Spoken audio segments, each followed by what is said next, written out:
Good morning and welcome to Morning Media. To the place every Monday we're going to be having a different movie each week or TV show, depending on the mood. I will be having, please, in the comments section, please feel free to make suggestions for movies to watch. Now, here's the key. They need to be online only. I cannot show them at all. First of all, my computer's not that good. Second of all, I'm not going to copy other people. It'll be just a watch along. It's got to be a free and legitimate movie where, you can go watch, you can watch it free on YouTube or watch it free on Tubi or any other sites out there that are free. Please feel free to suggest the movie and tell me where it can be found.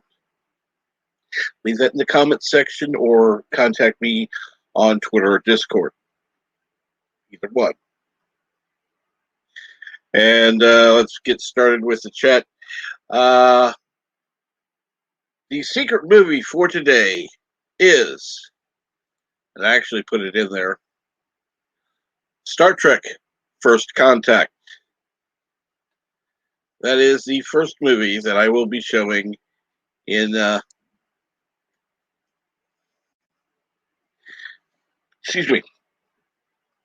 Morning Media. And good afternoon, the Random Menace. I hope you're not watching while you're driving. Listening is fine. And good morning, the A-Team, aka Jack something.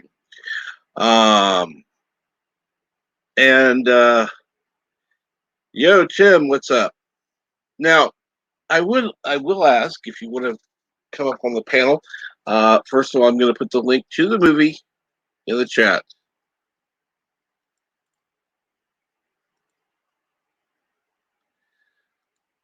And here it is.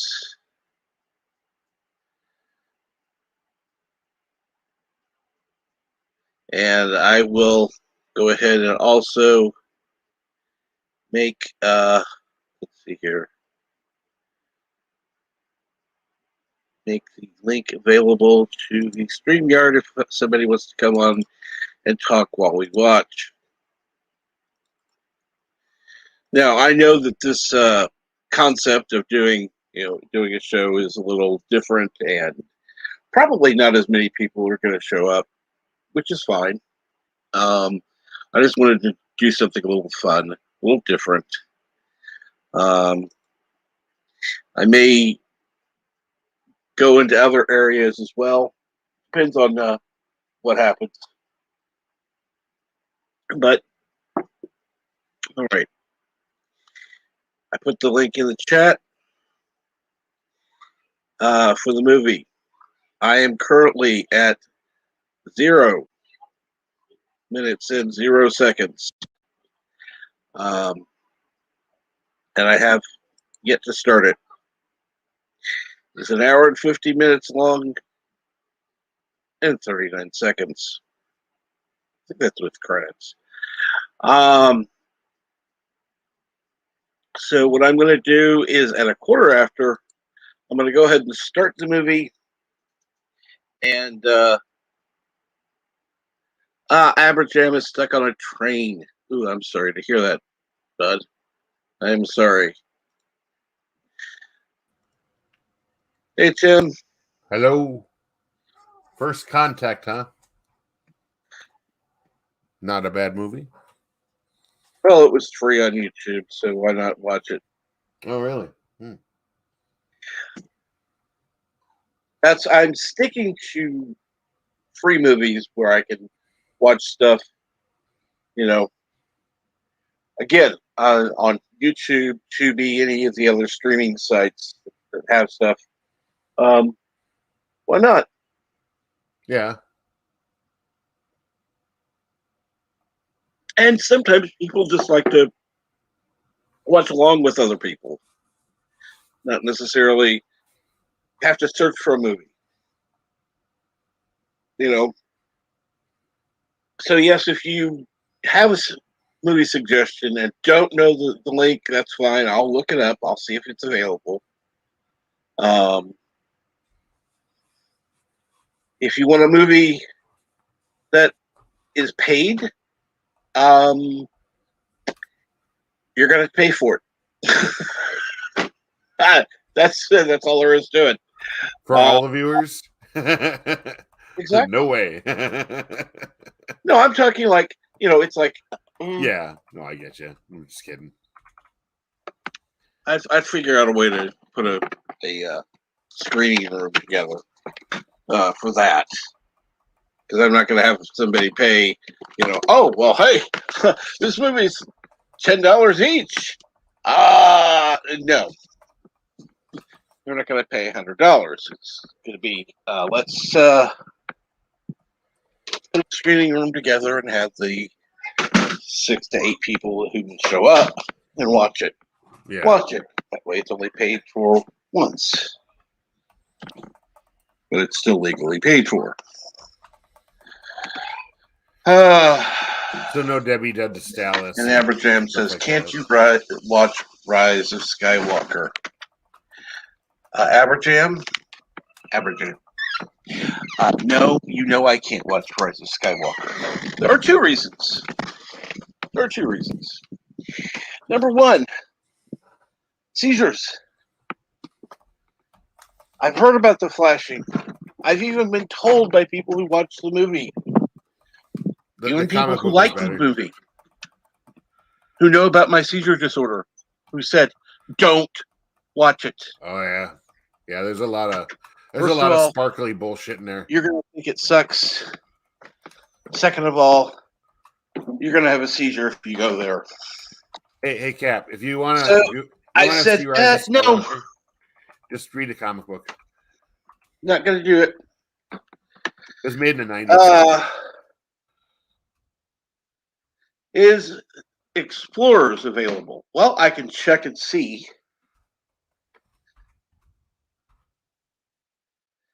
And I could do Discord. You're right. I could do Discord as well. That would be another way of showing it. But I'm still not paying for a movie. You want me to show a paid movie? You pay for it. Not to be rude. But yeah.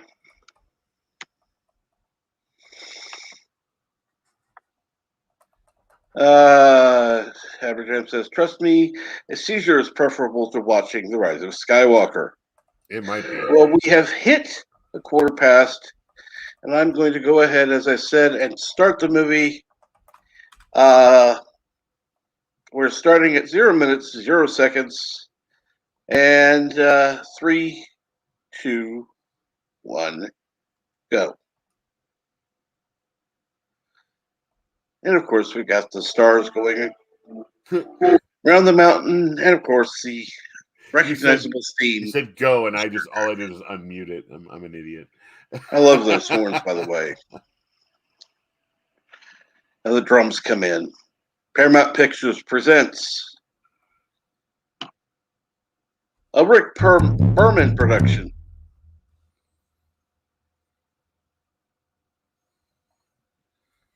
Star Trek First Contact.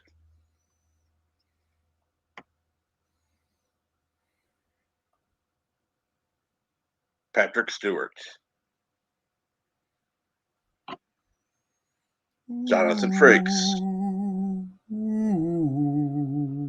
Brent Spiner. LeVar Burton. I do like the soundtrack to this movie. Michael Dorn.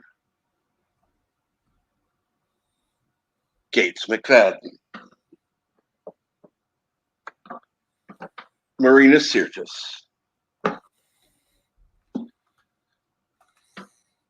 Whatever. Whoever that is. James Cromwell. Alice Cringe.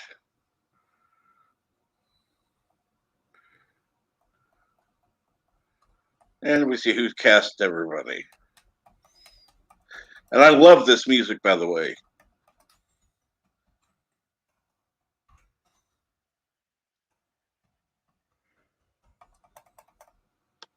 Very orchestral.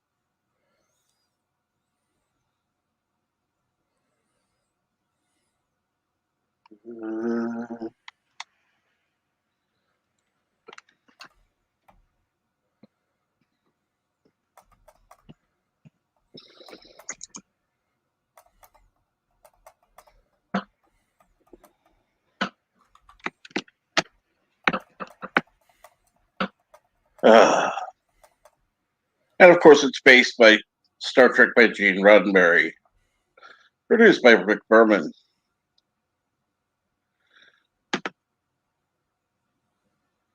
And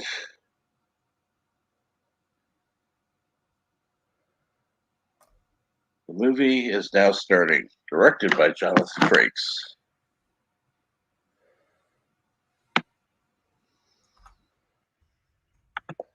And it opens on Picard, Borg Communications.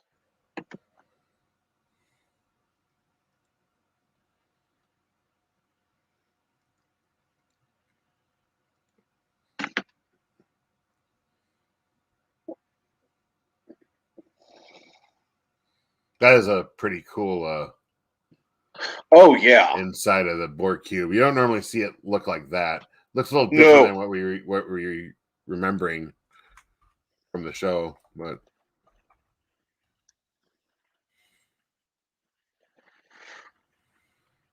and the effects of flying around there, and all of a sudden,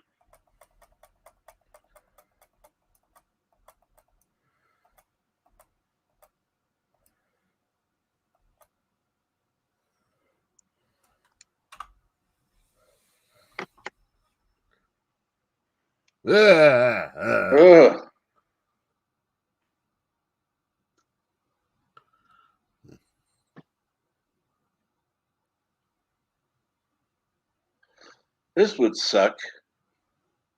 You wake up, go wash your face. All of a sudden,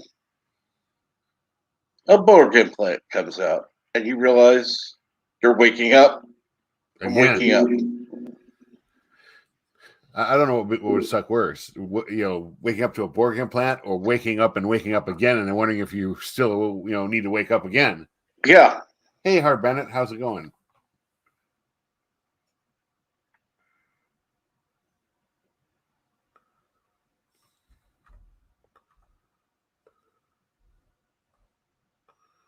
The Borg. The Boog.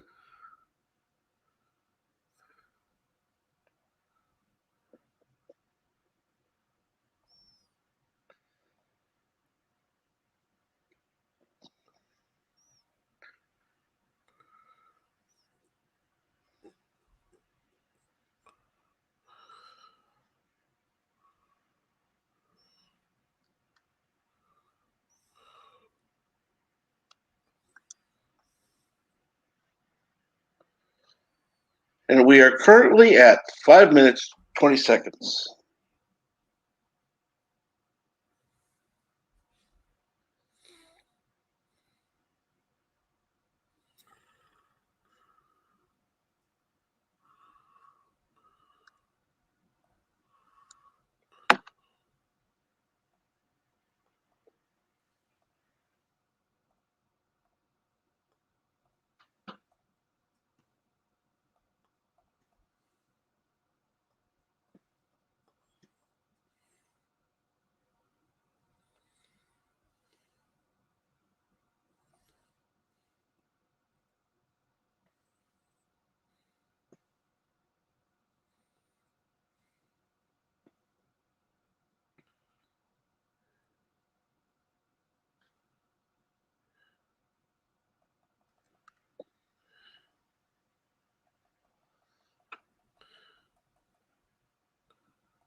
Finish the first speed with that. 20 particles of space dust per your cubic meter, 52 ultraviolet. And class 2 comets. Oh yeah, it's definitely worthy of your attention.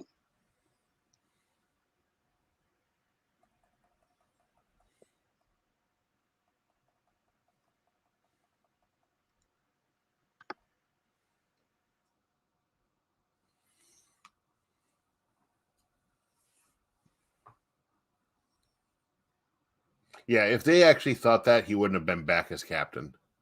No. That he would have been. Yeah. He would have not returned as captain at all. Yeah. So they wouldn't have finished the series with him.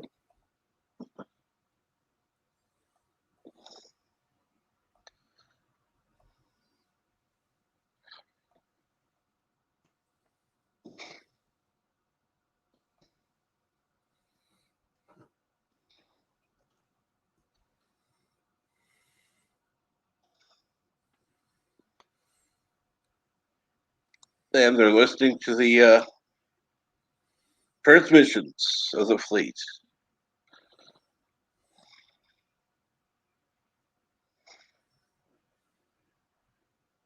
Yeah, we'll add our biological, technological signals. Resistance is futile.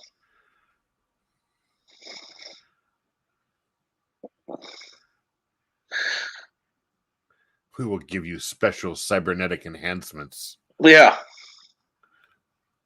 You'll be part of the...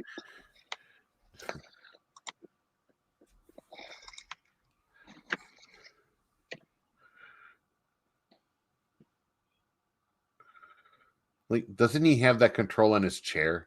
Could be wrong, but...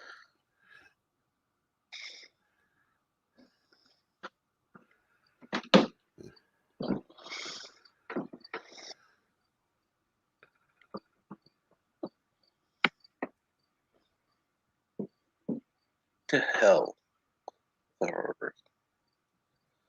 Now, see, that was fitting. That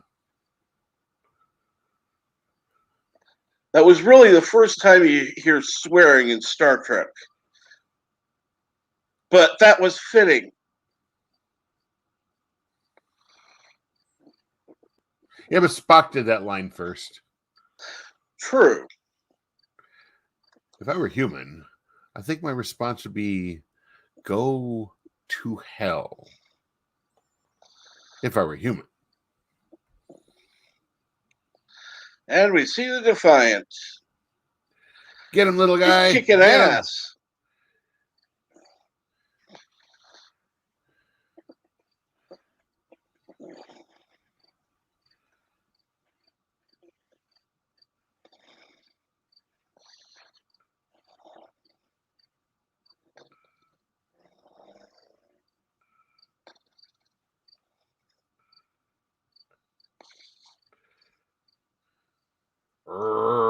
I was just going to ram him in a fit of glory, jackass Captain Picard. Come on. Show off his big, fancy, spoilered ship. We're now 10 minutes, 33 seconds.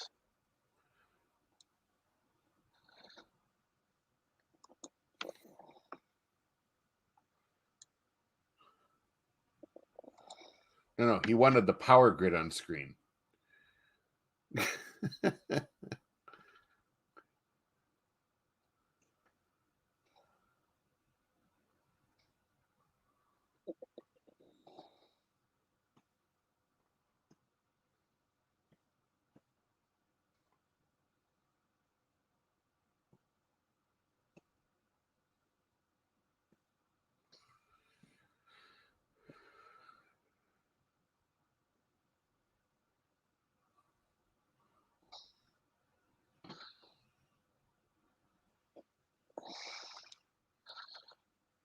And at least they listened to Picard.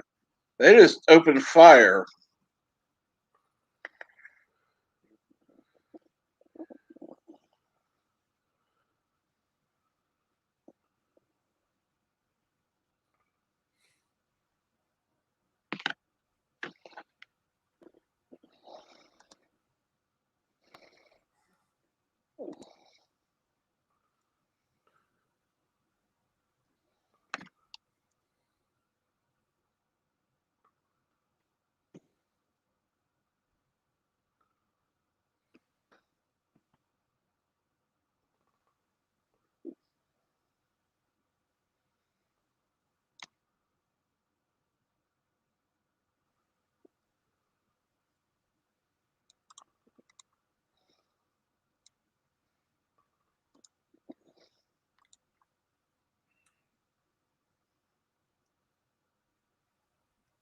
Hmm.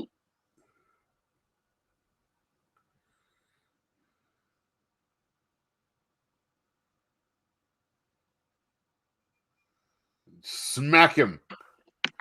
Well, Smack the beard right off of him. you do remember the one time he was going through timelines where he couldn't figure out how to fire the phasers?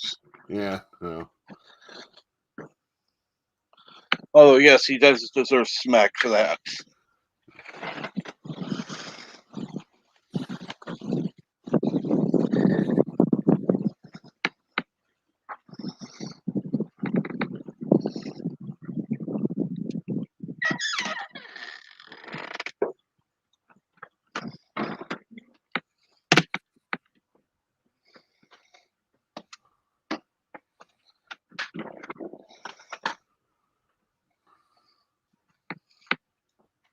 I don't think they'd be on the planet. Why? Well, think about it. In Voyager, Unimatrix 1 was a station. It was a base in space. So why would they infest a planet when they could just harvest all the resources and just move on? Which is usually what you saw on the show. They True. would just excavate everything off the planet and then just go away. I don't think they would inhabit the planet. I think they would scalp everything off of it and then leave it a husk. Unless there was some reason to do it. Unless maybe they made it their new hive world or something. I don't know. It just doesn't make too much sense to me. You know, that could have been the hive world for the Alpha Quadrant. Hmm.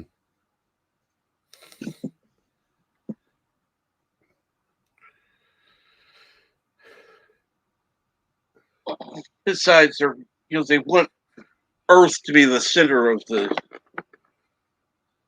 universe.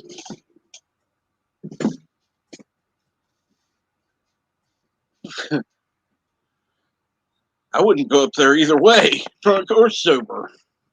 Strap a rocket to my ass and go, wee.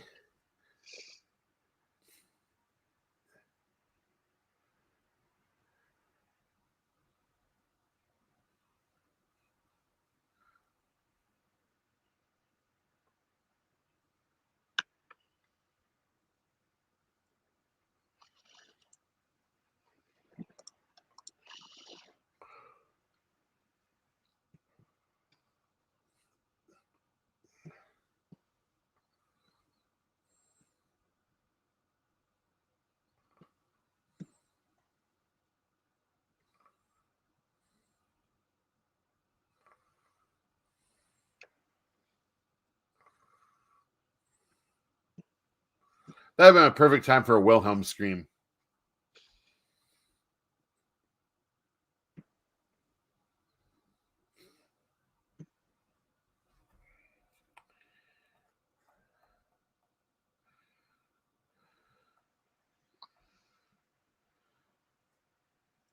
Wow.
That was awfully fast.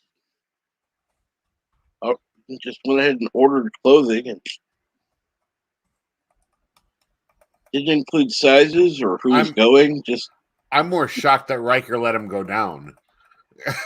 well, yeah, didn't even try to stop him. Yeah, no. It's like, Captain. Shit. Oh, he's gone. He's out. Oh man, they're all dead. Wow. I would try to put out the fires. Don't they have anything? I mean, could they have brought down something for fire suppression? You would think. And Use the Bird of Prey phaser. 5. We are currently 18 minutes, 30 seconds into the movie.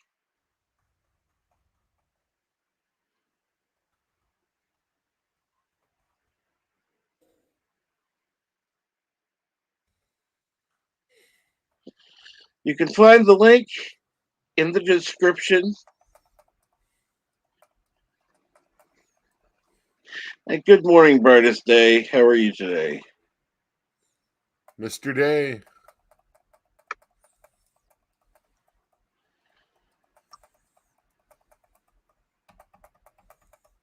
Okay, David made the jump. Boom.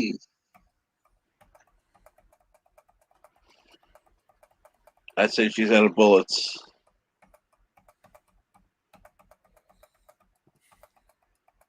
Look at it. Oh shit. I'm out. Oh. Huh.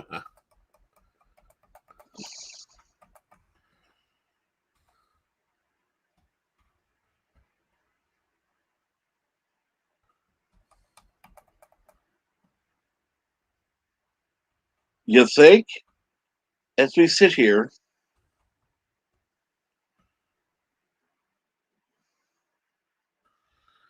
I just happen to carry. Lies. I just happen to carry a hypo spray for theta radiation. And you're welcome to join the panel, Bird of Prey 5. I don't know if I pinned the link or not. Yeah, you did. That's how I got in. I posted it. I don't know if I pinned it. I gotta look into the. It was right under the movie link.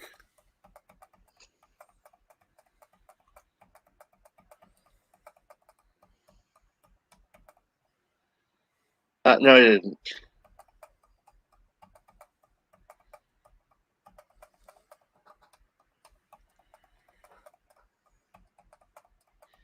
And good morning, Michael T. I always like joining your stream. I hope you don't mind.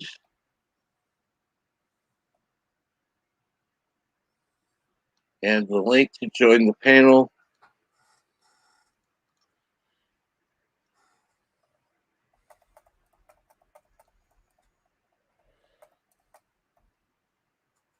Moment.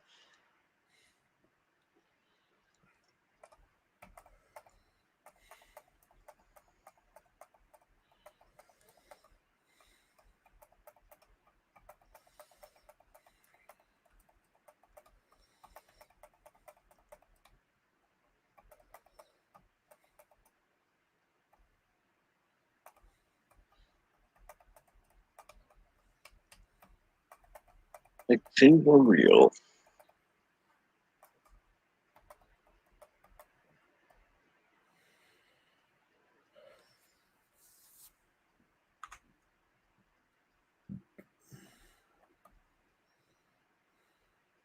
And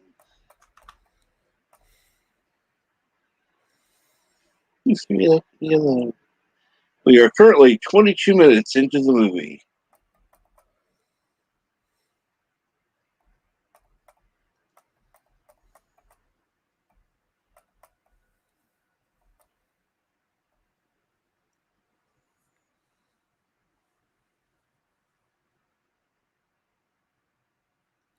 Future may die with him.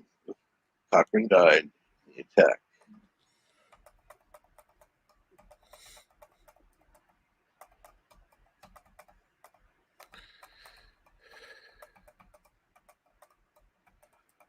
this lady finding the Borg. There's like Star Trek collectible card game card of her screaming. Ah!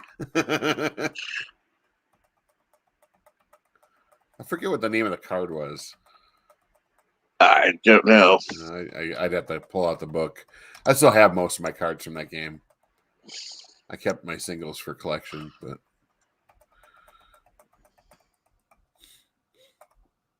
I was missing one card out of the First Contact set. And that card was called My First Ray Gun. Yeah.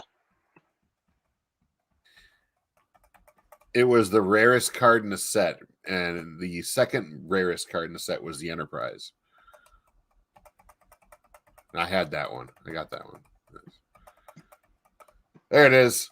Scream. Gotta love that scream. I'm having premonitions.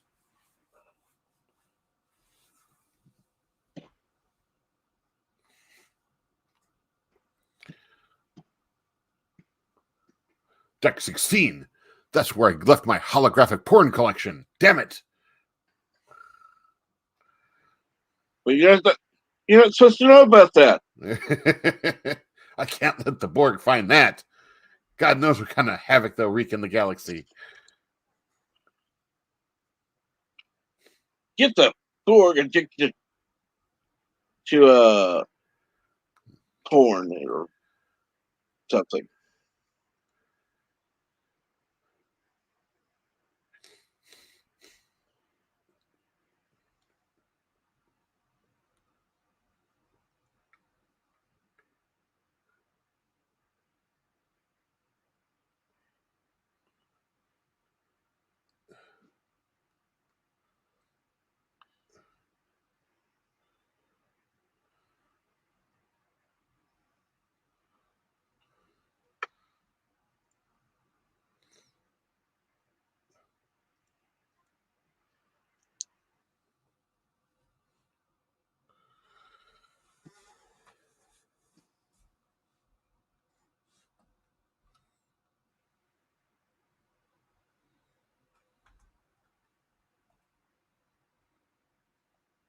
Hey, technically, shouldn't they have just sent all non-essential personnel down and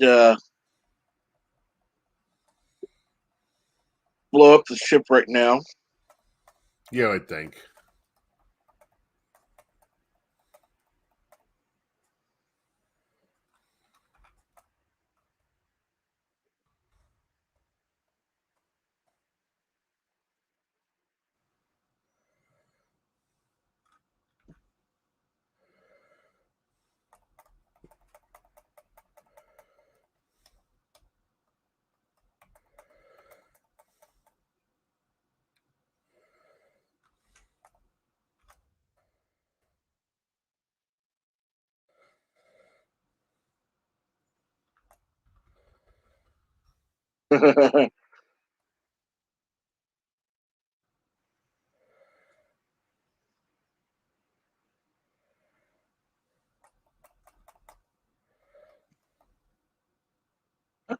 Good stuff.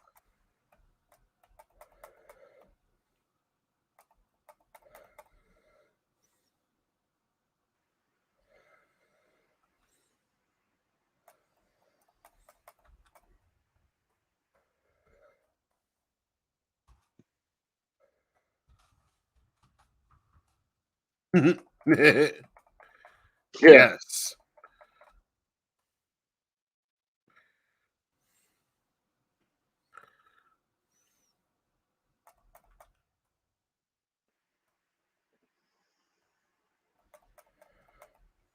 Of course, nobody makes you to watch the 20th century human, or 21st, whatever century she's in.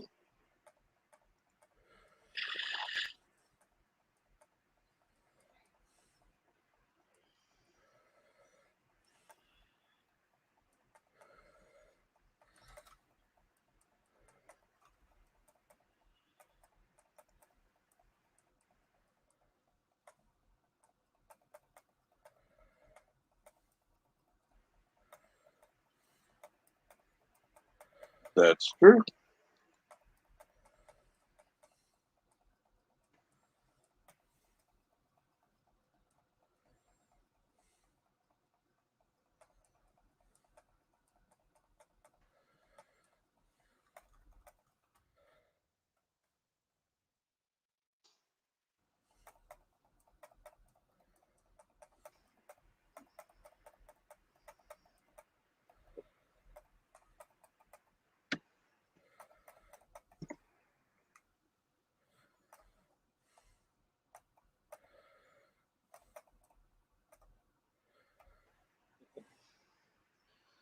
Now, what do you think of this music?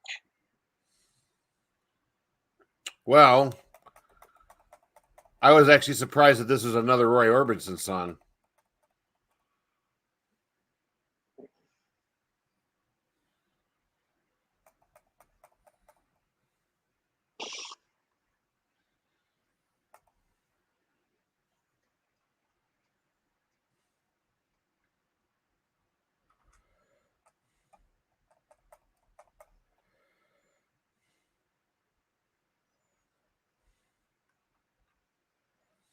Zephram Cockring.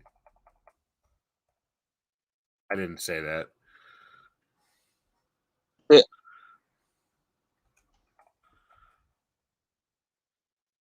Tina, I like that. Ooh, I got him finally. And This he is a good got stuff. me too. What the fuck? The Phoenix. May she rest in peace. Well, that's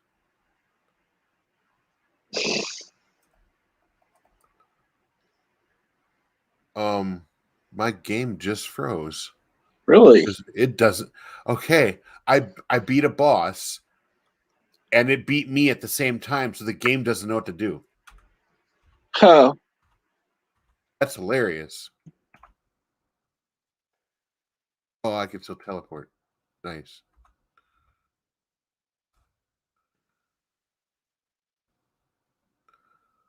Wow. I think Deanna's drunk.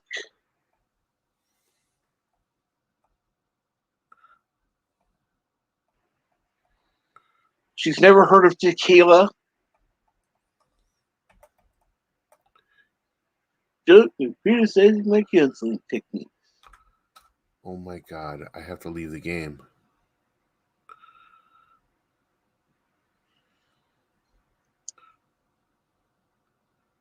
That's a card. Blended.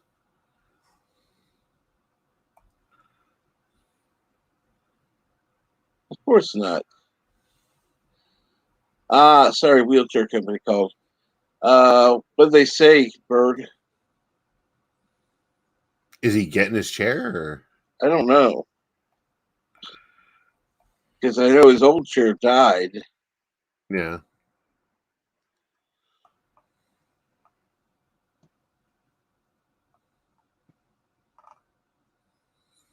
Well, it gave me the merit for killing the guy. That's good. That's good. I just lost all the loot. Eh, Lame. it's lame, but at least got credit for the kill. Yeah. Stupid Diablo 3. Look, a hatch. Yep.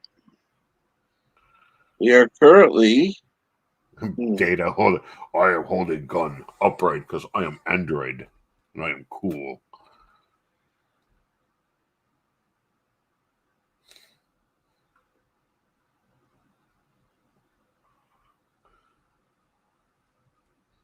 we are currently 32 minutes into the movie.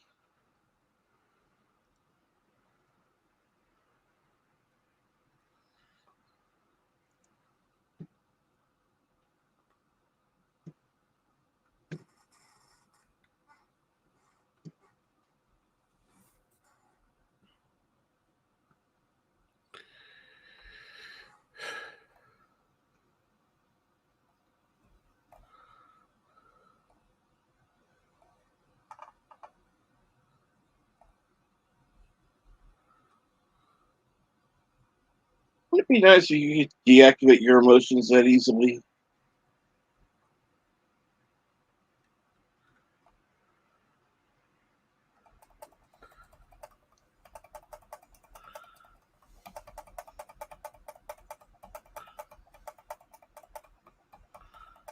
Oh, this isn't going to work.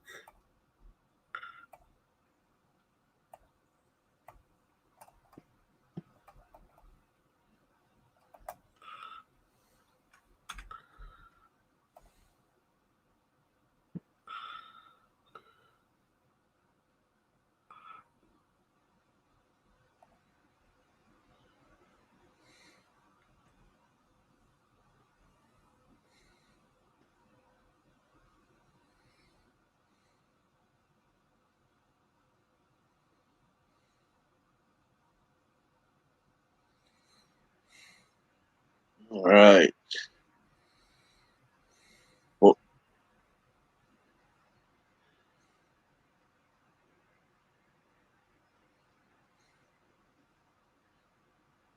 I'm not sure why people carrying weapons wouldn't be considered a threat.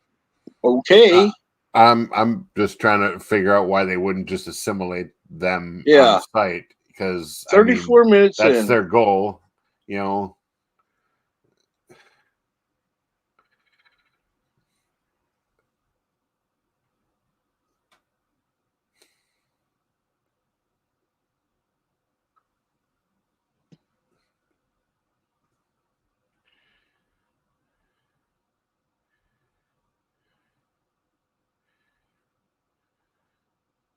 One of the Borg in this movie is a Cardassian.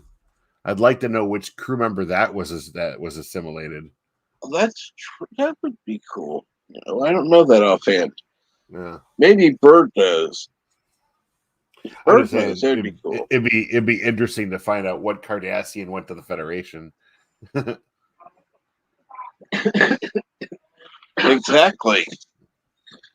That would be good to know.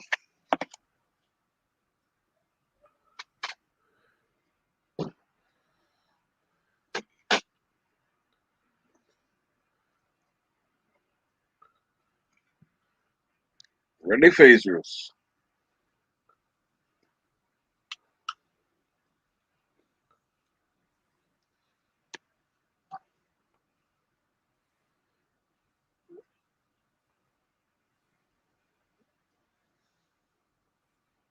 Didn't Data have a big rifle too, though? 8. Okay. We didn't even get 8 shots.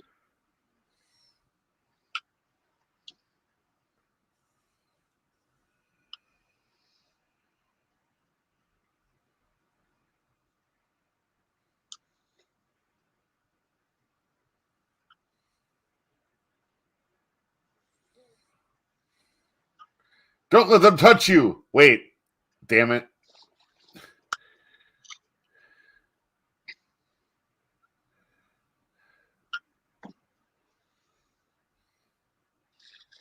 Where are you going?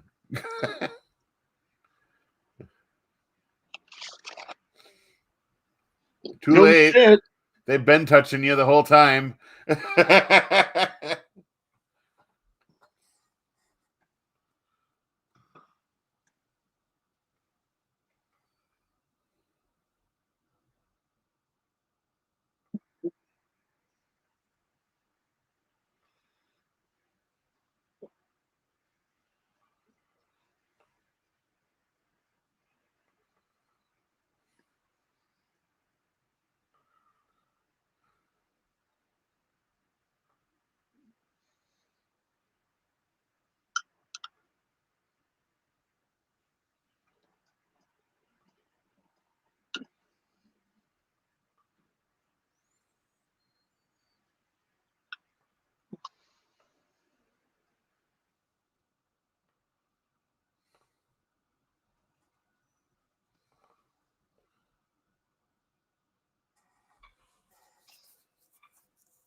Shut up and tell me things. Shut up. Yeah. Hey, no, tell me things. No, shut up. You left, right, left, up, down.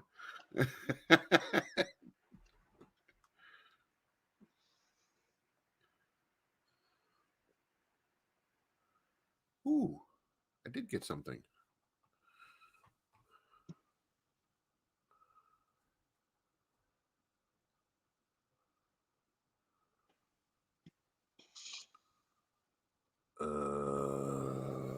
Wait a minute.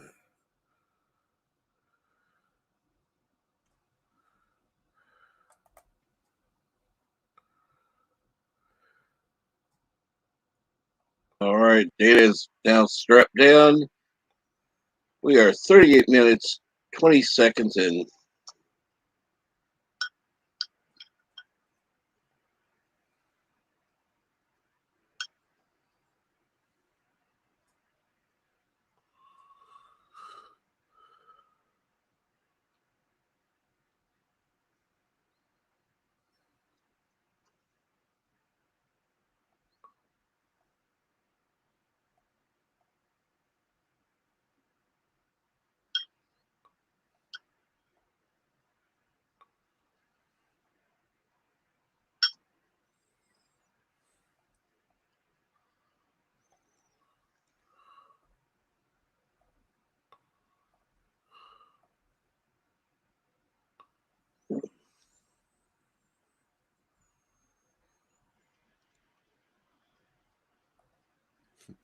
Drilling holes in his head's not the answer. The Oh. artery must be repaired. Oh.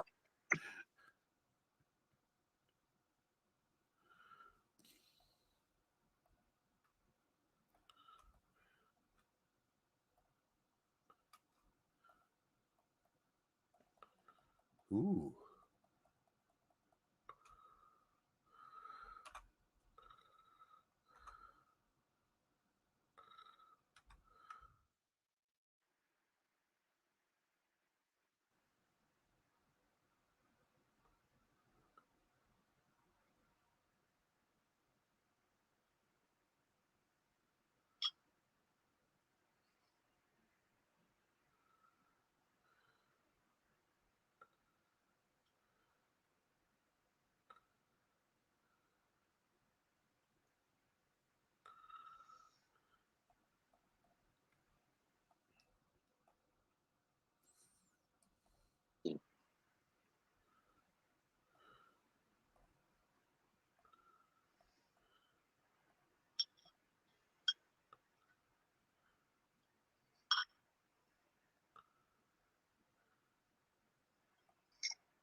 Wonder who wrote that line.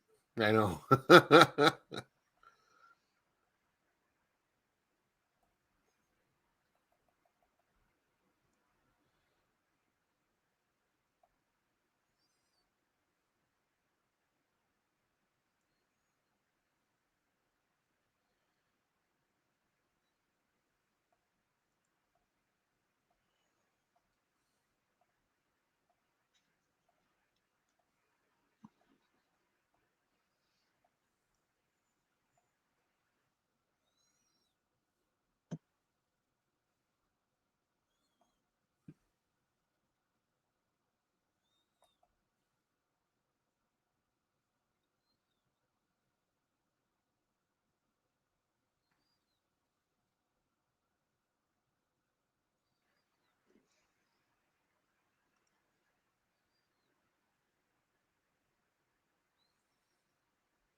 I'd call deflector control a vital system. Yeah. I don't know about you, but I think that's important. Just slightly.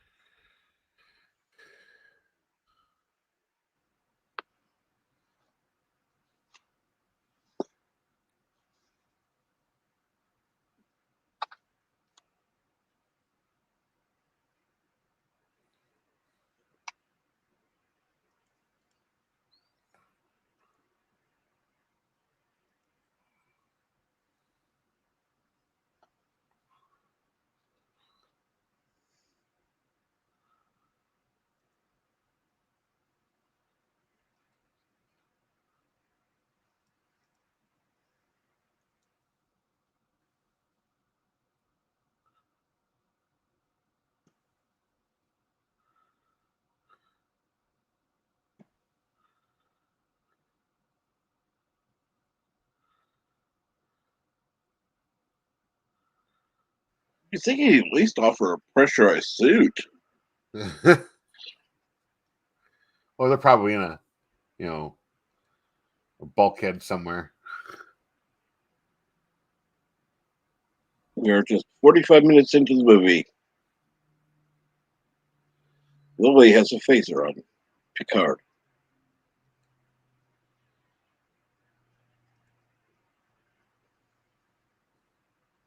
And it goes off right there. Shit. And Picard's dead. That would be my first ray gun. trying to get batteries for his old chair. Just makeshift the car battery, Bird. Why the fuck are they trying to get you batteries? Just get a new chair for fuck's sake.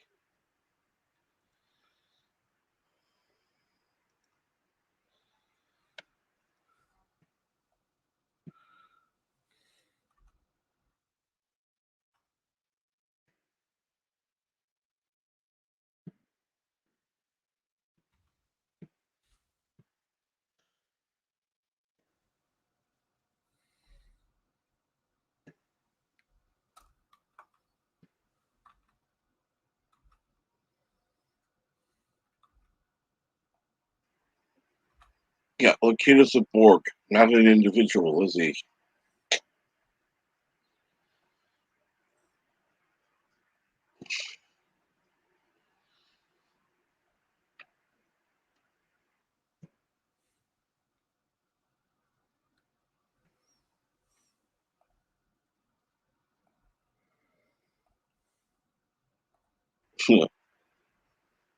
She is a Borg.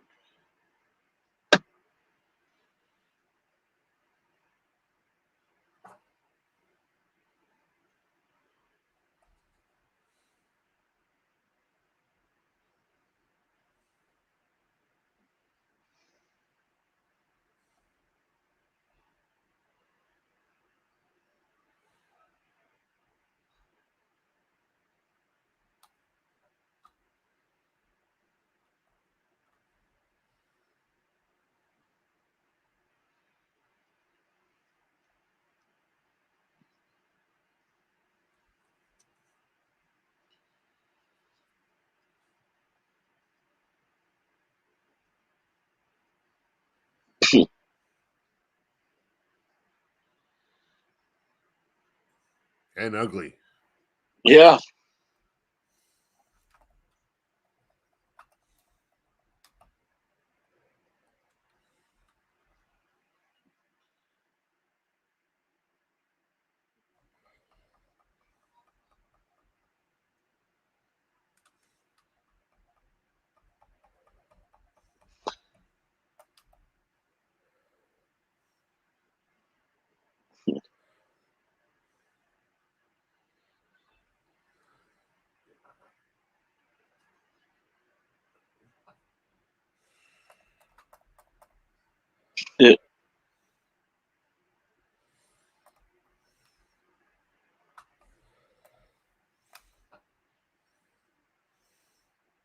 Because, Data, I remember an episode where you were declared fully functional. I want to see how functional. So we need your motion chip active. Boing.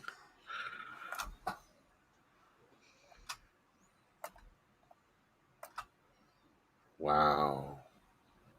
Well, that was easy to get him turned on.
All right.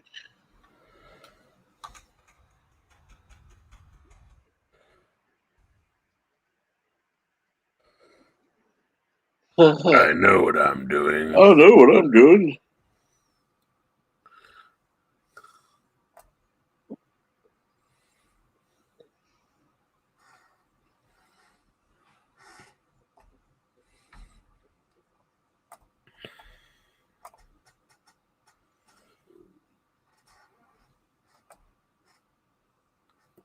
Ah!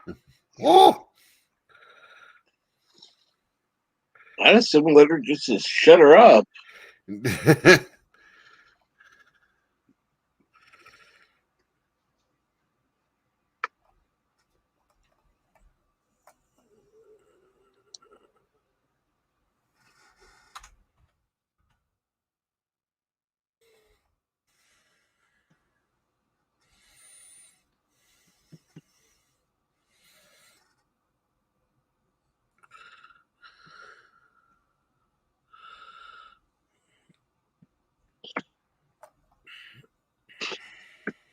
Oh yes, I would be at the Borg trying to break down the door. I'd be concerned about what fabric Lily was wearing.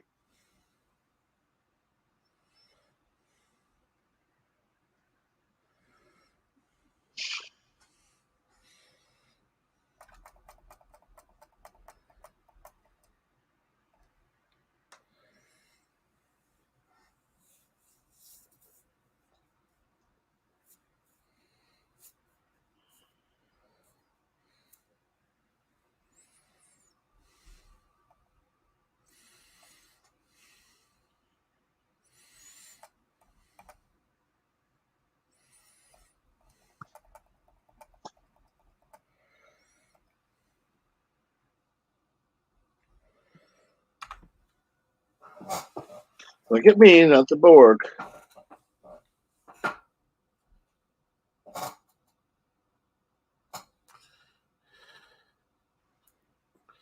Nikki the nose. Got a metal nose.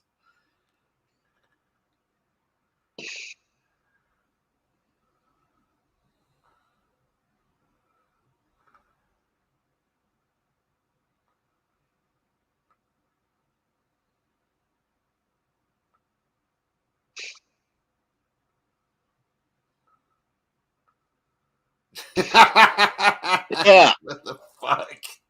I don't know if I'd light it on the nose.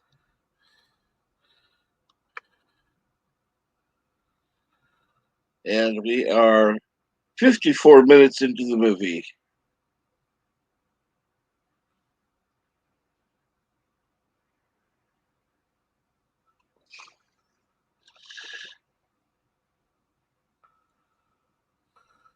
A lot of gunfire. Go Thompson.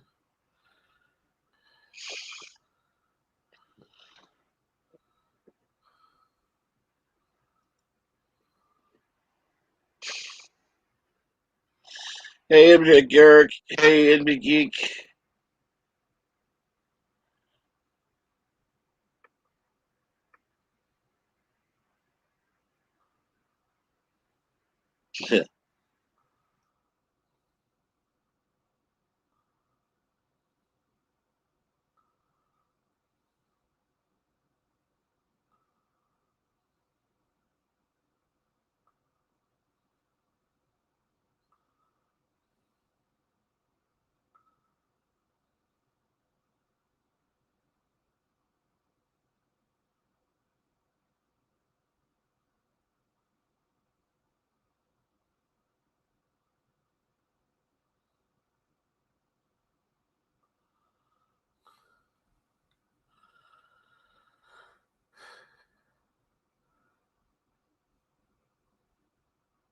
At least the bar was left alone.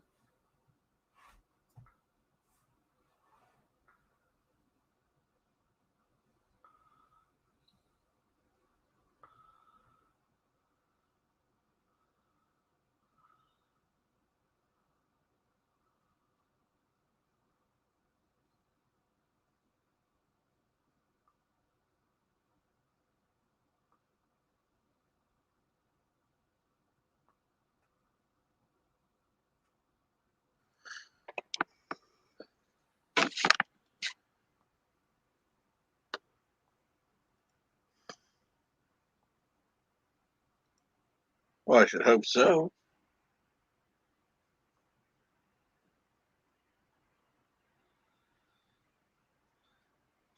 It didn't look like he actually looked at anything. No.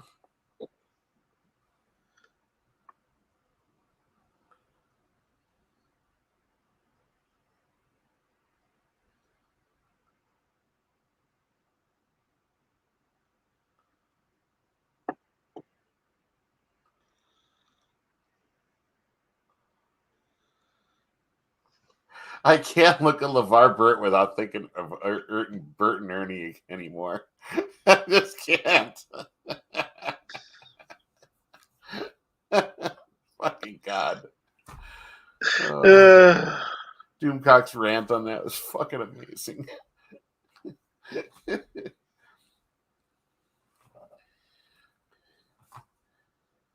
You need to check yourself if you have a problem with Bert and Ernie coming out.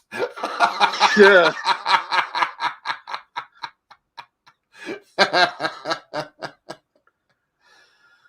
Oh, God.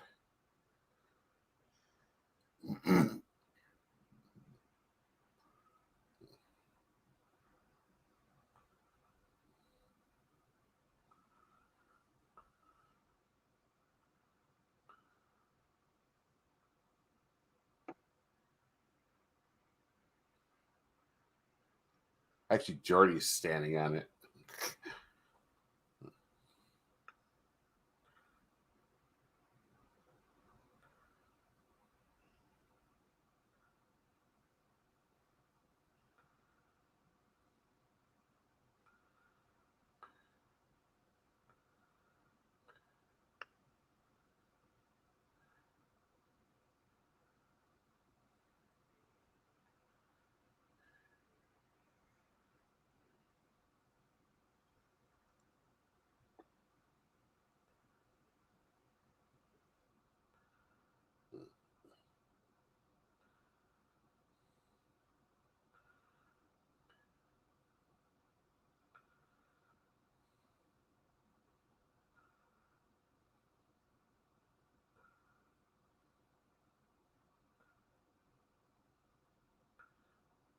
All right, well, click on, because that'll fix everything. Because of course she's gonna know what a Klingon is. Isn't that his chair he's sitting in? Get out of my chair.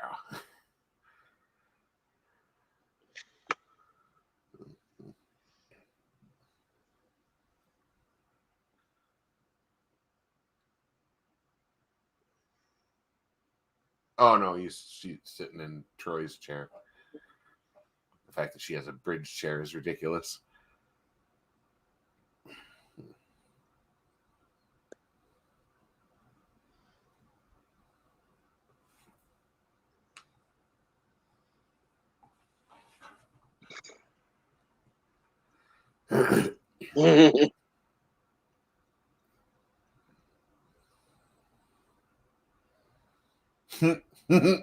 Or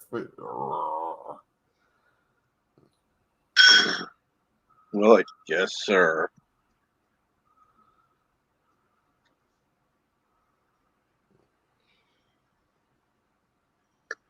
guess he didn't want to wear the visor for this movie.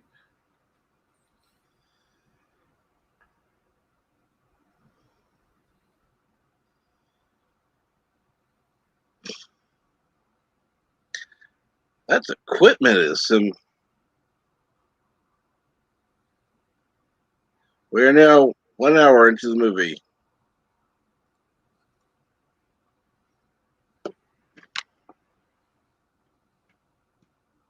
Why is it I can't turn my head in this thing?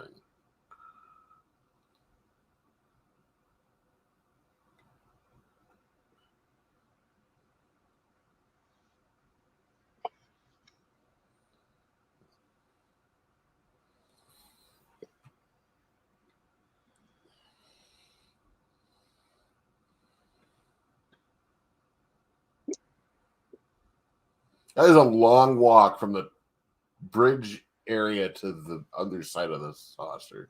Yep. It's a long ass walk. Not well.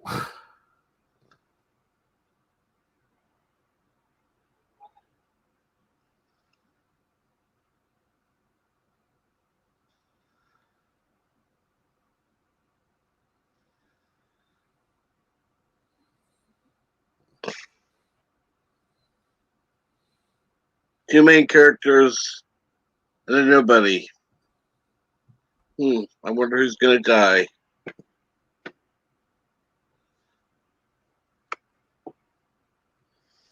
The helmsman we know nothing about, maybe? Yep. Saw that coming a mile away. Mr. Hawk! Who's Hawk?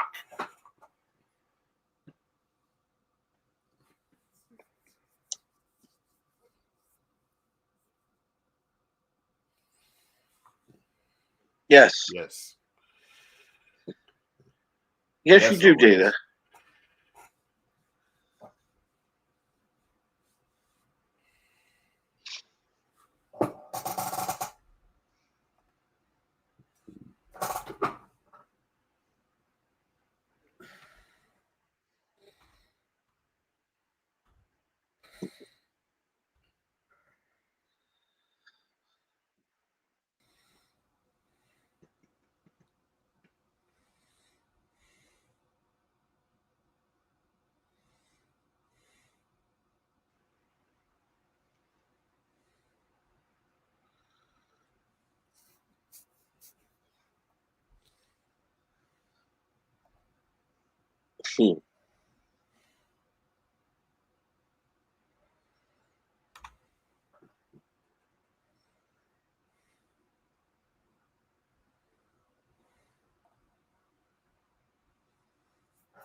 Dana.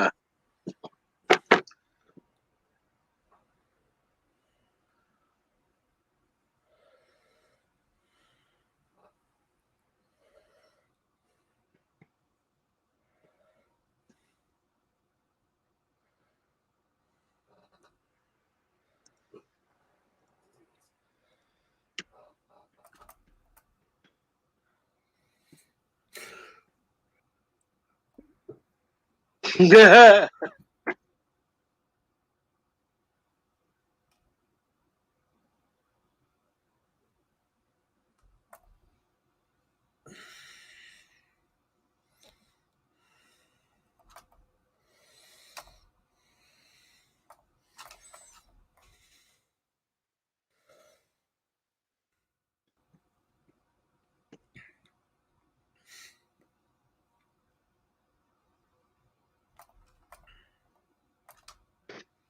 be tempted by flesh. Says the Temperance.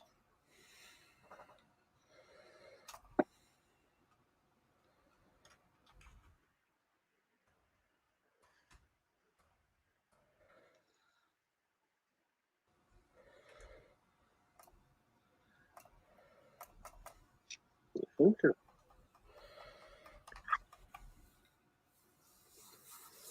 Oh,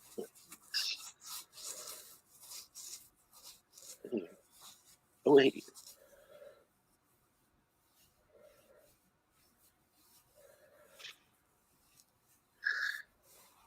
And speaking of time, we are 1 hour, 5 minutes into the movie.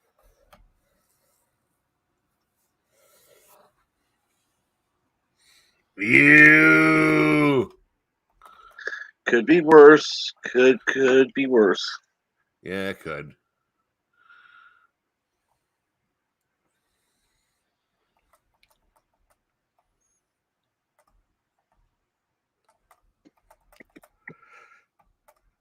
Yeah. Yeah. It could be Don Glover and Leet. Yep.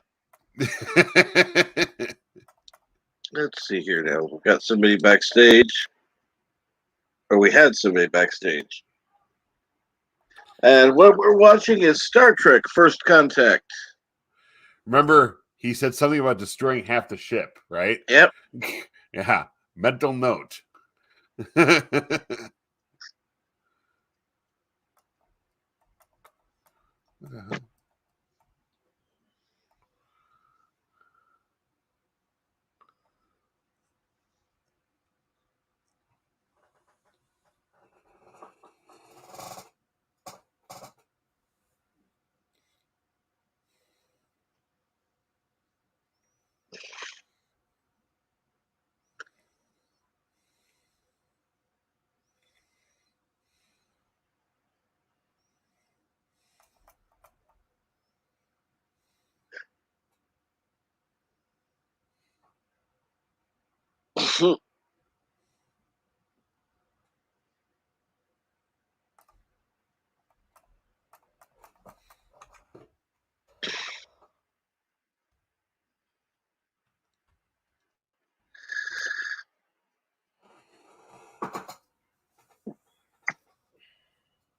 All right.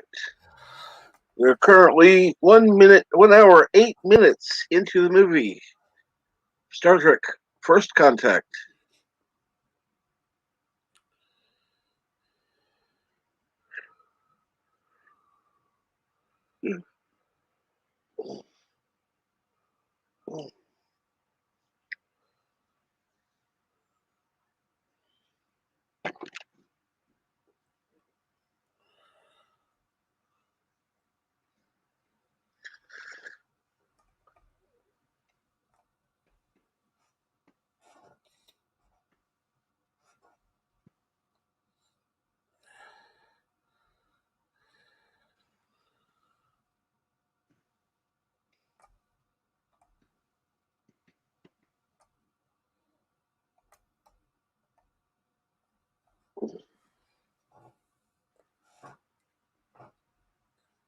All right. Input is enabled.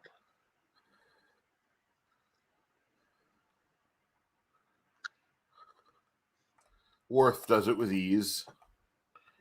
I want to know what kind of rifle Worf's got there. Yep.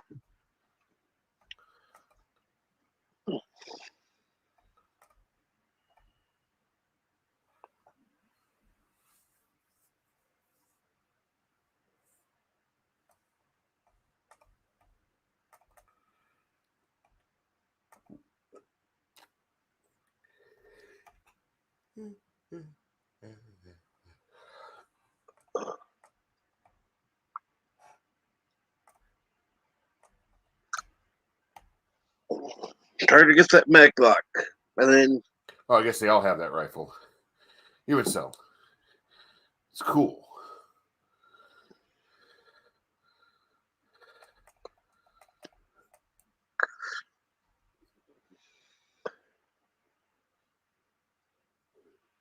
I want to know how that didn't cut him. Yeah, like kind of vital line in the suit. Oops.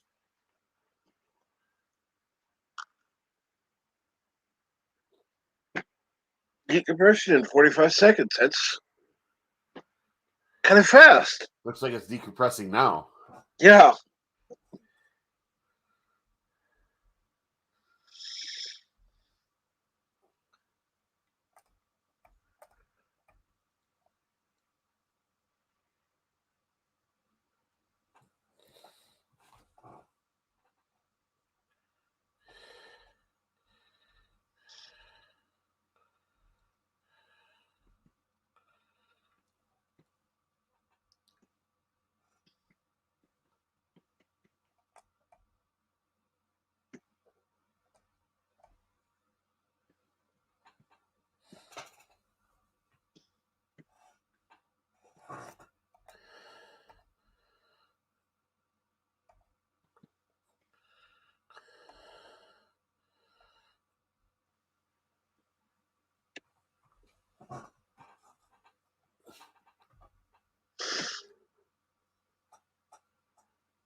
He's lucky he didn't just fly over that thing.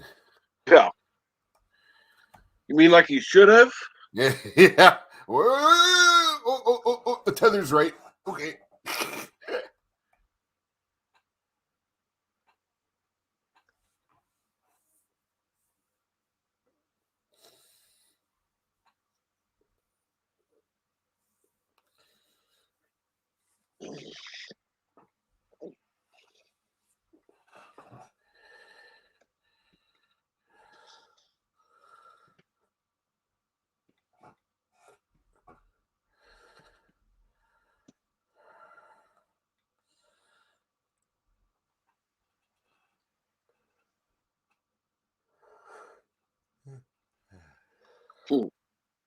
Hear that thing?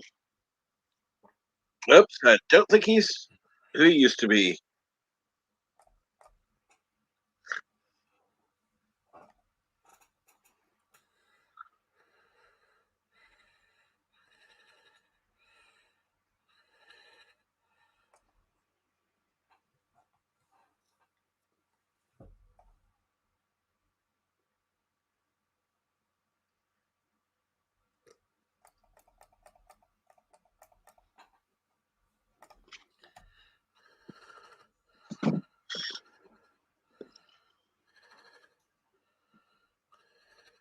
Whoops. I think they know. All right. We are 1 hour, 13 minutes, and 25 seconds in.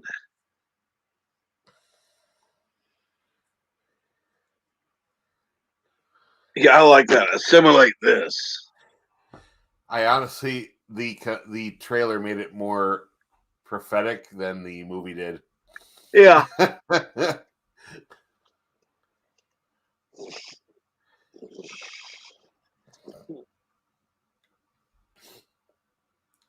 So now we're missing a vital part of the deflector dish.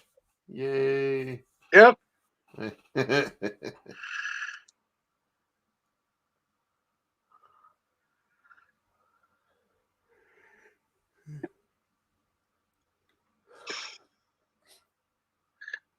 Got a 4-alarm hangover, yeah.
I wonder if that's an allegory to Gene Roddenberry by chance. Probably.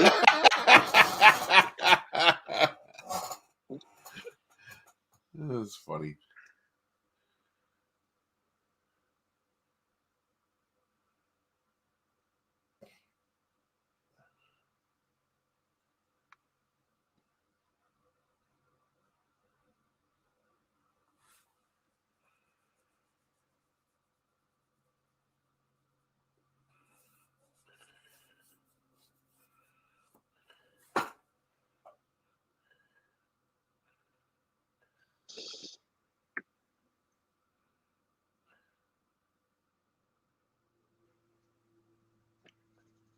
No.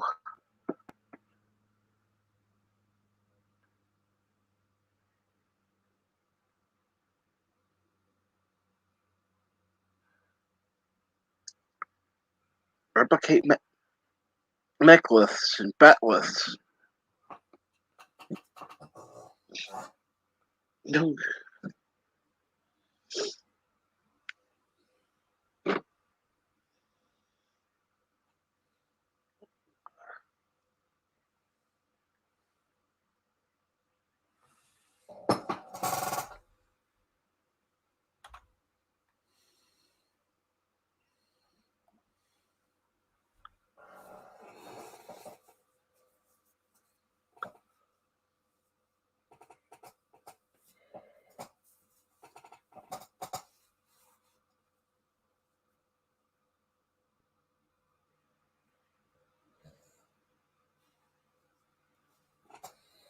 No, you wouldn't. You like to say that, but you wouldn't. Because as a Starfleet officer, you can't. Yeah. If you were any other person, I'd kill you. No, you wouldn't. Just sounded good.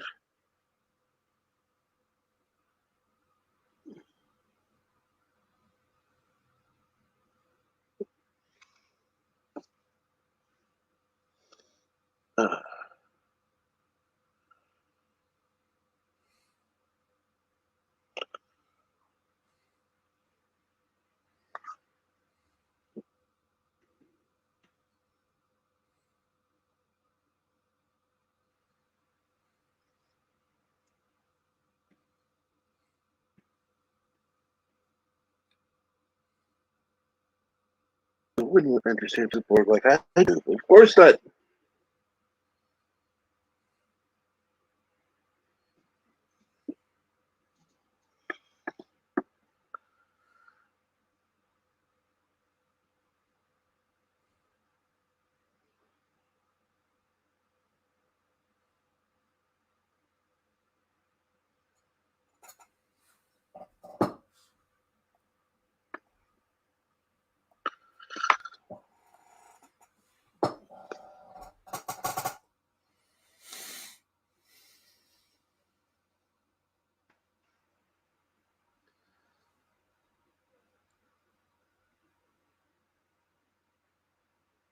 Yeah.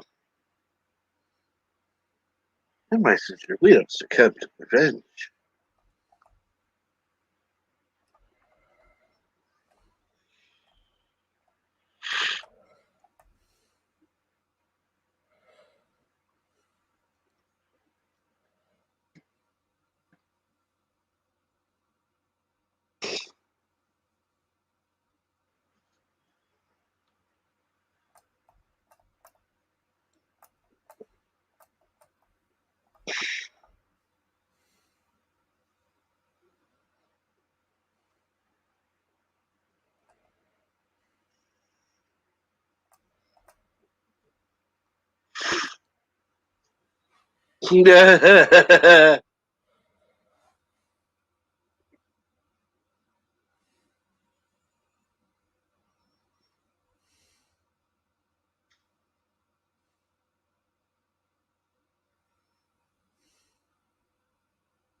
I wonder how many of those models were made to break and which ones broke accidentally. Yeah.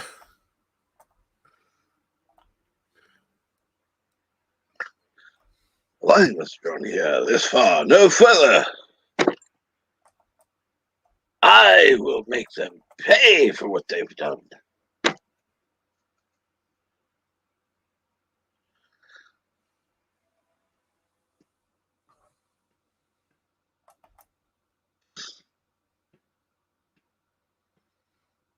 See, now that there is a chrome plated version of the Ertl model kit, or the Really? AMT one. Yeah, yeah. I had the regular version, same exact size.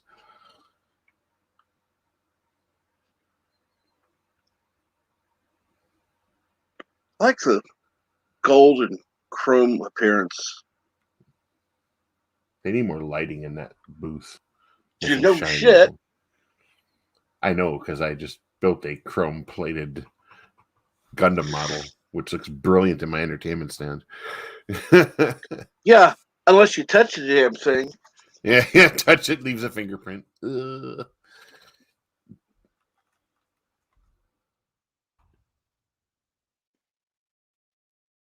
Yeah. Never read Moby Dick, but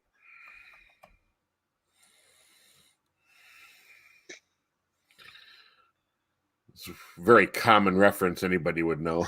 and good morning, Senator Red Shirt.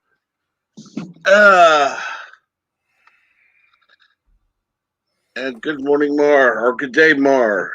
Mar, how's it going, Mar?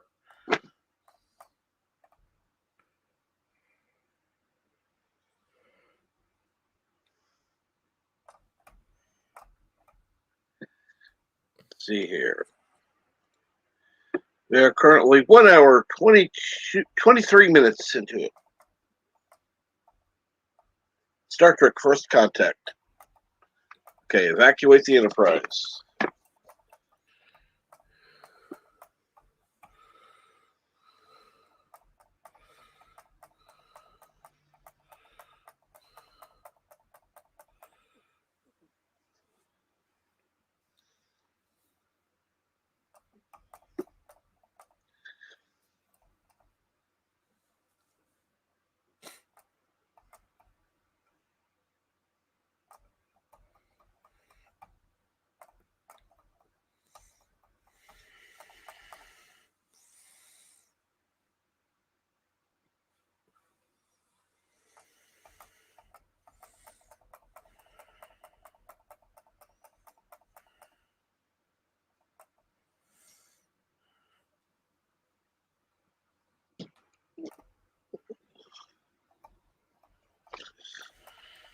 A1 steak sauce.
Okay.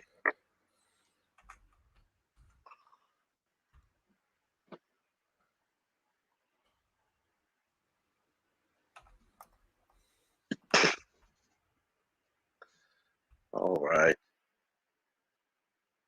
We are 1 hour, 26 minutes into the movie. Right now, time to lift off, and he forgot his tape.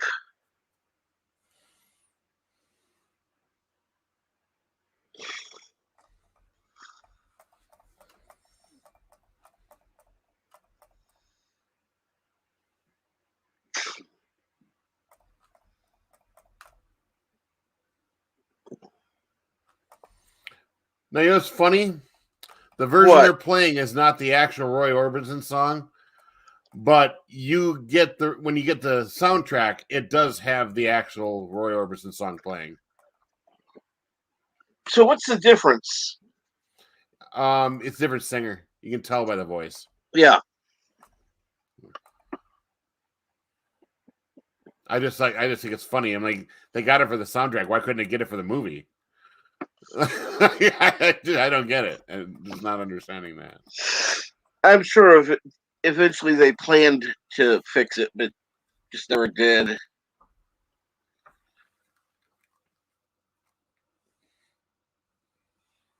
All right, and we see the warp engines come out.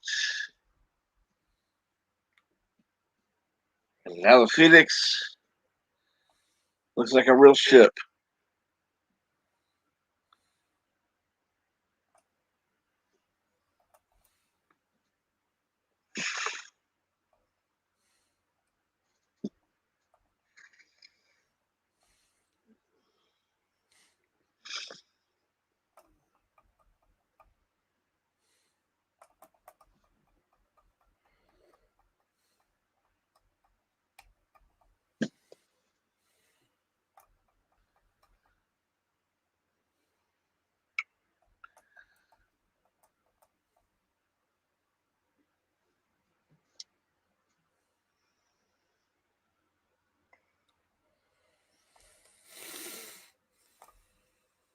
Huh.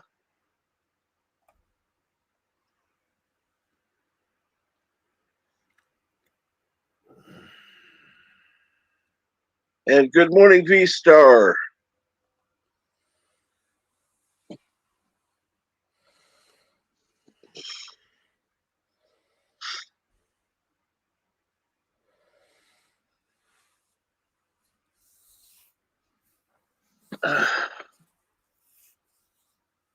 All right.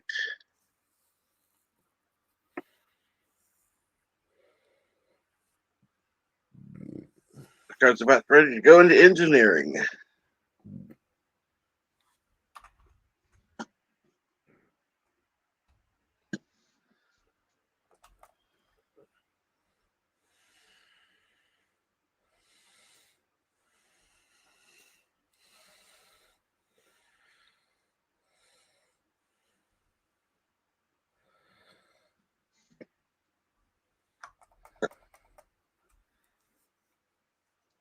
All right.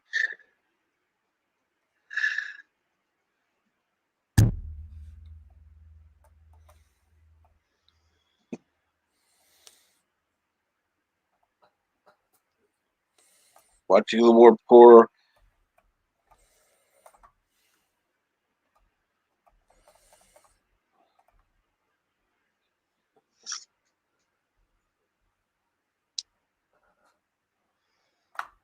And we are now at 1 hour, 30 minutes.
Seemed fairly easy.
Now, can you imagine? Like, I would love to see Riker and Geordi's face going, "What the holy shit is the Enterprise doing?" I mean, that's the one thing missing out of the scene. Like, ah! Because I guarantee you, there's no evasion in that ship.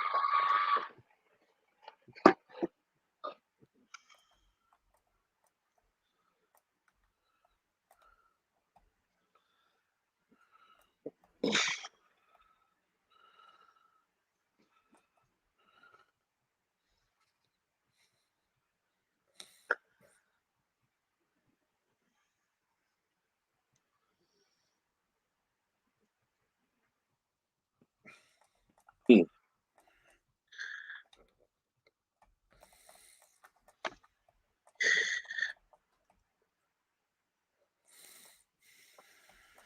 like how he climbs that.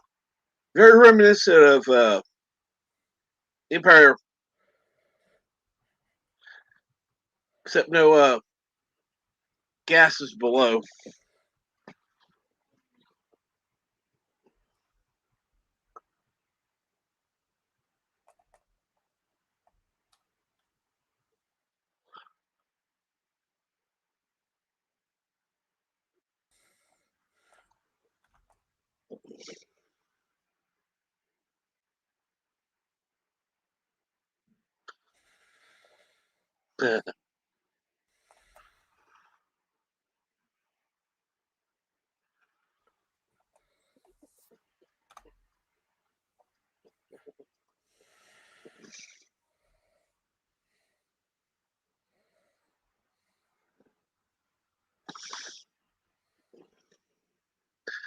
All right. At 1 minute, hour, 37 minutes, just got a little bit left to go.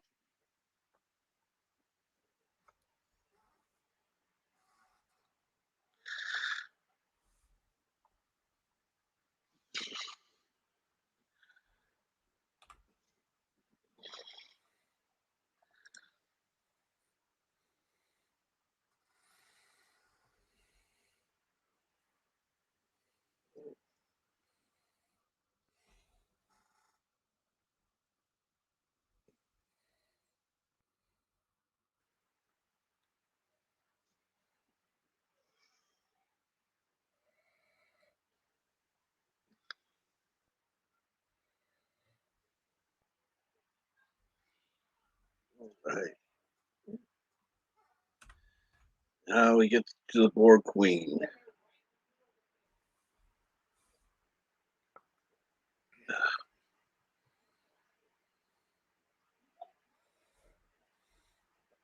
Or at least now he's getting to her, excuse me.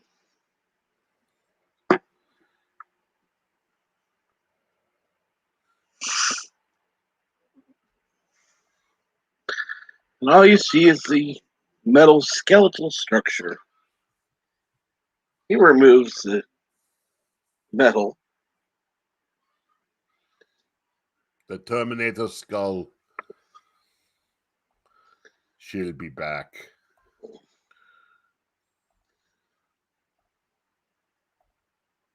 I would think he would have at least stomped on it after doing that.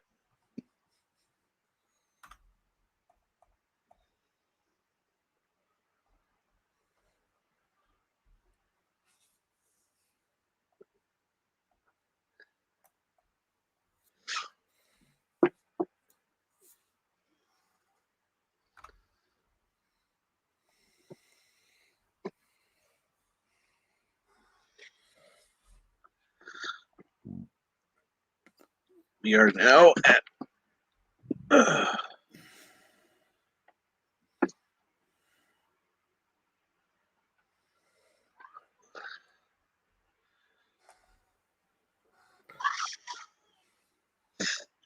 time. 0.6. That's seconds. That's how long he was tempted.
Right. About 10 minutes left. including the credits. And I'm sorry, I know there's no end credit scene, so I'm not planning on watching those.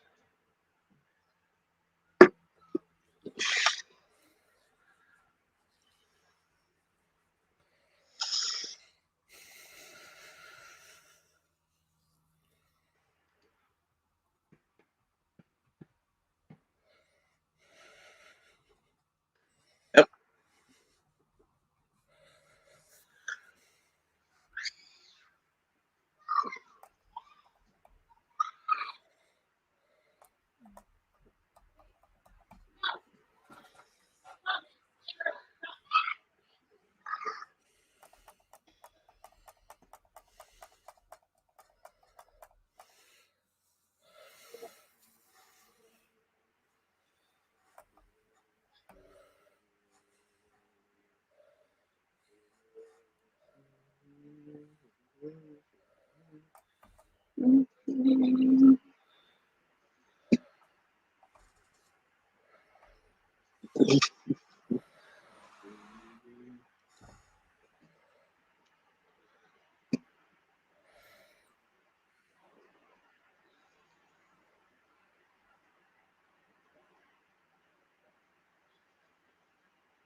Well, this is one of the few things I did like about Enterprise when they redid this scene. They redid it? Yeah. What did they do? I don't remember. Cochrane ended up killing the Vulcans. Oh, you mean like in the mirror thing? Yeah. Yeah, that's right.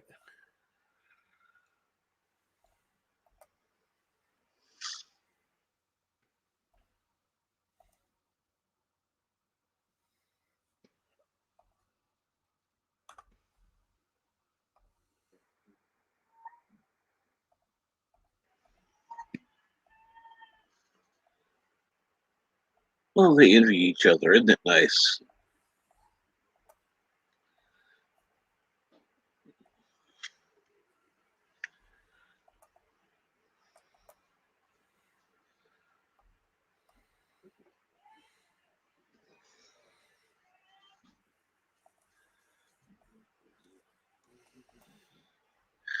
All right.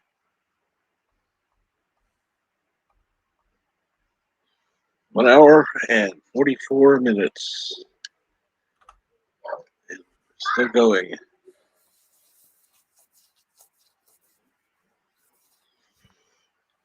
What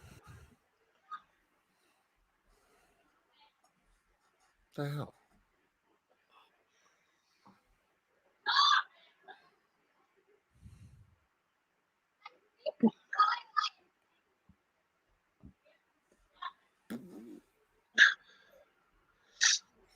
Shouldn't he report to engineering or something? Yeah, fix his face. Jeez.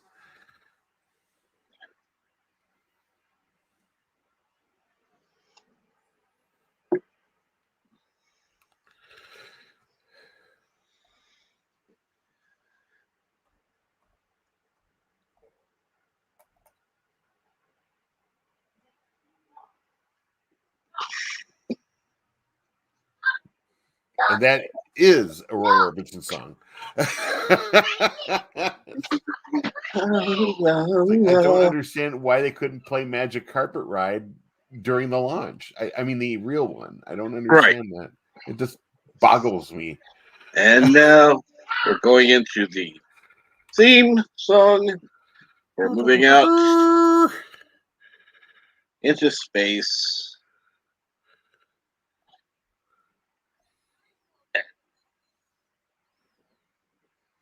There we go. And we have watched Star Trek First Contact. I hope you all appreciate watching it. Dooby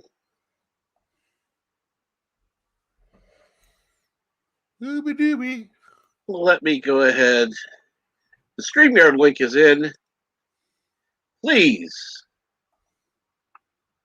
feel free to join us. We can talk about the movie now.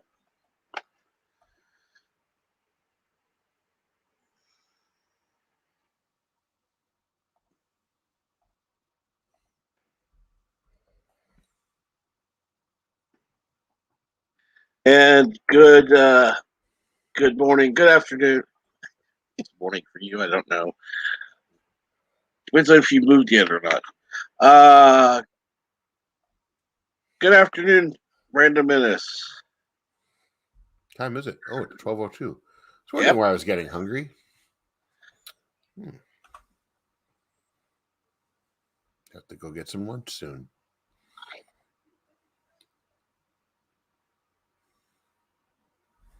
So, what are you getting for lunch today? Oh, I don't know yet. Cool.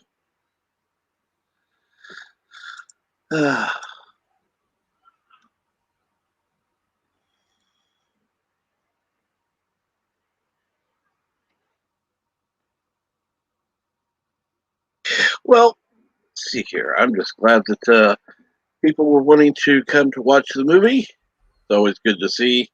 Like I said, I'm going to open up the lines now. If we can talk about the movie or not, it doesn't matter. Kind of need something going on right now. I don't know if anybody else is on now. I probably ought to check.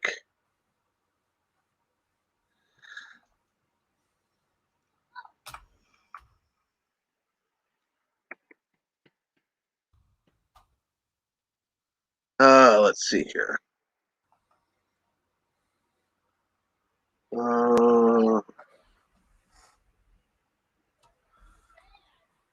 Okay.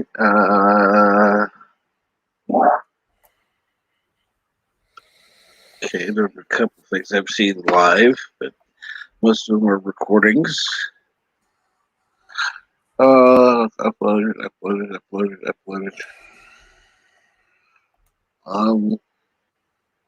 Okay, don't know.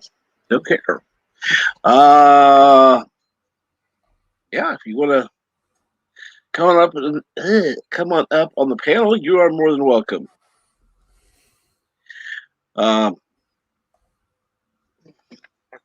It's some frantic.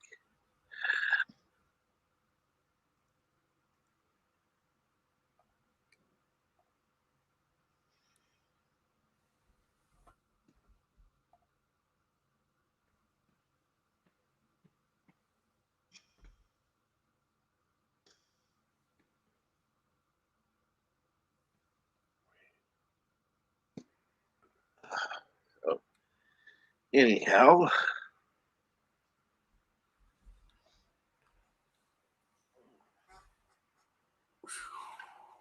what's going on, Tim? Well, I'm trying to figure out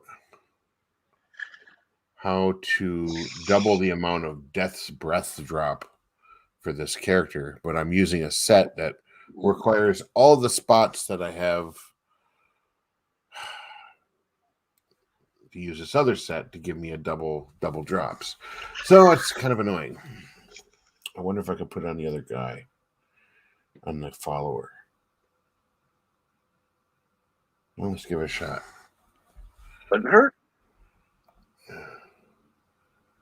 Got a built. I'm gonna make it all for Sage's ribbon. And the random minute says something I really don't want to know.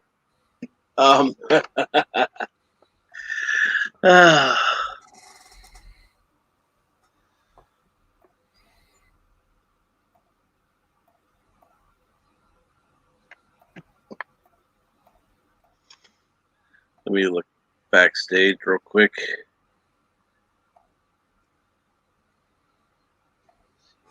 The random menace comes in. I'm ready.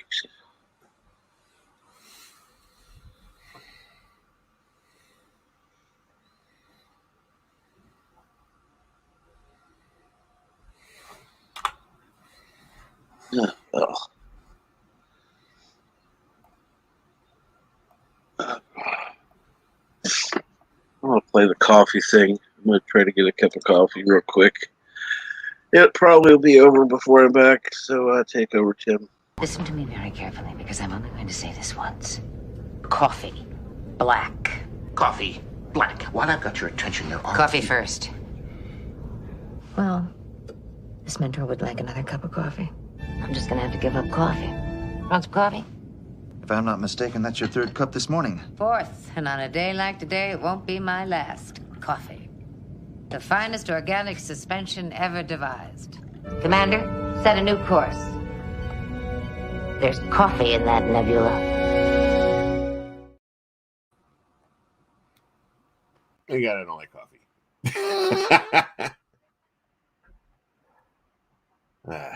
Good old Captain Terrell shooting himself. Poor dude. How is everybody doing? I can't see the chat because I don't have it up right now, but I'm getting it. Give me a second. Old basement, new shop. That's not the right thing. There it is.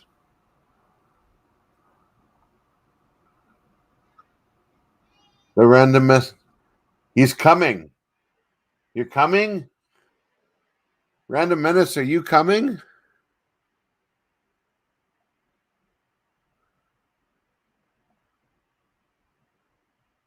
Somebody's coming. Random Menace is coming. I'm gonna come.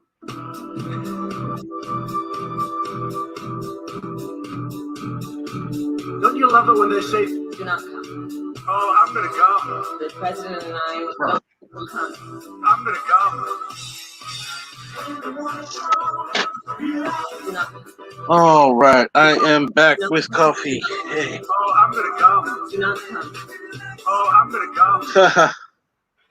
Random Menace is And coming. Sorry, I had there to we go. help. There's coffee in the nebula, and Random Man is in the backstage. Yeah, That's right. and relax. I came. Yeah. Greetings. Hello. I need the coffee and the Tylenol for a headache. Oh, nice combination. Does the caffeine help? Yes, it does. Okay. If it works like a booster to the Tylenol, Yes, it does. that's a good thing. Yeah, I wanted to come earlier on the panel, but my work computer decided, it was threatening me basically the whole day that there are some updates that need to be installed, and actually Chrome was just freezing on me the last 2 hours. So I caved in, and I turned on my private computer, and here I am. And I restarted the work one. So let's see what's going to happen. It said it's going to improve my Windows. Let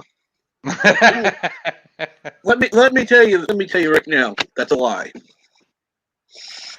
Yeah, It's but a lie. this is such an interesting thing that Windows Professional gives you the option to postpone updates. But it doesn't matter. Okay, this is a bit different story with the update right now that I'm installing, because this is the corporate image on the system, so Right.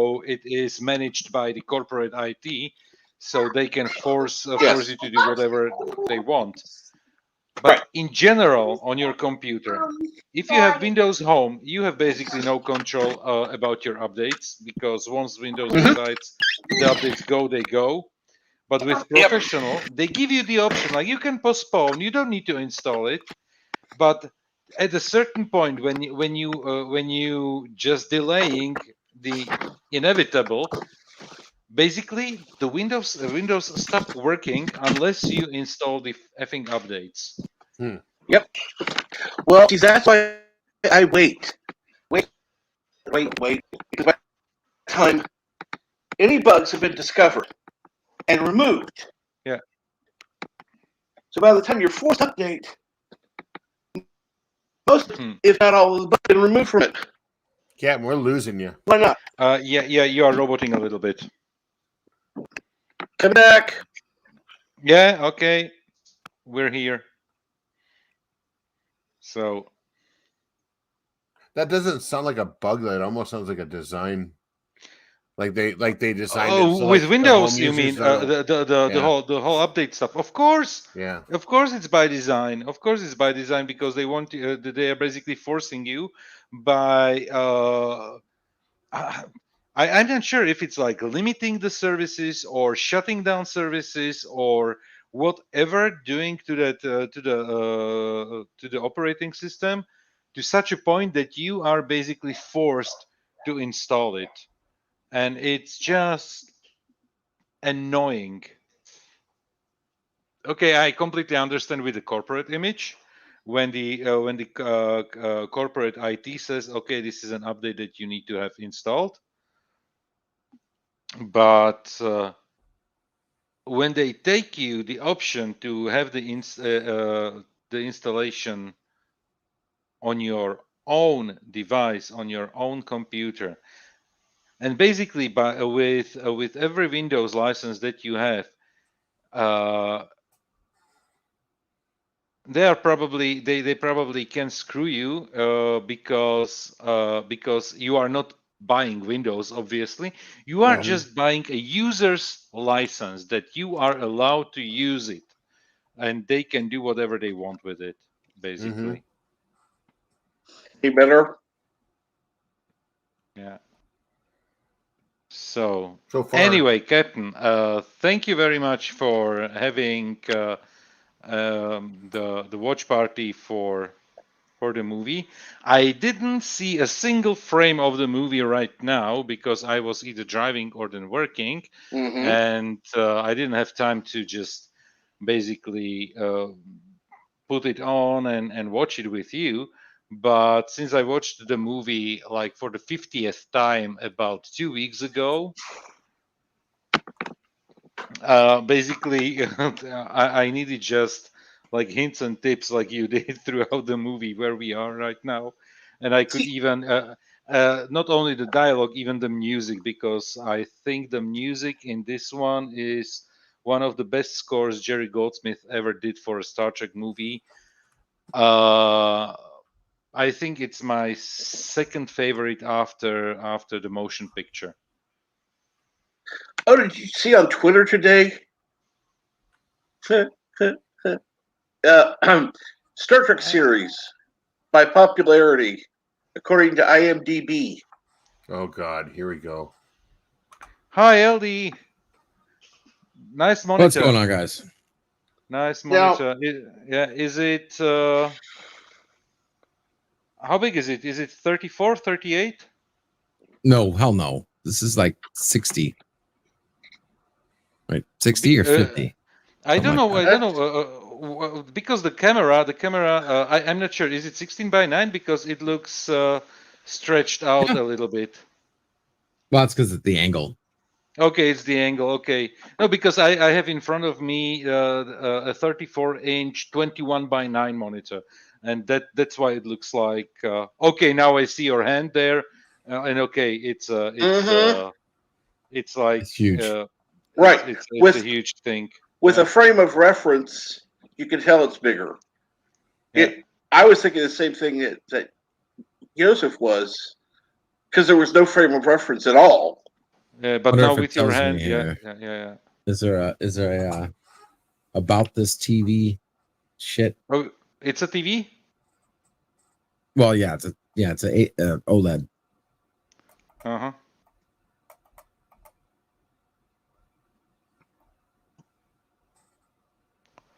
I don't know if there's an about.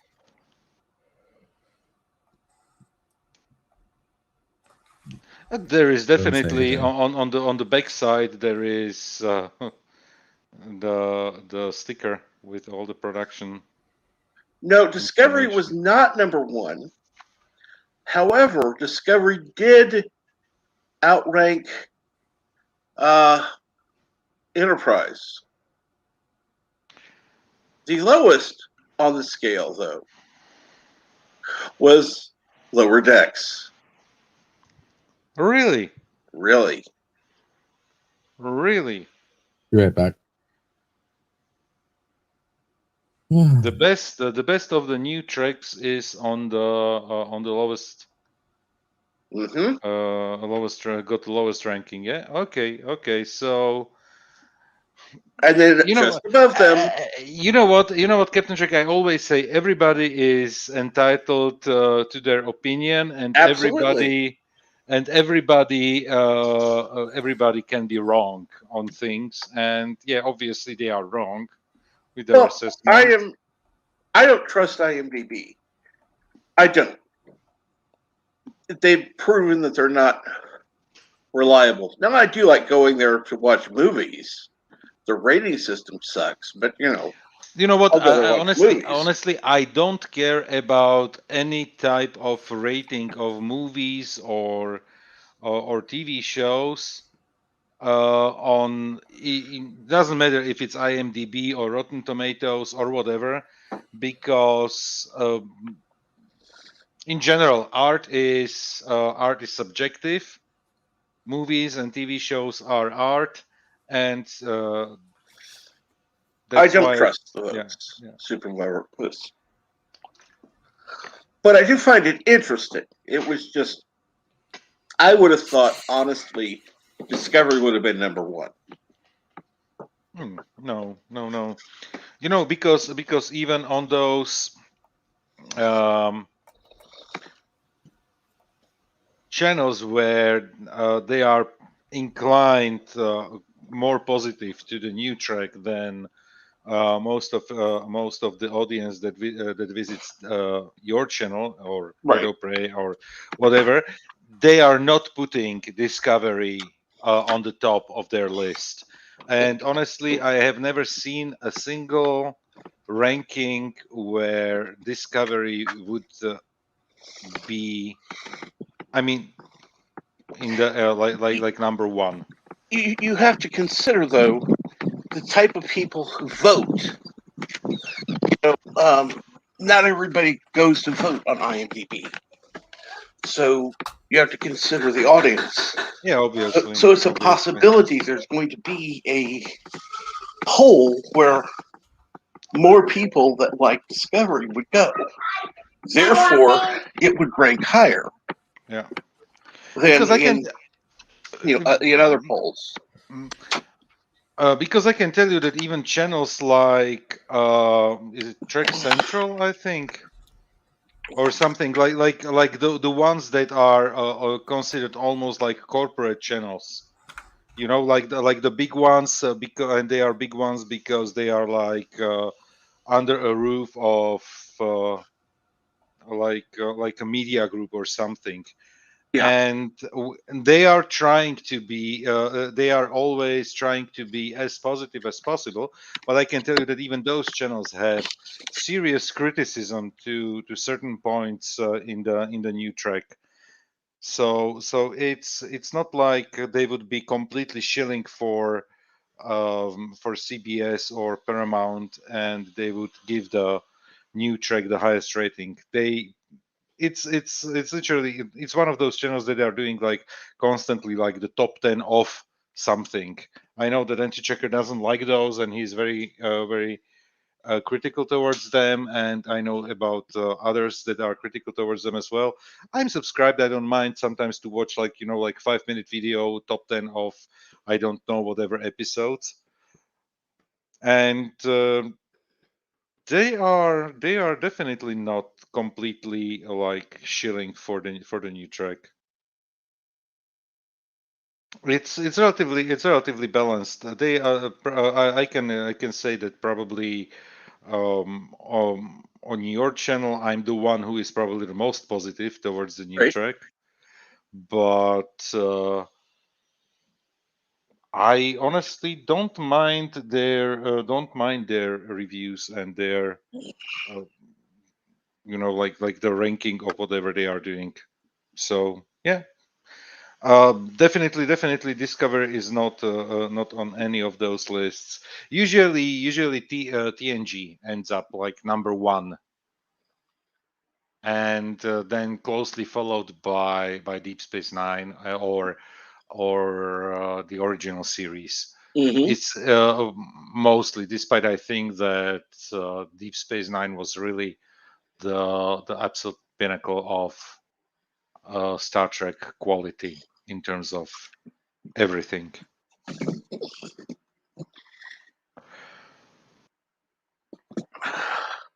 Obviously, in terms of like production value and how much money they invested in whatever series, this is probably the only ranking where Discovery ends up as number one. In terms of quality of special effects, Yeah. and visuals and everything. But this is probably the only category. But otherwise you can't, because you can't rank, basically you can't compare special effects on Discovery or Picard with TOS, or even like the Berman era Trek. No.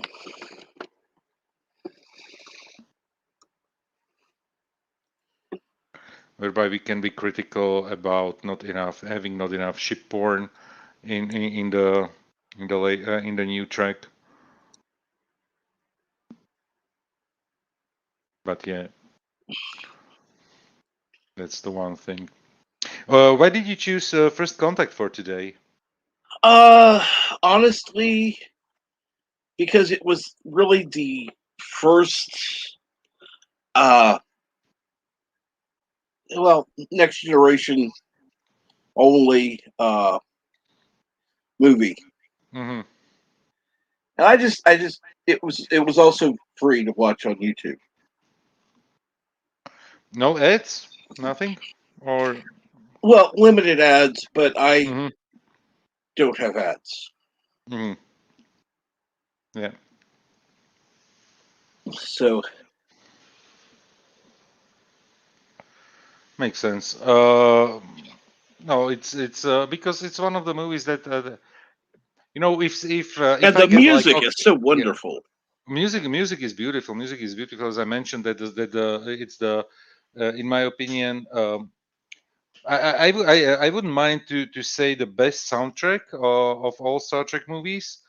If there was not the motion picture, where there are some, because it's obviously heavily influenced by using the main theme and the Klingon theme that comes directly, that is directly taken from the motion picture. I'm actually partial to Star Trek 2 and 3's music myself. Well, I totally understand it, because it was something different, and especially basically when you look at it, we had um, Jerry It was Goldsmith at the time only for the first movie when they came out. it was different, but yet it was familiar. Yeah.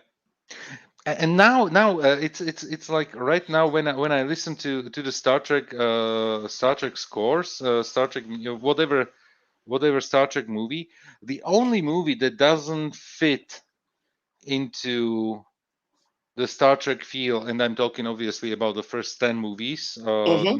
not the JJ Trek era. The only that doesn't fit into like the whole series is Star Trek 4, the Voyage Home. And Right. I'm not saying that the soundtrack is bad, because it is not, but it is the least Star Trekky soundtrack from all the movies. And it makes sense, at least, why it's not, Yeah, of being course. that it takes place on Earth, you know, in the Yeah. 20th century. You wouldn't have the same music going on. But I don't know. Yeah. It's Yeah, it just has. It's like because you have literally either like the big typical orchestra sci-fi themed music, or you have like for the second and or the sixth movie, the two movies that were directed by Nicholas Myers, you have very militaristic themes. Yeah.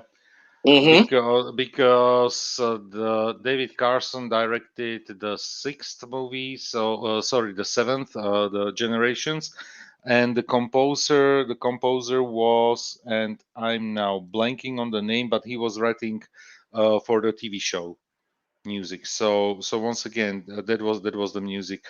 And for 8, 9, and 10, Jerry Goldsmith was on board. So obviously he was using the main Star Trek theme, the Klingon theme, even on in the other movies. And yeah, he left a big print on the Star Trek franchise in those movies. So definitely.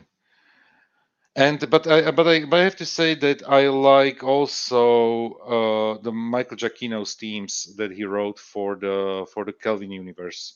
The soundtrack is interesting and not bad at all. It goes with the action genre, so it's okay, and I don't mind it. And what I really liked is that.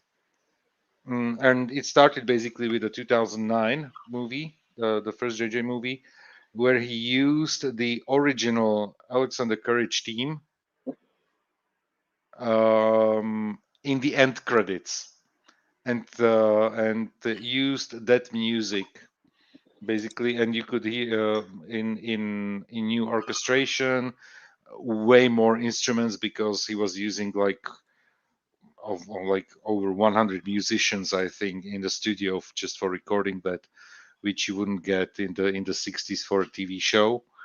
But I like that one.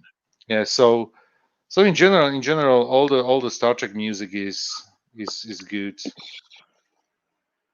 and we can. And when there was this, and I just saw a meme. I think yesterday was it, where there was this episode where on TNG where the Enterprise went to a planet that was completely destroyed, and only this one old couple was living down there in a house, the only house that wasn't destroyed. Kevin Umbridge movie or episode. Yeah, that one. Uxbridge. Yeah, where Deanna Troy was basically hearing some type of music. This music box. The music box. And somebody created a meme that I hear them. I constantly hear music, and please make it stop. And the last picture was like from Enterprise that she was listening to Fate of the Heart. So yeah. The whole time. Wow. And I can tell you that Fate of the Heart, literally, it is one of the themes, Star Trek themes, where I hated it in the beginning. I hated it with a passion. I couldn't stand the song, and right now it's like, okay, it almost became a meme. Literally, like. Rick Astley is never gonna give you up of Star Trek. Yeah, I always kind of like the theme, but I mean, like the song, I guess. Yeah, the problem is it came right after Voyager, and when you think back to the theme of Voyager, it was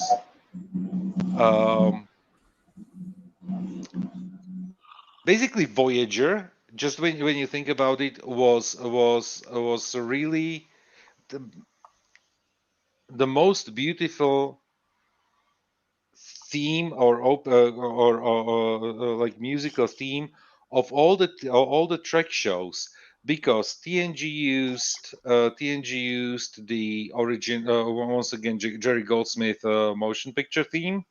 Yeah, only different orchestration, but it was basically the same thing. And Deep Space Nine. Actually, if I may interrupt, no offense, but the TNG used the exact same theme. They just sped up the tempo. It wasn't reorganized or recomposed. They just sped up the tempo and cannibalized the music. Was all. But yeah. However we look at it, it wasn't like originally written for the TV show, and the theme for Deep Space Nine. Honestly, when we may it might have grown on us, but it was boring. The opening theme, the opening music for Deep Space Nine was boring, so much so that they even changed it mid run. Yeah, it may have grew on some of you guys, but it never grew on me. I thought DS9, the music, the show, everything was boring about DS9. It was all my children in space is pretty much what it was. I didn't see it that way, but that's okay. Yeah, I agree with you, Tim. I don't see it that way either, but yeah. And hi, Dave G Sound. And yes, good afternoon, Dave. What's going on?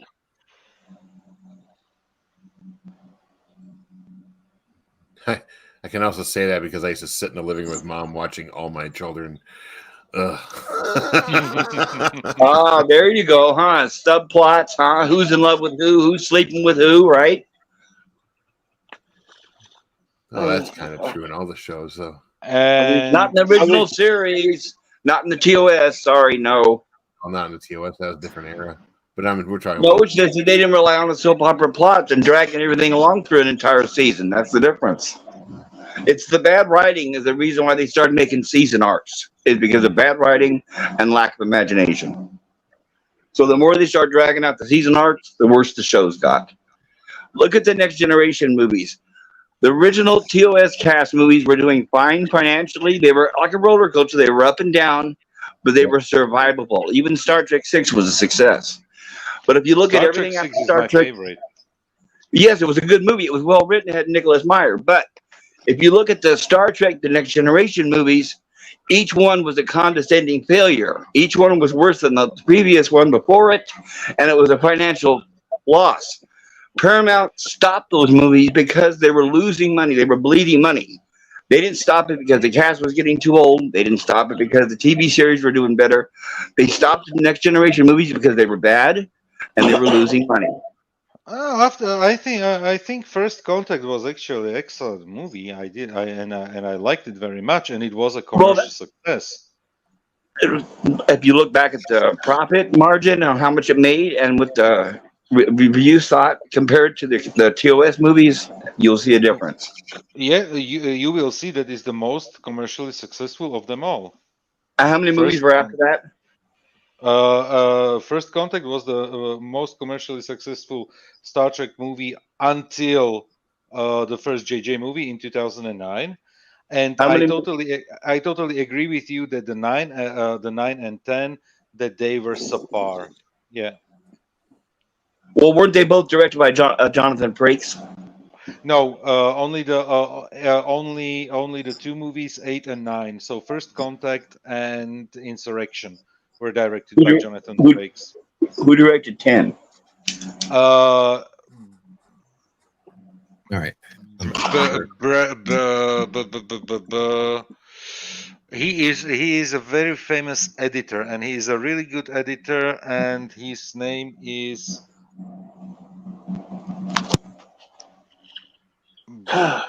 So it was an editor, not a director. So yeah, it was his directorial debut of the guy who directed it. And has he gone on to better things? I'm not sure if he directed more movies, but when you look at his, you are really forcing me now go to IMDb and. That's not necessary. Don't worry. Don't bother. I don't really care that much. Stuart Baird directed. Stuart Baird, yeah. And when you look at it, he as an editor, he worked on really successful things. Stuart Barrett, didn't he work on like Reanimator and some of those? Reanimator was good. I think Stuart Barrett was working. Skyfall. He, for example, he edited Skyfall as a James Bond movie. Casino Royale, I see here. Superman, the original Superman from '78. So he was editor on that one. So Legend of Zorro, Maverick, Demolition Man. Die Hard, Die Hard 2, Lethal Weapon 2, Lethal Weapon. Sequels. Even the Superman 2, Richard Donner cut, The Omen. So when you look at the list of movies where he was working as an editor, it's impressive. So I wouldn't say that he's like not knowledgeable in his job, but he definitely let's say his directing isn't the best one, and especially because he was trying to subvert expectation and to put some new twist onto Star Trek and do some different stuff, but it didn't work out. But honestly, when you look at the movie right now and compare it to even the new the new TV shows or whatever, the movie wasn't that horrible. And I think you're comparing it to something far worse. If you're comparing something to new Star Trek, it can make anything look good. And honestly, with time, when you think about it, there was only one thing that I didn't like about the movie, and it was how they found B4. That was the only very contrived and weird plot line of the movie. Otherwise, the whole idea about Shinzon and being a clone of Picard and everything wasn't that bad. Remans, he looked nothing like him, right? He looked nothing like him, right? But you know why he didn't look nothing like him? Writing. No, but at least they made the effort and they explained it. They ran out of budget in the special effects department. Right, and makeup. I have to say though, when you say, well, he came from a background of successful movies as an editor, now that sounds like we're talking about a certain somebody who was a successful producer before she did Star Wars. You want to know what a good thing about Nemesis? What? Dina Meyer, baby. Dina Meyer. Hell yeah. What? Who? Dina Meyer. She was the Romulan. The Romulan commander. Yeah. That helped. No thanks. That's not why I watch Star Trek. I watch Star Trek for good writing. If I want to watch porn, I'll open up a magazine or something. But honestly, porn actress. What are you talking about? But I look for Star Trek for good writing. I want to see a good show. That's like if I go see a superhero movie, I want to see a superhero movie. I don't want to see naked people. I mean, that's okay if you want to see that, but I want to see a superhero movie if I go see a superhero movie. One movie I know of that she was naked in, and that was Starship Troopers. Okay. Which one was she in Star Trek Troopers? Dizzy. The redhead? Yes. Oh, I was hoping you'd say she was the other one, Charlie Sheen's girlfriend. So I'll see her naked, but the redhead, no thanks. But in terms of Nemesis, I honestly, okay, the whole unwanted sex scenes with Troy, those were a little bit cringy. Maybe the Remans looked if they looked less like vampires would be nice. But honestly, the dialogue exchange between Picard and Shinzon, the dialogue was brilliant, and I can tell you, I get chills every time I see I hear Shinzon saying that the exchange with Shinzon when they are talking about what is it like? Oh man, that the echo will sound longer than the voice or something. when he is as a hologram in the ready room, in Picard's ready room. This is great dialogue.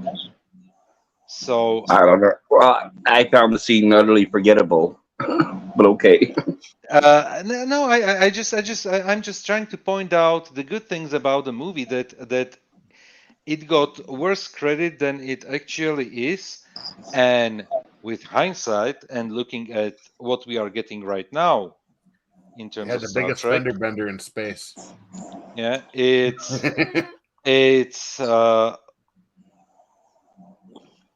artwork basically compared. Well, the way I look at it is Star Trek Five is a masterpiece compared to current Star Trek, right? And you know what? Once again, if Star Trek Five wasn't had a got bigger budget, And a better director, and a better writer. And the script would get a little bit rewrites, it could have been a good movie. Because for example, what I really appreciate about Star Trek 5 is, in terms of all the original cast movies, this one was the movie that depicted their friendship the best. They didn't have time to depict their friendship in any of the other movies, with the exception of maybe the scenes with Spock and Kirk in Star Trek 2. Mm-hmm. How about Kirk and McCoy in Star Trek 6? Very little scenes compared to Star Trek 5. Okay, but here's the main thing about Star Trek 5 that the main thing you got to remember that a lot of people forget is there is no way at that point, according to Star Trek lore, how long had the cast been aboard the Enterprise? I mean, the crew of the Enterprise, at least what, like 15, 16 years, right? Because we're talking about Star Trek time from the original series up until Star Trek 5. How many years was that supposed to be? Less than around 20 when you think about it. That they start. Okay, I don't know. Okay, right. Here's my point. But right before we go to a different subject, here's my point. All right, let's say 20 years. Right? They served aboard the Enterprise for 20 years. You got that? Out of all that 20 years, look how quick they handed it over to a stranger, without putting up a fight at all. No fight at all. Huh? You mean Star Trek 5? Remember they gave the ship to Cybok? Remember, without putting up a fight or a struggle. Oh, I don't care how much of friends they were. Never, ever in Star Trek lore would they ever have done that. To give up their ship to some fruit who's on a quest. And I'm not arguing with you that point, because this. But I'm saying is that part overshadowed everything else in the movie. Yeah, there's a few parts where it showed their friendship. There was also the bad part where Scotty was an idiot. He bumped his head because he didn't know the ship from one end to the other. But the main part was the fact that the whole crew just went belly up and immediately gave the whole ship to this guy they didn't even know. That is something that just totally ruins it. That makes that movie worse than any Star Trek movie, including the J.J. Abrams movies. Because that was just hands down terrible writing by Shatner. And I'm not arguing that with you. I'm not arguing that point with you at all. The only thing that I said is that is the one movie that depicted their friendship the best. Yeah. Of the crew, the most you had the most scenes that are literally dealing with the relationship of the crew and their friendship. And if it was Chekhov with Sulu, or okay, people are still cringing about Scotty and Uhura being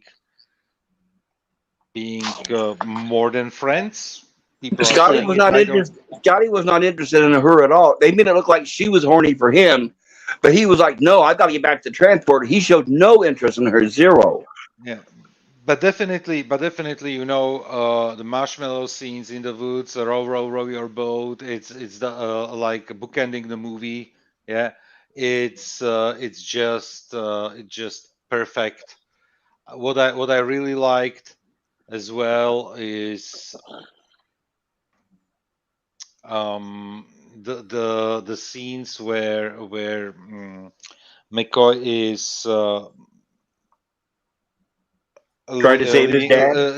going through the loss of his father again there, and you know this like those scenes are literally it's the one movie that really took the time to show the friendship, and this is the part what I like about the movie. And now I could give you a list of at least 20 different points why I didn't like the movie.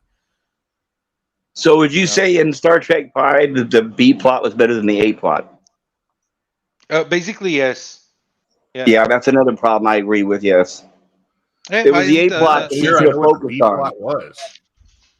But it was the A plot. See, the problem is back then I was going to the conventions. I remember I was at the conventions through Star Trek 2, 3, 4, 5, and 6. I stopped going after 6. After they stopped making the original cast movies, I stopped going to the conventions.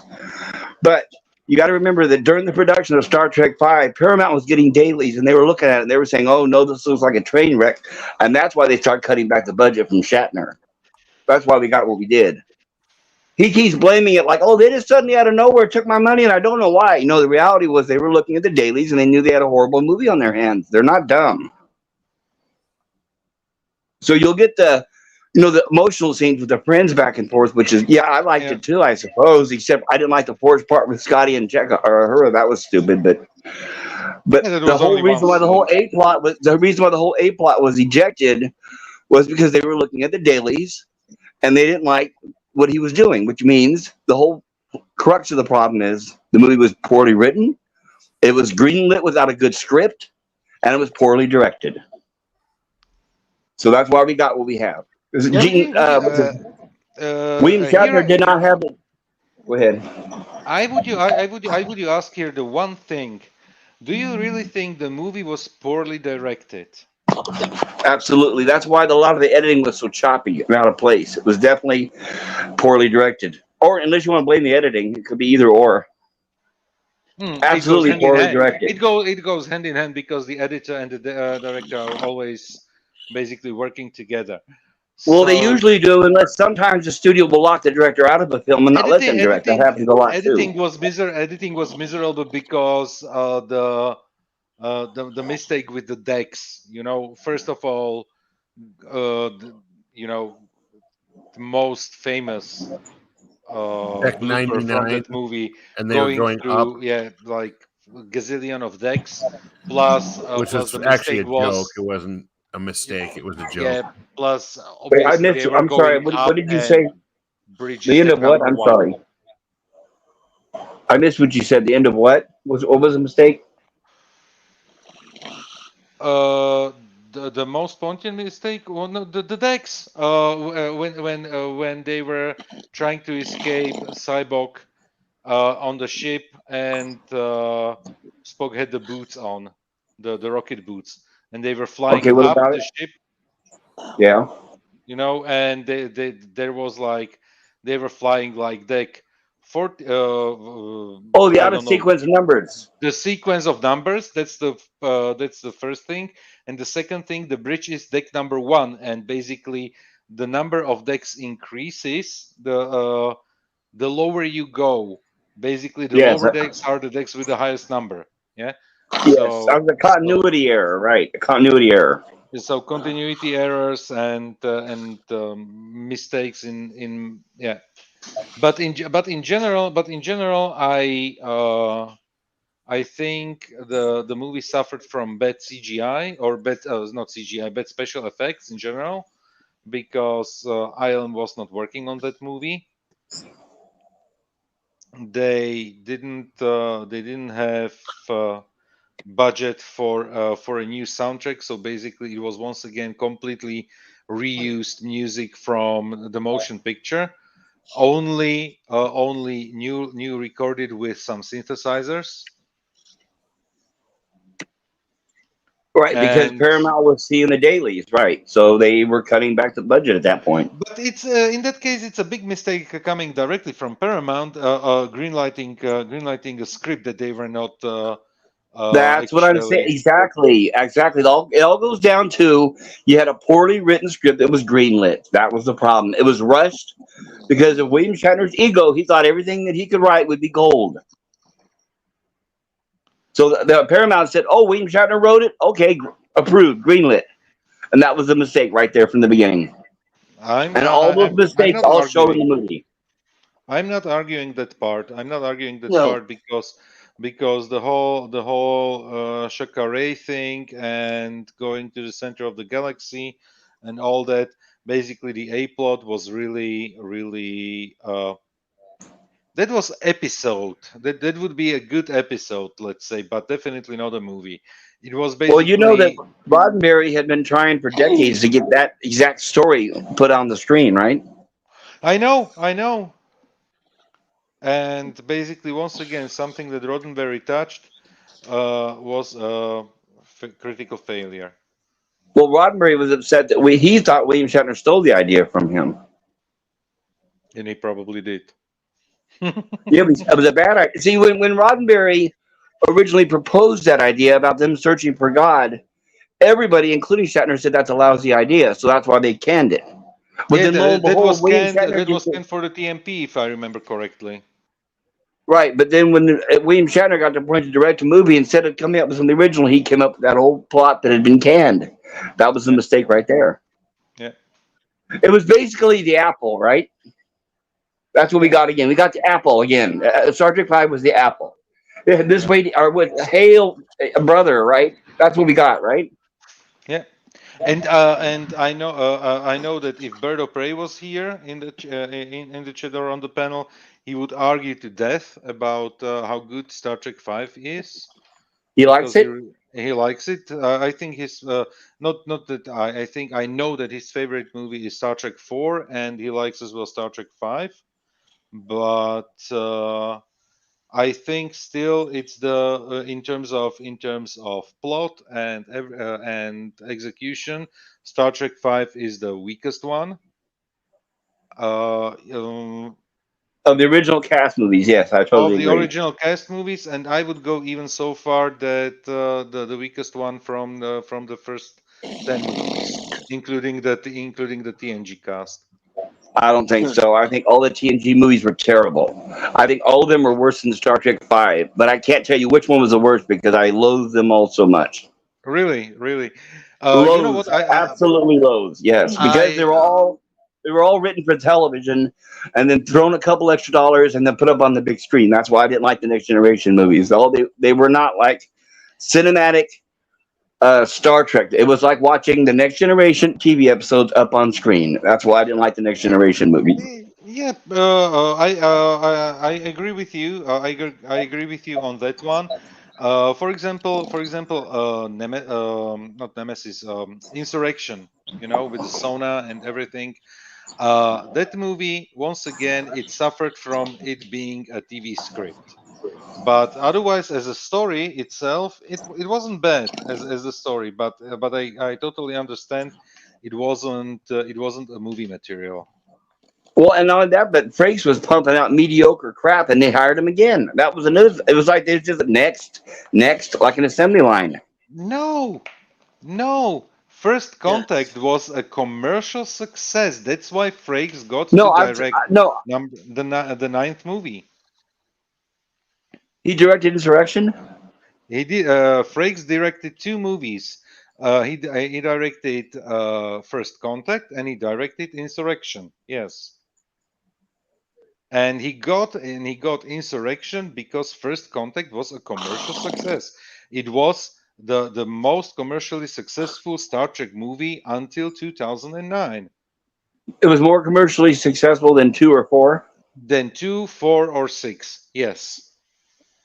Well, there's no accounting for taste. And it's not that I'm pulling it out of my butt. Those I've got those them. No, I didn't statements. think you were. I didn't think you were. It is basically just go to IMDb and check the earnings. I just looked I at think the honestly, I looked at the I box could tell you. office right now. Hold on, Boberfus, Yeah. 1 second. I just looked at the box office right now, and Generations made $118 million. First Contact made $146 million. Insurrection made $117 million. Nemesis made $67.3 million. Yeah. So then that's not what you just said. Then What do you mean? didn't that mean that the profits are declining, right? That's Yeah, what Repeat he's that again, saying. LDG. That's exactly what he's saying. First Contact made the most money out of all the Next Generation films. They Right, declined but we just heard that after- Insurrection made the most. Remember? No, he said First Contact. I made the said most. First Contact. Okay, gotcha. Well, I'm going to be honest with you guys. Here's my problem, and it is extremely biased, and I have to admit. In Generations, the way that movie was done, the way it was shot, the way it was handled, the way it was made, and the way they handled Kirk, when I walked out, for me, Star Trek was dead. I guess that's my problem, and I do admit that. A lot of people. That's why since then I didn't like DS9, I didn't like Voyager, I didn't like Enterprise, I didn't like any of the Next Generation movies. I think the way they handled Kirk's death, I think for me is what killed Star Trek for me. I just had to think about it for a second. I apologize, guys, for the bias. No, it's no problem. For example, I'm extremely biased to Into Darkness. The movie Into Darkness literally makes me furious every time I watch it. I know that some people say that it is the best of the JJ movies. I know such people. But I still think it's the worst movie because it makes me as furious as Discovery Season 3 episode Unification 3. Those are like two things in Star Trek that make me literally angry. I cannot watch Into Darkness without getting furious. And That's how I feel about Generations. Mhm. Generations and especially after being released right after the TNG ended, after All Good Things, it was in my eyes a very mediocre movie. Despite all the special effects were cranked up to 100 compared to what we got on the TV show, because obviously TV show budget compared to a movie budget were two different things. And I think Carson was his name, the director. I'm blanking on the first name. Did a great job in terms of visuals. I really liked how the Enterprise D looked on the big screen in Generation, but in terms of and I really like once again the dialogue, the exchange that Picard had with Soren on the planet on Veridian, whatever number it was, Veridian 5 or whatever, where they talk about Porta Potty 5, yeah. About the time, Those once again, the dialogue was good, but I didn't like many other parts of the plot, and it was in my eyes very mediocre movie. You don't think it was just really like sort of bad writing? How Guinan just happened to pop up and just coincidentally happened to be there? I mean, what a coincidence! How the entire universe, huh? But actually not. Actually not, because it was once again explained how Of course, Guinan. it's easy to explain everything in the plot, but I'm talking about in reality, the odds. Because believe me, I was there and I saw the movie and I saw how they explained it, and my eyes were still rolling back in my head, and I was still fuming. It's like, are they serious? They got Whoopi Goldberg on the big screen again, as Guinan and as a I was guide tired of for her at Picard. that point. You got to remember the only reason why Whoopi Goldberg was on Star Trek is because she went to Star Trek and said, "I want to be on your show." That's the only reason why she was on the show. And what they do with her, they say, "We don't know what to do with her. So what do we do? Well, let's see. Well, let's make her psychic." But wait a minute. We have Troy who's supposed to be psychic. Well, push her to the side. Let's see. Make Whoopi Goldberg, because she won an Academy Award. Got to give her the role. Let's make her the psychic, and let's make her the go-to every time they need someone to solve the plot. Yeah, but what are we going to do aboard the ship? What's she going to do? Is she going to be the captain, the pilot, oh well, no. Let's see. Who do you go to when you need your problems? The bartender. You need to go to the bartender. But Whoopi Goldberg was used on TNG. She was used relatively sparingly throughout the show. I don't know if she was in 20 episodes. I'm not even sure if she was in 20 episodes. I don't know how many episodes she was in, but the only reason, anytime, remember Eddie Murphy tried to force his way into Star Trek 4 as well, and she pretty much forced her way. She used her clout with Paramount to get on the Star Trek Generations, and I think, and her character showed. You could tell it was a character that was tacked on. You could tell it was a character that was not generic to the show, that was written and part of the fiber of the show. You could tell she was something that was just thrown on. And I never liked that, ever. Every time they went to her, I was like, oh my God. And it's like Paramount saying, look, we have Whoopi Goldberg. She won an Academy Award one time. Remember that one time? And honestly, I didn't mind Guinan. I actually liked her way more than Deanna Troi. Deanna Troi well, you got to remember, every time they showed Picard having to go to her, Guinan. Every time Picard had to go to Guinan, it showed Picard being weak. And that's another problem. Is I always saw Picard as a coward and a weakness. He could never make any decisions on his own. He was a coward. He couldn't fight. I think the Next Generation. Okay, let me ask you guys this. You guys know Next Generation more than I do, because I mentally try to block it out. But in the Next Generation, didn't Picard only fight once, and wasn't that against Klingons? And then when he finally didn't he have a hood over his head to hide the stuntman? Is that right or wrong? Yes. Because I remember a friend of mine, he was coming over. He goes, "Look! There's an episode coming up. Picard is actually supposed to fight supposed to fight in the next episode." I said, "No way! He's a pussy. They're not going to show him fighting." And he goes, "Yeah, he's supposed to go to Klingon planet with Worf, and he's supposed to fight for Worf's honor, some crazy crap like that." And I said, "Okay, watch. We'll sit here." And him and I were betting. I said, "We're going to watch. There's no way they're going to show Picard fighting. No way." And we're watching the episode, and sure enough, he comes out. He puts a hood over his head, and then it shows the fighting, just like they did in Discovery with Mrs. Mary Sue. They put the hood over her head to fight the stunt person. And it's like, no. One thing I would like to say, welcome Bird of Prey on the panel, and please say your greeting. Hello world, it's Bird of Prey 5, Kapla. Hello, Bird. We lost Captain. Sorry, Captain. may not be streaming this afternoon because the guy's coming to fix the bed about that time. So I don't know when he'll be done. Is he going to fix that crazy noise you have? Yeah, that's why he's coming. Oh, good. So, now, what is it about your chair? What is it about your chair? You said batteries. The chair is completely dead right now.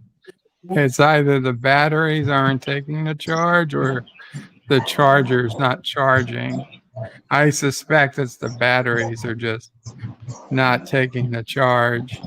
But now they're probably old and shot. So what's any ETA on your new chair?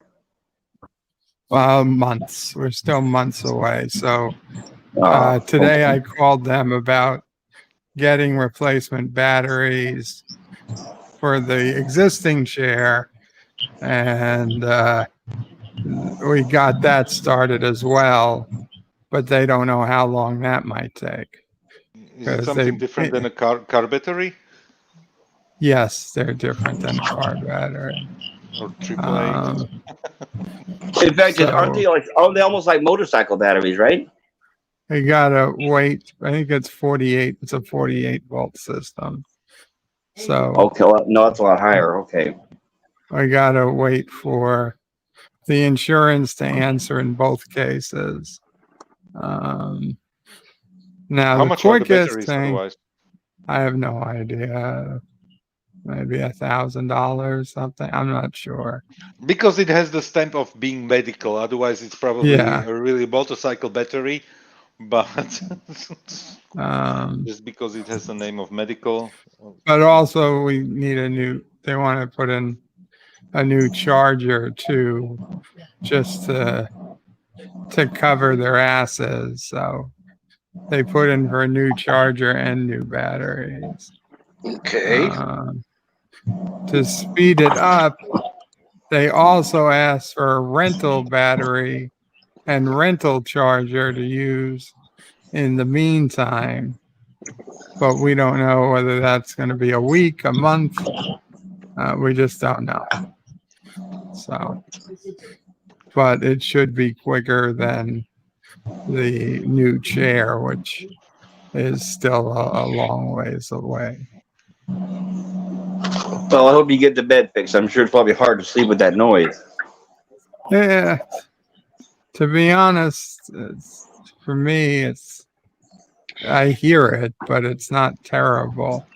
Mama Prey is far more sensitive to the noise than me. Okay.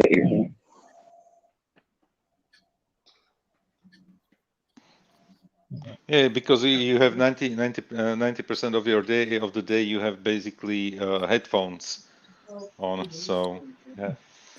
I usually just have one earbud in. I don't usually wear a headphones. Hey, Bird, we have a question about a topic before you came on. I was told you like Star Trek 6 or Star Trek. What was it? What did you say? Star 5. Trek 4 is his favorite movie, and Star Trek 5 he likes. Yeah. Yeah, and Is that true, Bird? Yes, I actually wrote in the chat when I heard you talk about that, because I was listening. Yes, I think Star Trek 5 is the 4th best Star Trek movie. Oh, the 4th best. I was thinking you were thinking it was the 2nd best. No, it's 4, 6, 2, 3, 5, and 1. Oh, so it's a difference between 5 and 1. Okay. But I think it's a good movie. I don't think it's a bad movie. I would gladly watch Star Trek 5 over and over again. Now, Star Trek, the motion picture, the first one, have you seen the director's cut? Probably. I've seen a lot of cuts of a lot of movies. Well, I'm just saying because it is a big improvement over the theatrical cut. And plus, they added the special effects that hadn't been completed. So it's, if you haven't seen it, it's worth checking out. If you're not sure, might want to check it out again. Honestly, Star Trek 1 is so bad to me, nothing is going to save it. Okay.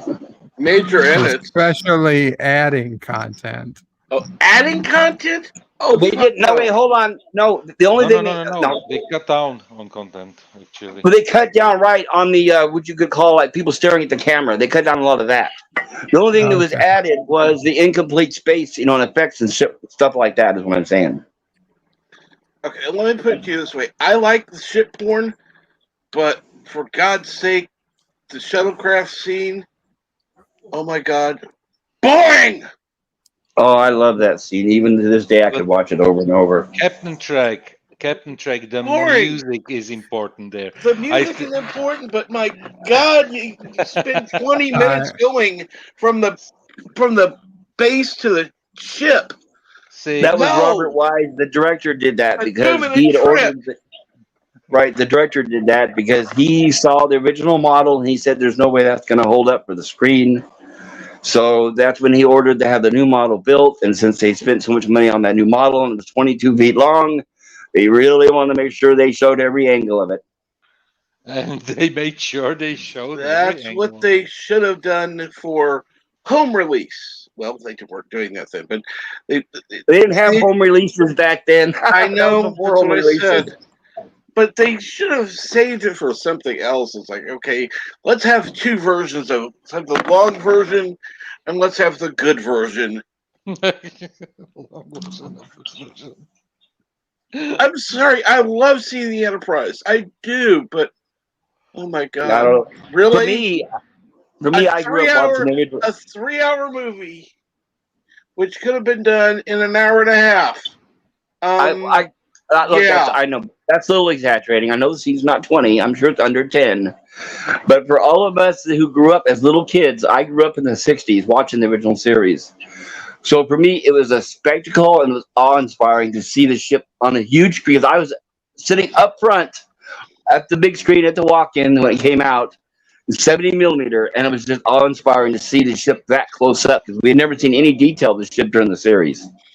Right. But that appeal, I admit, does not hold up after all these years. But then it was exciting because it was our first look in detail at the ship. Does that make sense? Well, back then, yeah, it was like, oh yeah, it's exciting, fun, and then it's like watching more and more. It's like, oh my god, I guess for the re-edits, for the re-edits, they could have just cut the whole scene out. They could have showed Kirk and Scotty getting the shuttlecraft, and then they could have showed it.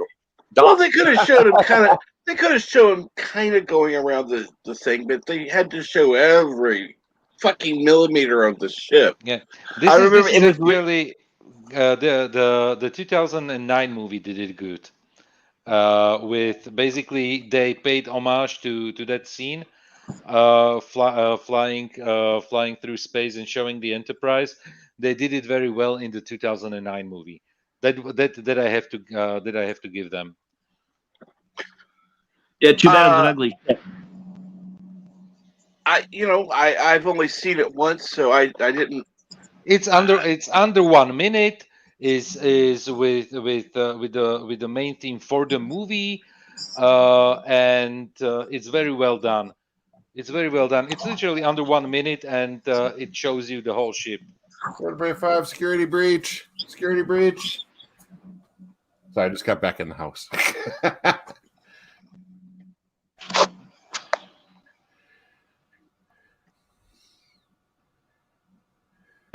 Dave G. Sound puts in the chat the long version and the longer version.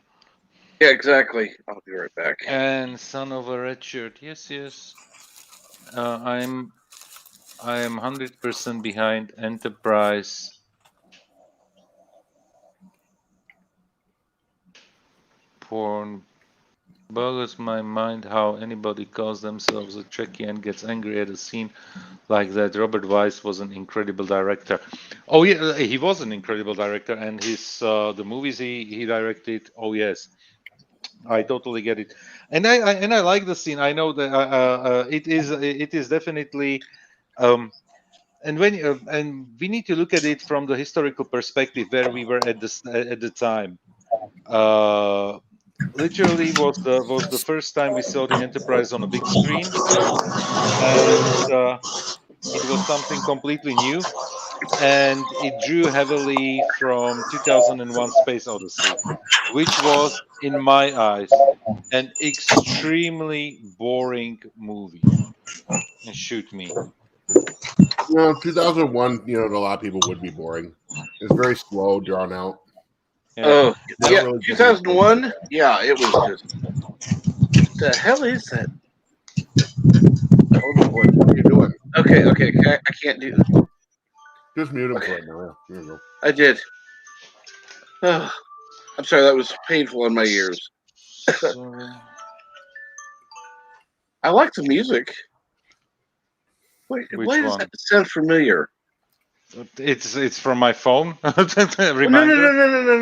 I know that, but I know that tune. I don't know. It's on my Samsung phone. It's one standard alert music.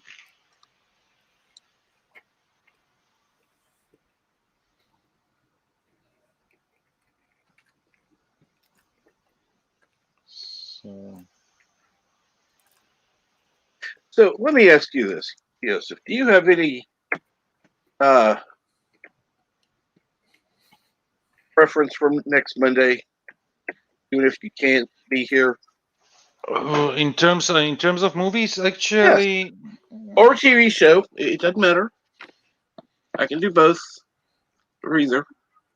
But you have certain conditions there that I can't fulfill. There is one TV show that I was planning to rewatch again, and it's Eureka. I've never seen Eureka. You've never that's a seen great Eureka? That's a really good show, Eureka. It's from I think 2006. Let me check some quick. Colin Ferguson It in was the on main role. Sci-Fi Channel. It was it was on the Sci-Fi Channel, mean- then on the Sci-Fi Channel, and it has 1, 2, 3, 4, 5 seasons. And the first episode is basically like double feature, and it's a It has a good decent thing. selection of, I would say, A-list actors too. And yes, you basically you find their actors from Star Trek, from the Battlestar Galactica, Terminator. Terminator. Yeah, exactly. Okay, let's see here. Eureka, 2006. Okay, there were 5 seasons. That's 5 something where I got to seasons, get a DVD collection of that.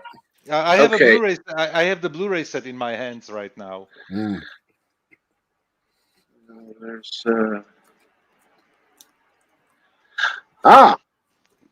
I found a way to watch it free. It's on Peacock. Really? Yep. Cool. See, I'm trying to stick to free things where people can just tune in and watch. All I have to do is give out a link and go, here, go watch it. Peacock's a little hefty on the ads, though. I gotta be aware of that. Yeah. That's fine. It's free. Yeah.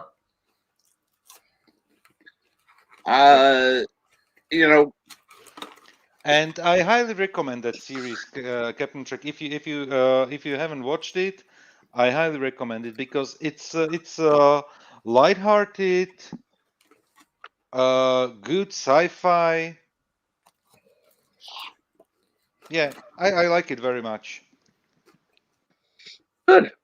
And 5 It's about a seasons city took of them to goofy film, science I think experiments. like It's 7 great. years because it was like in the middle of a writer's strike, the economic crisis of 2008, and everything. So it took them like an eternity. Even season 5 was split in like 2 parts, and was it season 5 or season 4 was split in 2 parts that they aired with almost 1 year break. Sure, a lot of writers' strikes nowadays, you know. Yeah, so Yeah, funny how with the writer's strike they keep demanding more money, but the movies aren't getting any better, right? Yeah. Bet we can't have some influence on it. It's like, hey, do they deserve more money? Fuck no. Yeah, I would say start piping out better stuff, then we'll give you a raise. So, Random Menace, I have to ask you. Random Menace, you said that you didn't. Hello. Hello. Hello. I hear you. I think Captain Trek muted, so it's okay. What did you want to ask? No, he's not muted yet. Random Menace, you said that There you you felt Star Trek 4 wasn't like a Star Trek movie. Is that correct? Soundtrack. I didn't. I said the soundtrack is the least Star Trek movie. Star Trek soundtrack, not the movie gotcha. itself. The movie is the movie fulfills everything that a Star Trek movie or Star Trek itself should have. I like that movie. I really like it. It has good comedy. It has a good plot, drama. It once again goes with what was very topical in the 80s. Save the whales, Greenpeace and all the jazz. Yes. I think right. The reason why I brought it up is, in my opinion, I could be wrong, but I remember even thinking then. First of all, I did like the music of Star Trek 4, but I agree with you. It's different.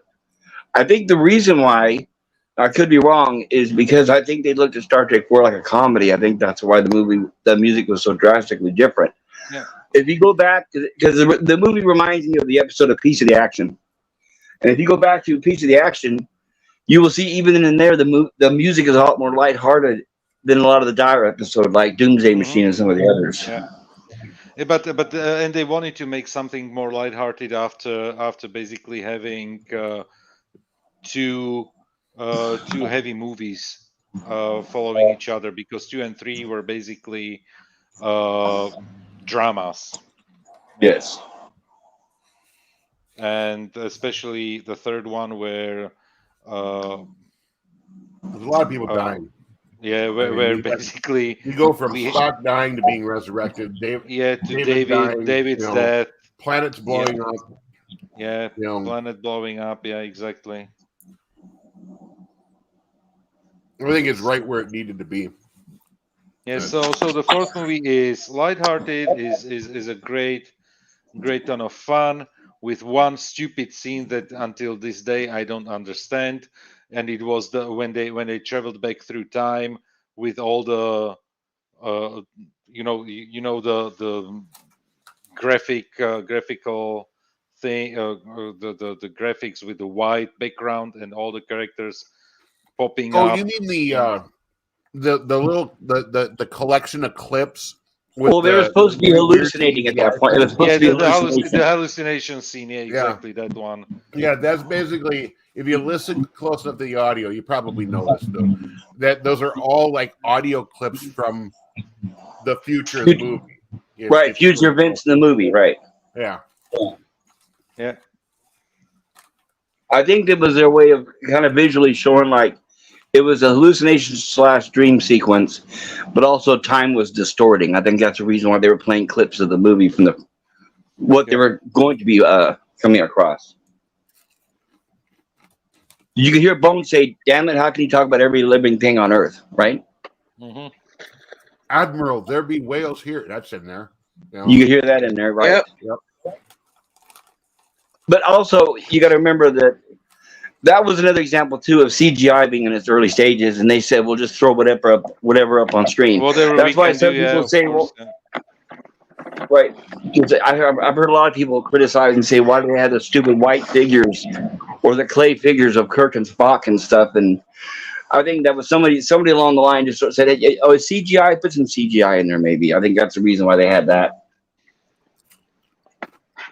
I actually kind of liked it. It kind of gave the feeling of the time travel and passing of time. Yeah. Or did they make it? Are they in heaven? Are they in the primordial soup? Did they go too far back? No. So maybe they were also reflecting. I don't know if this is true, but in my opinion, maybe they were reflecting that if you're a person and you're a human being and you actually do time travel, that maybe somehow it affects your brain and your memory. So not only was the ship going back in time, so was their minds, and it was almost like it was a mass hallucination, almost like they were all seeing the same thing, possibly, right? I think it's just a little more based than that. I honestly think they wanted the audience to be put in a mood where they don't know what's going on. Because you think about it, once they go back in time and they come to, Kirk and them are like, "Where are we? Are we in the right place?" They don't know what they're doing. So correct. I think they put that scene in there so that the audience doesn't know what's going on either. Right, because otherwise we'd all be like, "Yeah, we know they're back at Earth, right?" Like, yeah. And I'm still using to this day one sentence from that movie. Every time we go to a mall, to a shopping mall, and we park somewhere, I go, "Everybody remember where we park." I like that part though. It was funny. I remember I went to a Star Trek convention after that movie came out in San Francisco. And they were all excited. That was the first thing they had to ask. So you filmed that in Golden Gate Park, huh? And William Shatner, no, we didn't. We filmed it down in L.A. So people get a little carried away sometimes. The only thing that put me off about the scene is the garbage men. The garbage men sound like they came from New York. Well, that's the actor, right? That stock actor they use. He was the same guy that was in The Mask. When The Mask went to rent a car, remember he was the same guy. He said, "Oh, you want the one out back, huh?" Yeah, it's just like like if you think I'm gonna pay like $20 for a damn toaster oven, you're out of your mind. What'd she say to that? Well, yeah, I didn't see nothing, and neither did you either. Right. If you watched it like my, did you, so shut up. If you watched it like me in German for the until I think I watched the movies for the first time in English maybe like 15 years ago or even less. Otherwise, I watched it always in German. So there was definitely no New York accent for me. Bird, how come you don't have that accent? Mama Prey does a little bit. Yeah, she does Mama Prey does. Mama Prey does, yeah. She really has the accent. I love it. It's great. Yeah. Who says I don't have that accent? Everyone. What does it take for you to have the accent, Bird? Do we have to get you all riled up or what?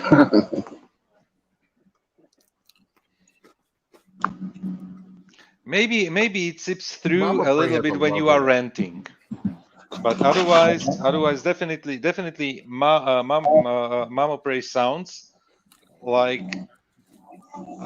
a lady from New York, but you don't. I hope I don't sound like a lady. Yeah, you know what I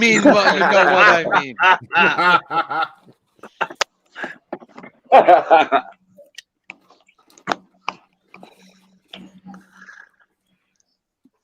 Okay, say New York. New York. Okay, you're not a New Yorker. Yeah, it doesn't. When New Yorkers say it, isn't it mostly like New York? Like certainly, right? We need to have LDG on. He has a better accent than you. I can't believe we're telling somebody from New York how they should sound. Right? No, it's one of those things where, you know, some of the accents even I can like go and say, okay, this is probably this part of the United States, this is this part of the United States. But with Bert, honestly, I wouldn't be able to guess. Maybe that's because he travels so much. But that does remind me of one topic I had to bring up. In 12, 13 years. But that does bring up a topic. You guys have seen the movie Airplane, right? Yes. Mm-hmm. Okay, I don't know if I listened to the commentary with the Zaz team who actually made it. So I listened to the commentary on the DVD. And I don't know if any of you guys remember this, but you remember Robert Stack was in it, right? As Captain Murdoch, and he was helping them talk down the airplane. Remember that? Mm-hmm. Yeah. Okay, when the directors approached Robert Stack for the role, and they said, "We want you to play Murdoch. We wrote this character for you." And of course, he hadn't acted since The Untouchables, so he said, "Okay, I'll take it." So he gets on there, and they said, "Well, wait a minute. You don't sound like Robert Stack." And he said, "What are you talking about? I'm Robert Stack." And he said, "I don't know, but I know, but you don't sound like Robert Stack." And they said, "John Biner does a better Robert Stack than you do." And he said, "What are you talking about?" They said, "Can't you talk like John Biner doing Robert Stack?" And they actually had to show him clips of John Biner impersonating Robert Stack. And then that's what he did. He did John Biner doing Robert Stack.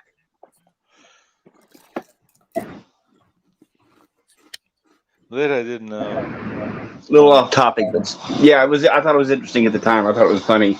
And Ethel Merman, the scene where she thought she was a soldier, when they approached her and said, "You want to be in our movie?" She goes, "I don't know what that is, but as long as I get to do my own hair, sure." So they signed her on. Actually, Eric, impersonate somebody else who was impersonating him. I have to correct you. Citizen Prey has a stronger accent than Bird. May not be strong, but I can hear it.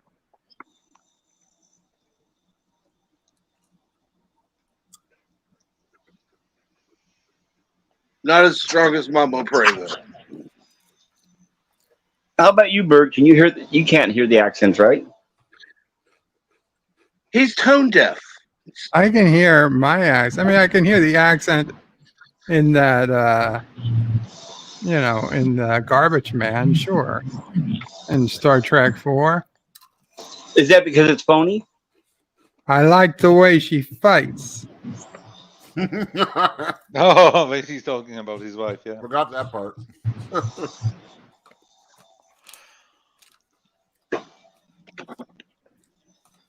Hey, Berg, would you say that the accent of the Garbage Men in Star Trek 4 was exaggerated? No, honestly, not really. I mean, maybe for LA, not for New York. So you say it sounded typical for New York? It is I would say it is a New York accent. Why they had it for San Francisco Garbage Man, I have no idea. But it was probably B Unit director, right? I don't think that was actually Nimoy out there filming that scene. I have to go. Somebody's here. Good luck. Okay. Take care. Hopefully about a chair. Yeah, hopefully he'll get his batteries. Just the batteries. The repairman for the bed should be there. That's why Bert says he's not sure he's going to Oh, that's stream right. today. Fixing the noise. That's right. Yeah. I think he mentioned something like one of the fans or something. If I remember. Yeah, he said there's a vent that's making a constant noise. Apparently, a fan. Yeah.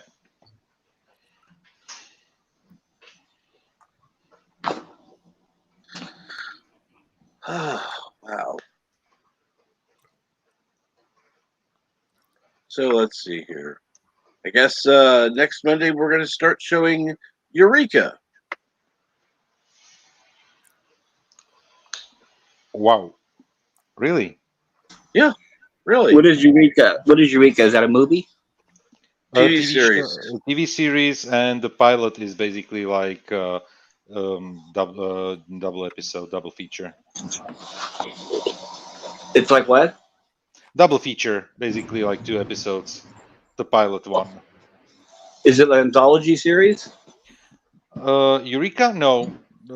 It's when you look it up, it's either Eureka or on some channels it was named A Town Called Eureka, and it's basically the premise is about if I may, go ahead. Go ahead. Go.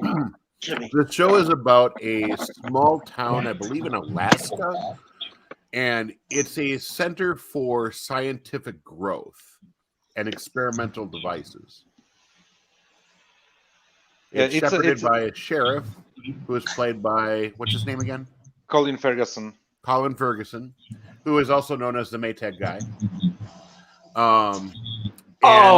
It's a combination of it's kind of like a comedy just / sci-fi show. I mean, it's not like a comedy where you got a background group of people laughing, but there's just funny moments. There's goofy science fiction. There's aliens sometimes. There's androids. There's all sorts of different stuff going on. The town was basically created after World War II by Albert Einstein, and it is there to basically group together the best scientists from all around the world, and they are and basically the sheriff is and now I put it in quotes because he is a street smart guy, but he is the dumb one, the audience for all the scientific inventions that they are creating there, and it's a good show. The pilot is a little bit different from the show because they were still establishing certain things, but definitely it is a good TV show. And well, I have to disagree with you on one point. The Maytag repairman was Jesse White, so I'm not sure who Colin Ferguson is, but okay. Okay, that's the old Maytag guy. They replaced him a few years back. Correct. How long did his replacement last? Oh, several years, but he got replaced because he was popular from the show Eureka. Eureka's that old? 2006. Yeah. Yeah, 2006. Okay, gotcha.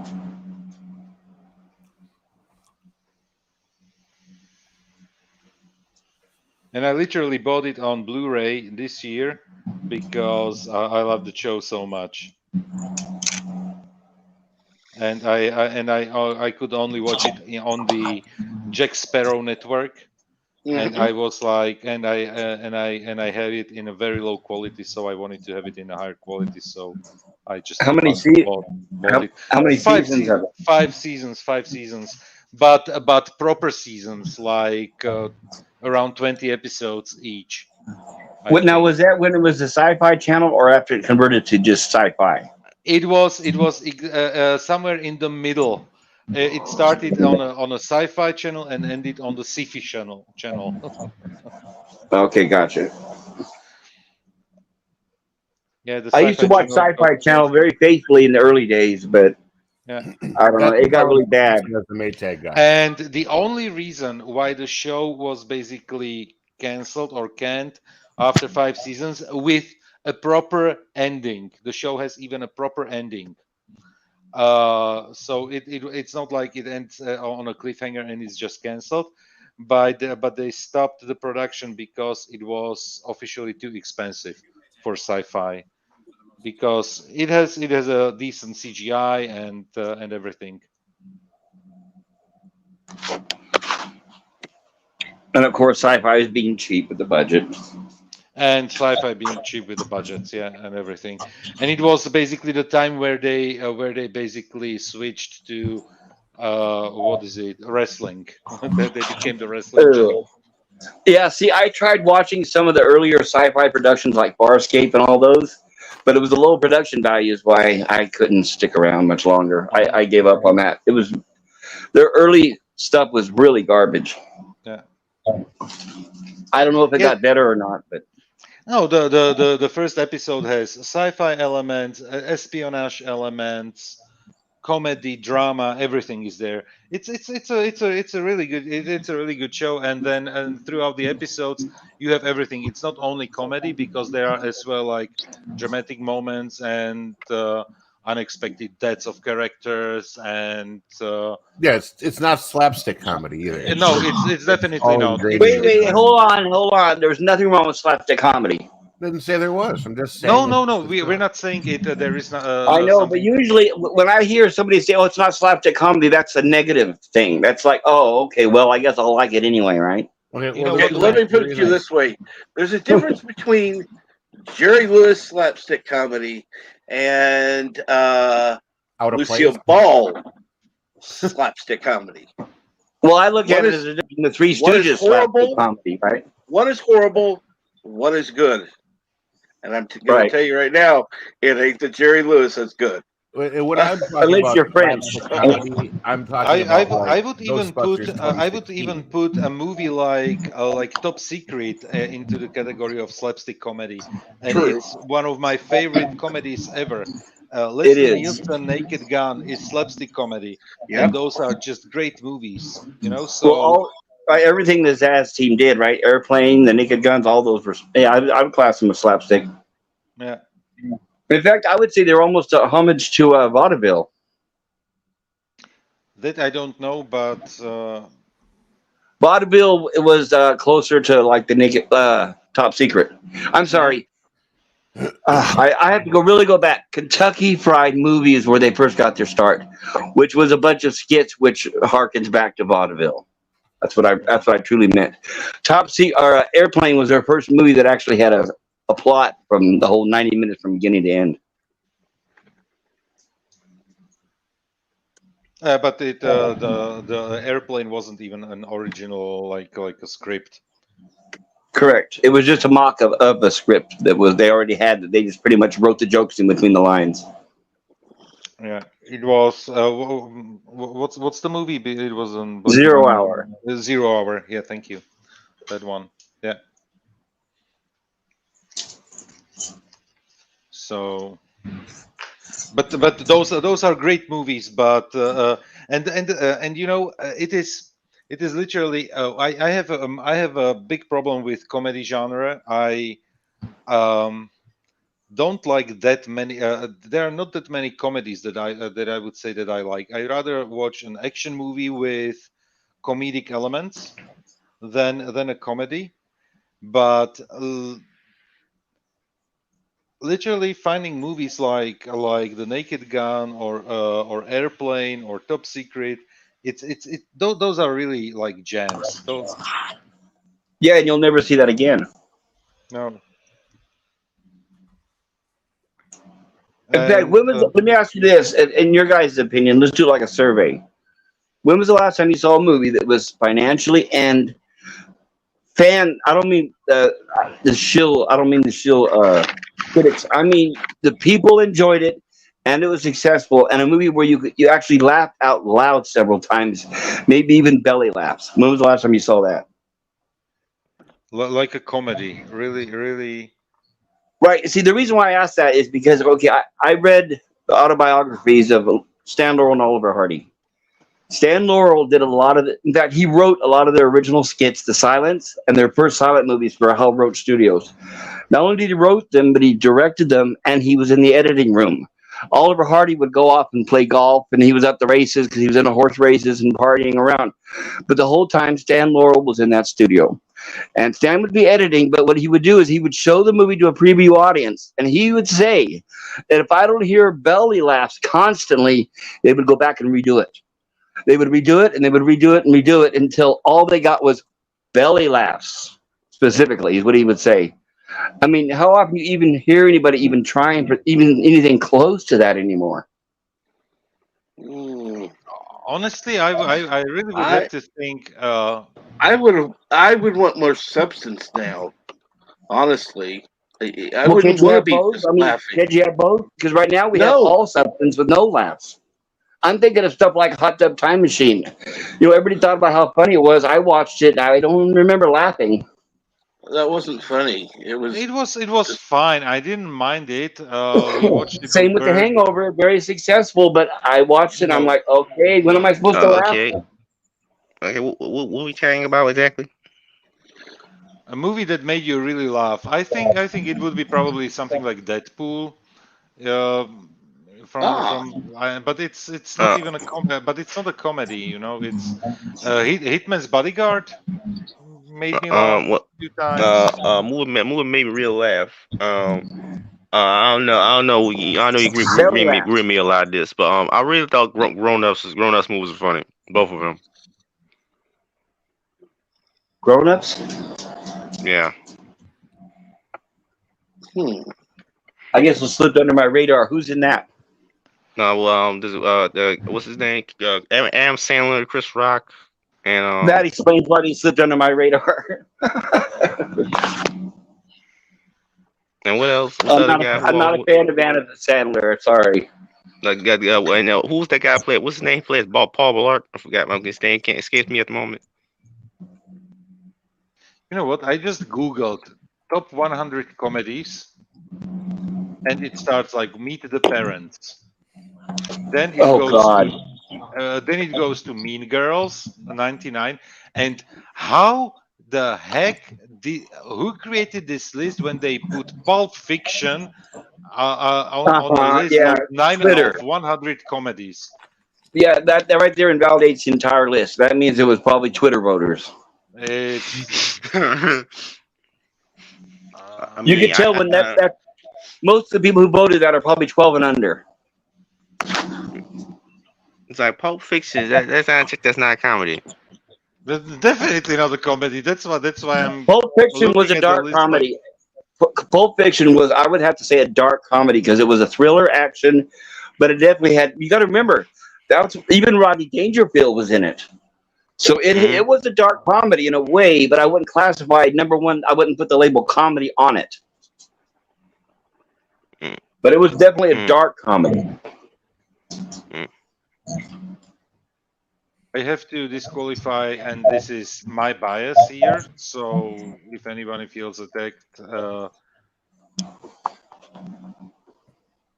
please just ignore it. I disqualify all movies with Will Ferrell. Thank you. Will Ferrell is let me put it this way. Will Ferrell is 2-week-old diaper poo. Okay. Thank you.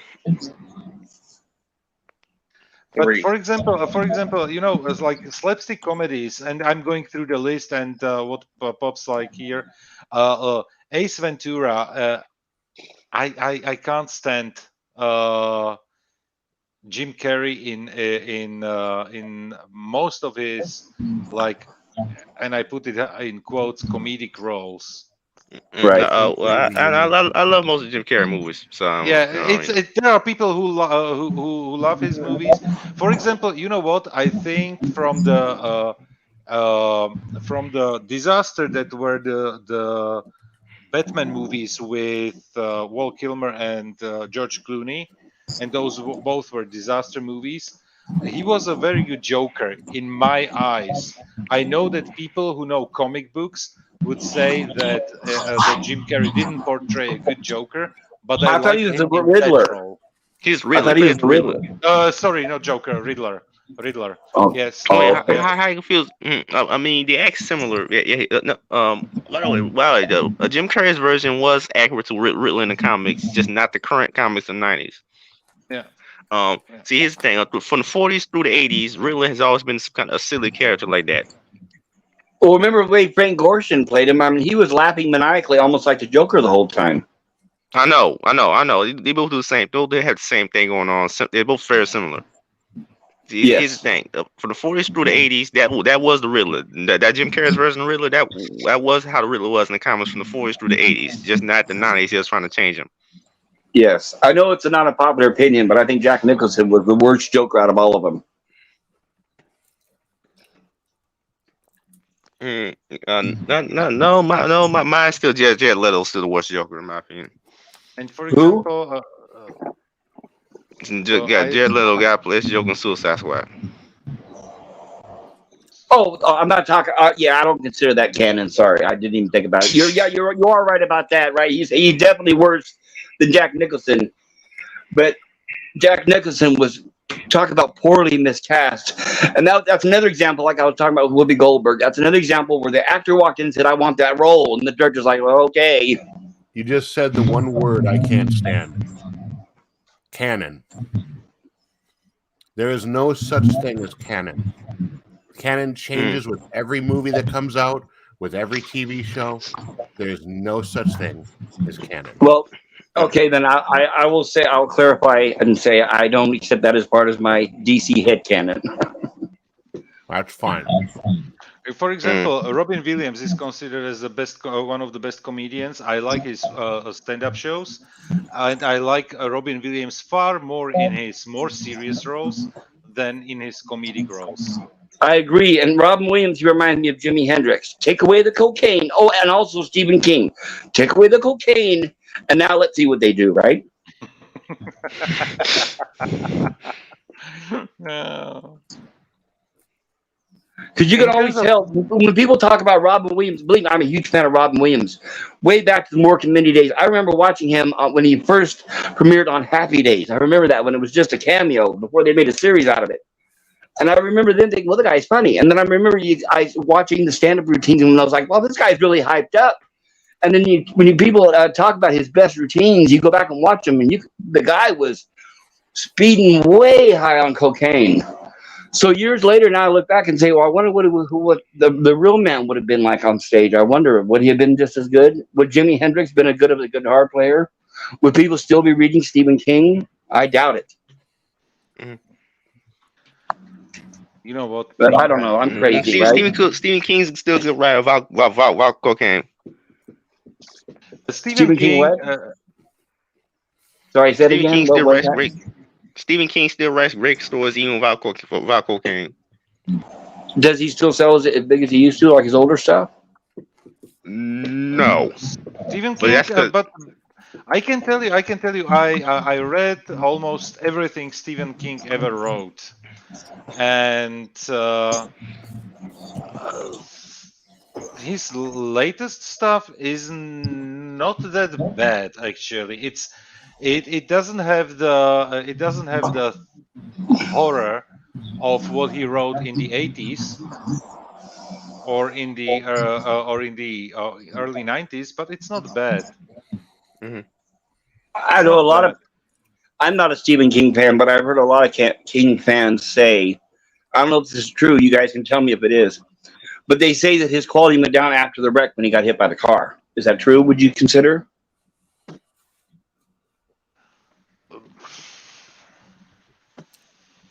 The problem is that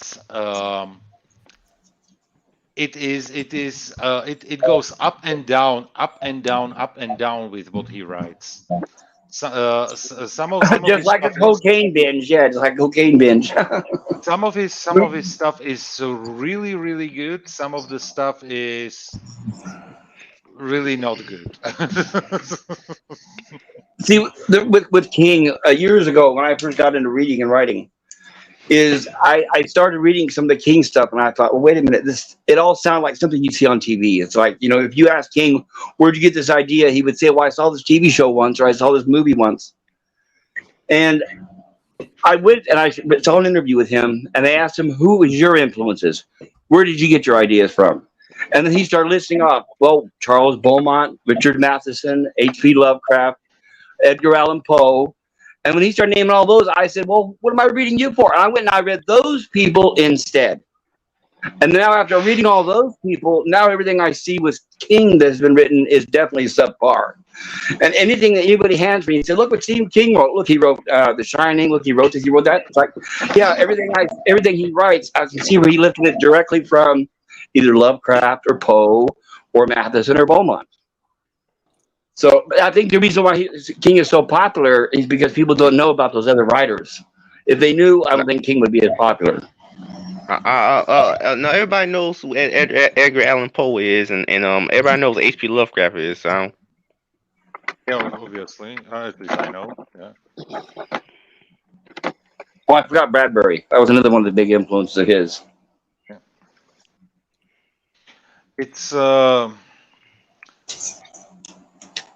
the problem. The problem right now with Stephen King writing is and this is literally a recent the recent decade, I would say, that he's trying to write everything so that it can be put on screen. Yeah, because honestly, let's say when I read the book, you basically cannot put it on screen, and they did it twice. Yeah, in 1990 or 1991 with Tim Curry, Right. and the recent 2 movies. None of the movies reaches the horror, the gore, the suspense or dread, and everything. I can tell you of the book. I can tell you that I read the book. When I read the book, I was I'm not sure, maybe like 15, 16 when I read the book, and I can tell you that I didn't sleep for a week. And first part of the week I didn't sleep because I was reading the book, because it's over 1,000 pages. And then just when you hear like it's over 1,000 pages, how many movies would you have to do to create something to put on screen 1,000 pages? Yeah.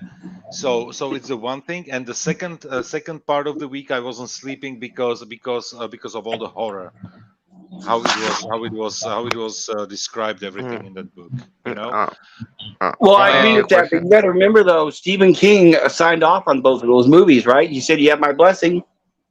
You think if he was a man of honor, he would say, no, you're not going to get this until you do it right, right? Okay. I want to ask you a question, Captain Trek. Okay. Wait. I think it's the wrong person. Wait. Well, who's talking about who reading it? Random Menace, Joseph. Who? Random Menace, Joseph is my name. Random Menace. I'm asking you. Would it be better as a cartoon? Like, could cartoon capture the novel? No, because there are things that you could never put on screen without ending in jail, for example. We mean the cartoons you put in, you could show all that stuff on screen about in jail. So first of all, first thing that what you cannot transfer to screen is the creature itself, because it's not a clown, it's a creature. It's basically the creature is older than the universe itself. Right, there's the Just Lovecraft, right? yeah. So that's the one thing where how it is described and everything you cannot visualize it, or whatever visualization you would do. It doesn't matter if it's CGI or if it's animated or whatever. It's there is your cocaine in the book, how it was written. Basically, you would have to be on drugs to be able to comprehend what Stephen King was writing, how he was describing the creature. That's the one thing. And then there are scenes that I can't even mention the words here on the panel Well, they all because had it's sex so with the girl, risky. right? Yeah, I know. Yes, The game. I know yeah, the sausage party. I know. yeah. There was this one. There was this one scene that was literally something that you cannot put on screen at all. No. You could put that on screen in a live action movie. You could put that on screen in a cartoon, but you still get controversy. It would have to be something like hentai, yeah. I know. So definitely, and but other things, you can create horror in terms of like showing creatures. You can create gore by showing blood. You can do jump scares. You can do all that things in the movie, but still, after I watched the movie, and the new ones or the old one, everything felt flat compared to how I felt when I was reading the book. I haven't read any of Stephen King's novels, but because well, I know it's sad too, but I'm probably going to look at more of his obscure stuff later. And for example, one of his like from the, it was like 2010 book or maybe so around that time, Under the Dome, and it was put out as a TV series as well, called Yeah, Under very the bad Dome. one. Yes. And I can tell you that I'm not saying it's one of his best books, because it is one of his good books, not the best books, but it's a good book. But the TV show is like completely different compared to the book, and once again, they tried and they didn't manage. They didn't manage to make a good TV show out of the book. Yeah. From what I hear from you, Stephen King's like the novel version of Mark Millar.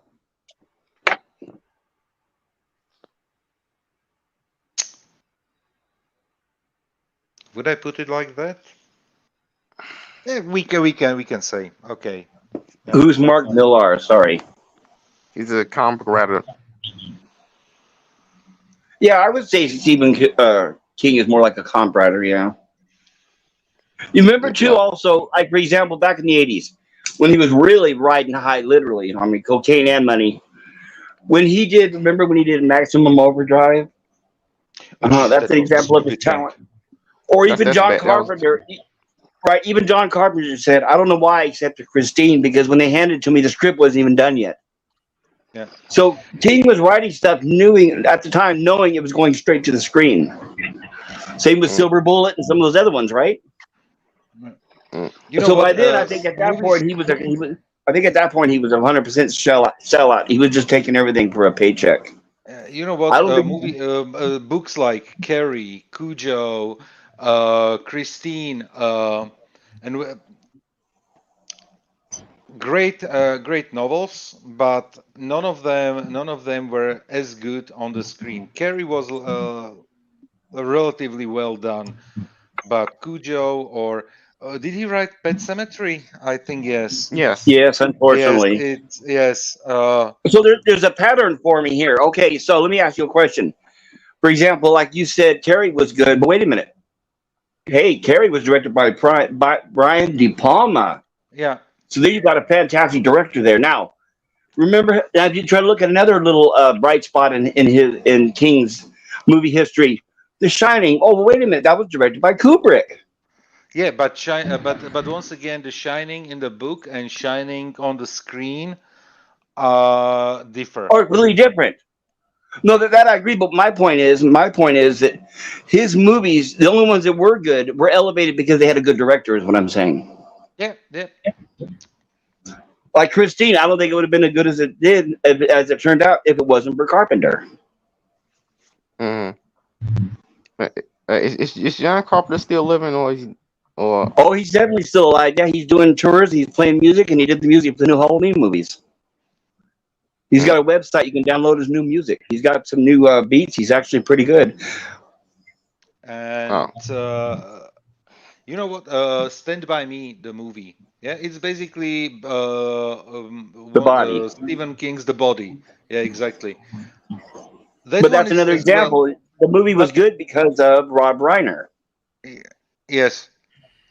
And the Shining movie was good because of what's his name? Stanley Kubrick. That's what I'm saying, right? You get a good director, and they could take a turd and make it look good, right? Apparently. But the books are not turds. The books are good. I think the problem is that what you're saying is the books themselves, from that point of view, may be good, but apparently there's a problem in the translation of them going into movie format, right? Exactly. So then what it takes is a good director to have that eye to be able to do the proper even though the books are not verbatim to the movie and vice versa. It takes a good director to be able to translate at least halfway the material, right? The biggest problem you have doing that is taking a story from a book and turning it into a movie. You only have about 2 hours for a movie. Books are like longer than that. Of reading, way longer than that. So there's going to be weeks, months, years, decades. Yeah, I know. But it's been done successfully before. Like like It. Here's a good example. You were seeing how it's 1,000 pages that can never be done in a movie. What do you think? How about this? An R-rated miniseries. You think it could be done? Oh, they did that back in the 90s.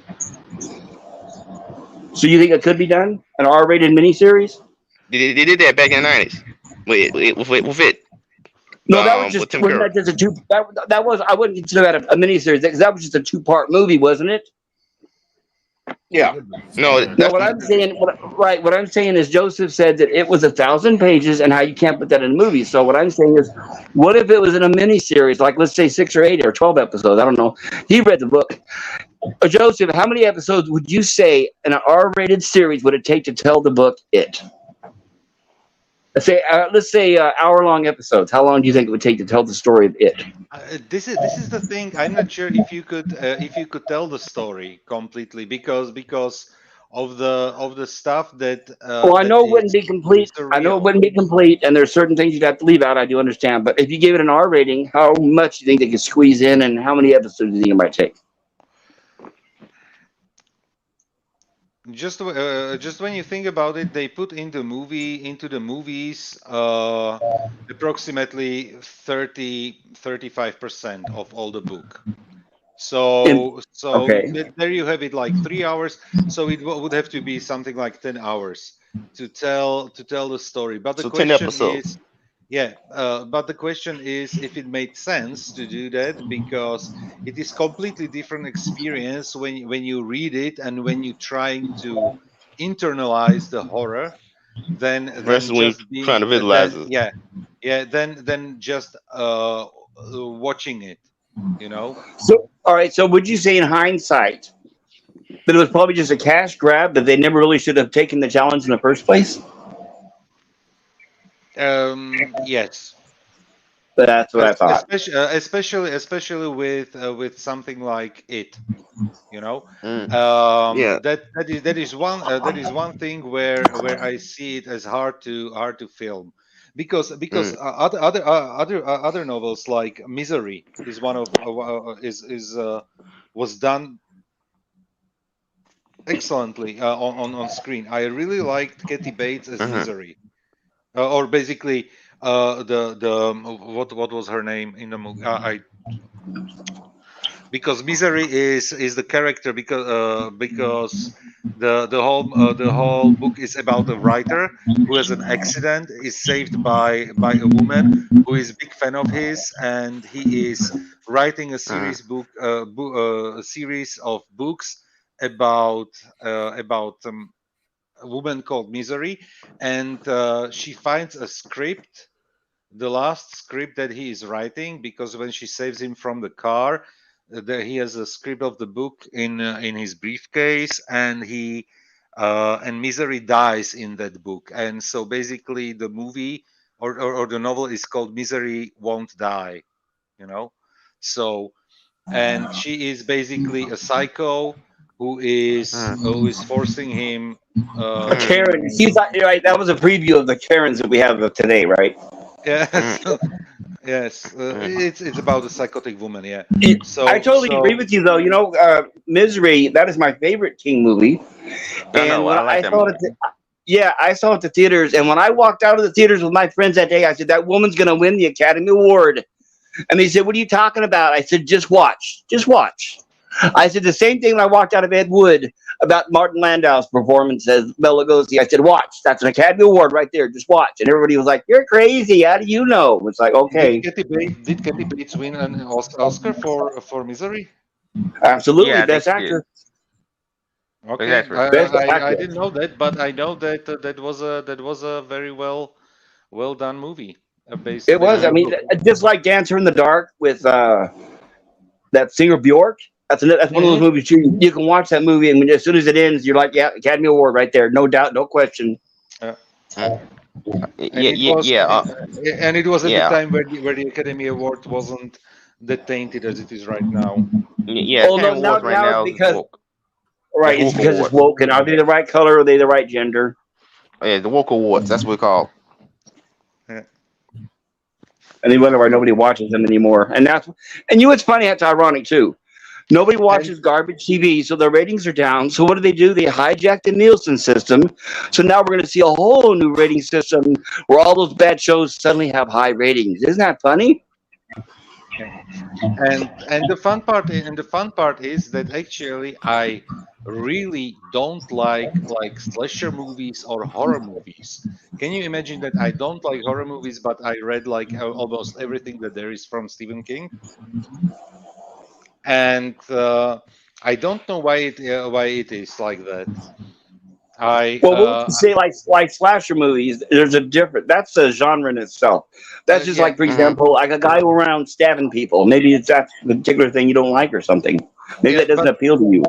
yeah, but I didn't mind John Wick, for example, which could basically fall into that category. But something like Friday the I don't know. 13th or Right. Texas Chainsaw Massacre, those types of movies, no, thank you. I don't like those.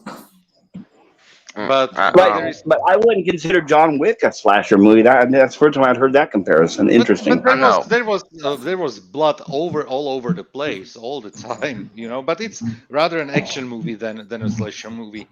Yeah. Yeah. Yeah. By the way, Would you? How about for example, the Despicable Eight? Would you consider that a slasher movie? Or the Hateful Eight? They, I Because that had a lot of blood and gore, but would you consider it a slasher I movie? I even don't know that one. Okay. Yeah, I didn't see him. Didn't see the movie. I didn't see him. I don't watch Quentin Tarantino movies. I gotta start doing that. Maybe I probably have to start doing that soon. But I wanna say I actually do like some slasher movies. My favorite is always the Child's Play movies. Oh, yeah, from Talking Tina, right? Yeah. It's the same. You know what? Tarantino is different because, for example, I said I don't like slasher movies, and I don't necessarily can appreciate vampire movies. And hello, Star Trek nitpickers. How are you? But From Dusk Till Dawn, it's a great movie. Genre I don't appreciate zombie movies. I don't like zombie movies at all. The reason why I don't like zombie movies because there's not really much of a plot. I mean, they're all interchangeable. Like the only and the only zombie movies that I tried watching were, and I watched like I think it was the first with Mila Jovovich, which is it? Resident Evil. Oh Resident God, Evil. no, that's terrible. That And- should not be your I know. first experience with a zombie movie. And, Oh no. and I I can know. tell you, I watched that one just because I used to play on PlayStation 1 the Resident Evil game. Mm-hmm. Yeah, that's but I never watched any other sequels. And That's like somebody say. That's like somebody saying, "I've never seen any space movies or anything, but I really like that Battlefield Earth. That was the one movie I saw." Okay, Battlefield Earth. You know what? I have it on DVD. Oh, But I won it in a radio contest. There was. I thought you were going to say a bet. No. It was a radio contest, and they were asking questions, and I was on the radio, and there was like a bunch of movies, and there was and one of them was Battlefield Earth. If there is like a model for a bad sci-fi movie, I would definitely put Battlefield Earth. Exactly. Do me a favor, if you ever get a chance, do me a favor, because I want to recommend. I'm a fan of the zombie genre from back in the old days, so I want to recommend one that I think is good, and I think you should give it a try. And that is, and I'm not going to recommend one that's too old, because a lot of people are not into old stuff. So if you could at least give it a try, Night of the Living Dead from 1990, try to give that a chance, and I think that'll give you a better outlook on zombie movies and how they really can be done. Give me a second. Was it the one where he was killing the Night of the Living Dead, 1990, directed by the makeup guy. What's his name? Well, it stars the guy who played Candyman. I lost the names now. Tom Savini directed it. The makeup guy, Tom Savini. But it was a remake of the 1965 Night of the Living Dead, except it was in color, and it was in 1990, and it was actually well done. So, and the reason why I know, for those of you who don't like zombie movies, and they say, "Well, I don't like zombie movies. There's no plot."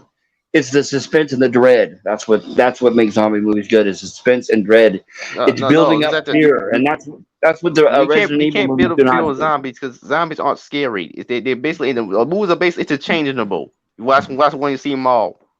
They're all in that's the what happened same as soon as they started making movies where they're all running fast. That ruined it. Because you have to remember, the zombie was a very successful genre. And I wanted to say that I like the one where it came out with Brad Pitt, which No, that was just a CGI fest. Is all that was. In fact, you know what's funny is I read that book, and that was like you were talking about with King earlier. The book had nothing to do with the movie. Yeah. And because really zombies are as well like okay, it's a, and I tried watching The Walking Dead, and I watched like the first season maybe, and I was like, okay, no, thank you. The Walking Dead is garbage. Even George Romero, the famous director of the Night of the Living Dead series, the Walking Dead producers approached him and asked him and said, "You want to direct an episode of The Walking Dead?" And he said, "No, that's a horrible soap opera." So even George Romero said it was bad. And but people even said that the first season was good of that show, and for people who liked believe me, it, I watched it up until season 4 or 5, and I can tell you the reason why everybody says one is so good is because it gets so progressively bad after that. In comparison, one seems really good. Okay, understand. Yeah, because Frank Darabont, the creator and showrunner of the series, they fired him after season 1. Oh.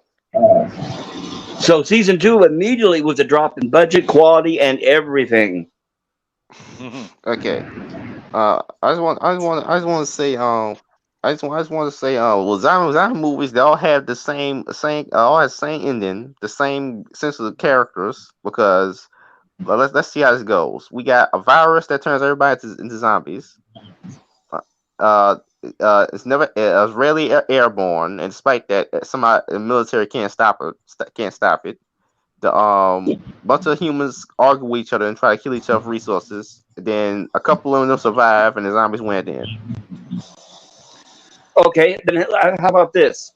What's the difference between that and how many westerns will we have where one person saves the whole town?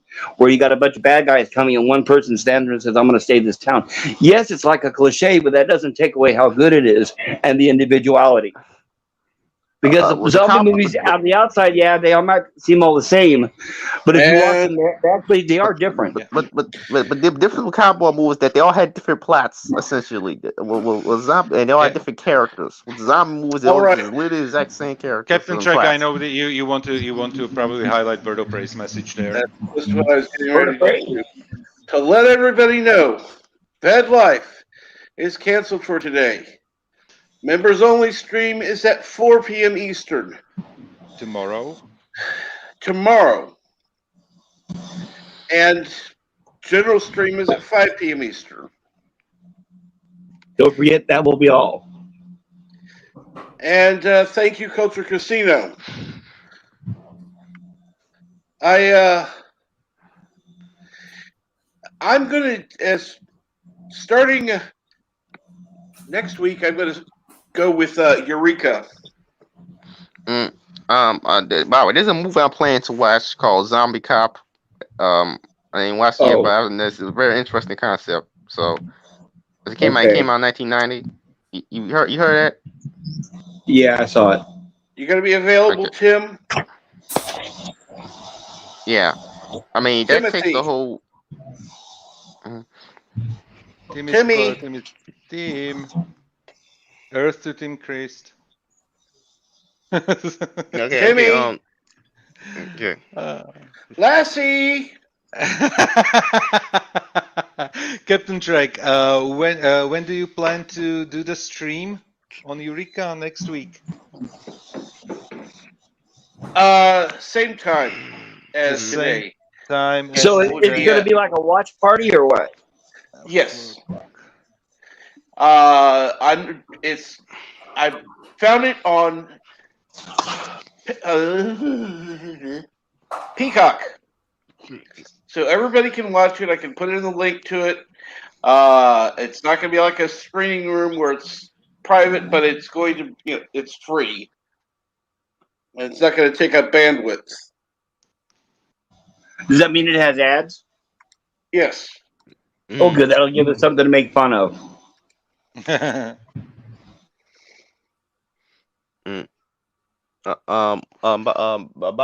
the way, I know Zombie Cop took that whole voodoo approach.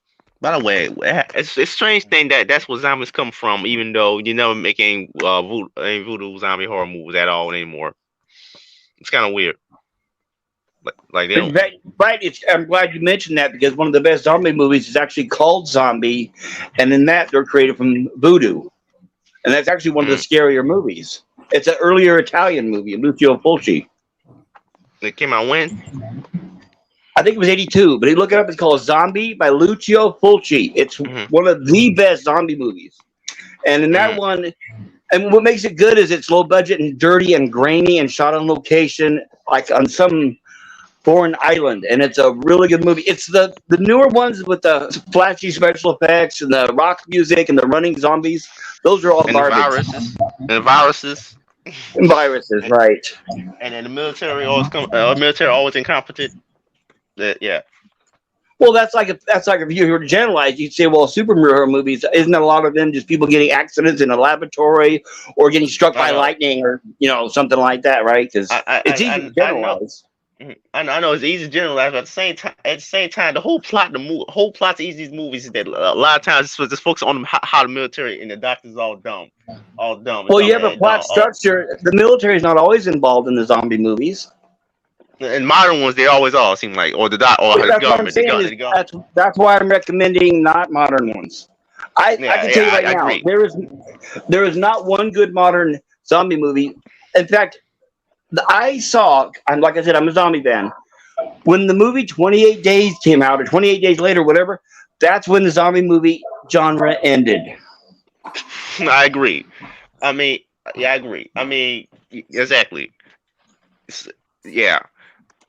And then when Zack Snyder's remake of Night of Dawn of the Dead came out, I found that horrible as well. But for me, from a classic fan, it's like, okay, here's another example too. Is everybody can laugh and say, oh, the mummies aren't funny. They aren't scary. What can you do? The mummy can't hurt. But in the frame of reference, in the mind, if you wrote the script correctly, if you were trapped in a room with just you and a mummy and no weapons, it is scary if done right. You don't have to add a bunch of special effects, exploding, all this and fancy fights and battles. But they just refuse to write good scripts like that anymore. They can't write a good basic script with dread and fear. That's why it was. In fact, a good example is the movie It, the remakes of It. All I saw was a bunch of jump scares and the clown running towards the camera constantly. I thought it was the most despicable, worst movie I've seen in decades. And if I was a King fan, I would have been insulted by that movie. I hate it. It's kind of strange, but whatever. It's kind of like a low rent version of Friday the 13th. Not Nightmare on Elm Street. Nightmare on Elm Street. I thought it was worse than that. I thought it was like a rip off of like newer stuff, like The Conjuring #10. I know. Because even Nightmare on Elm Street didn't use the cheap piano bangs and the cheap scares, and speeding up the camera where the creature is coming towards the camera, and just all these horrible things to fill up a bad writing and a bad script is what it basically comes down to. I know, exactly. Like seriously now, yeah. Right. In fact, another good example is look how bad, look how poor and horrible the remake of Nightmare on Elm Street was with Earl Haley. Right. Look how bad that was. I didn't watch that movie. Because they cannot write a good movie anymore. Yeah. Like the writers don't even care. Right. Imagine getting a room of Hollywood writers together in a room currently these days and saying, I don't want jump special effects. I don't want somebody banging on the keyboard. I don't want a cat jumping out and making the audience scare. I want dread and I want fear. I want audience on the edge of their seats. I want to look at the screen and there's nothing there, but the audiences are in fear of what is going to happen next. What do you think the chances are of getting that? They're incapable. They wouldn't even know what you're talking about. I know, like this is just to Hollywood. The Conjuring is just what horror movies are. Like the Conjuring should not be a gold standard of horror movies. I'm sorry. No, because what they're doing is, what they did is Hollywood has realized over the last few years is okay. They realize, and they've come into the conclusion that we cannot get good writers. We cannot get good writers. So what are we going to do? Oh, well, let's just say our movies are targeted for the younger audience. There we go. And that's why all the horror movies now are directed and pointed towards if you're an 8-year-old girl, right? Yeah. I wouldn't say 8-year-old girls, but definitely the audience up to 25. And female.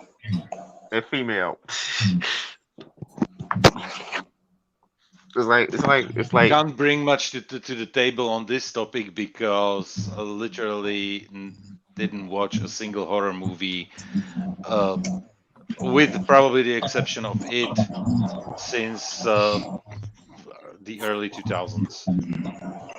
Well, it's the same with current Trek. They're like, oh, we can't write good stuff. We can't write anything intelligent. None of our writers have any experience. Oh, so let's say our shows are made for kids. There, if we simplify our show down to the IQ of our writers, now we have a product, right? And what they did with I know what they did the movies, the Kelvin verse timeline was that they did basically ripped off Star Wars with Star Trek skin. Then when they made a TV show, let's just get woke. Let's get woke with Star Trek Discovery, and basically just made it kind of woke over basically modern Doctor Who. Right, it's because imagine this. It's like when J.J. Abrams got handed the producer from the directing credit for the Star Trek, the 2009 reboot. It's hard to even say the words. He had a group of writers together and he said, okay, I want to see some Star Trek. And they're like, well, we don't know what Star Trek is. Well, what do you know? Well, we know what Star Wars is. Well, what else do you know? Well, I saw this one movie where this one thing was cool, and another popped up. Well, I saw this one TV show where this was cool, and then I saw this and this was cool. He goes, okay, I'll tell you what. Take all those ideas and put them down on paper, and we'll figure a way of sorting it out. That's how J.J. Abrams makes his movies. He didn't even bother watching a Star Trek episode. Like you didn't watch any Star Trek? Right. As we all know famously, Harv Bennett went back and watched every Star Trek episode when he was hired for Star Trek 2, correct?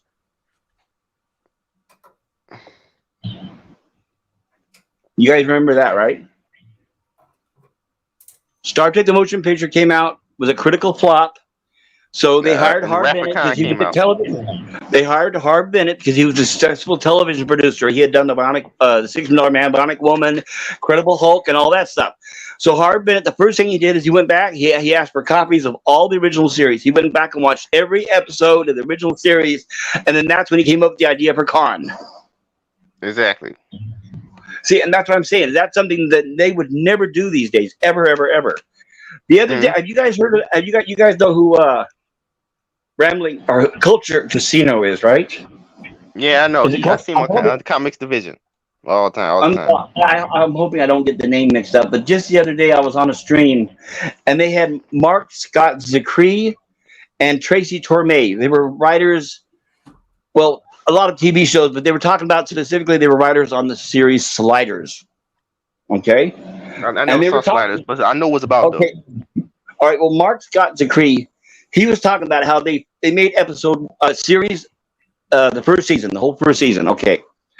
And then they brought him in for season 2 to be a writer. And he asked the producer, he said, okay, I'm going to watch a few of the episodes so I can kind of get an idea. And the producer specifically said, no, we don't have time for that, just write.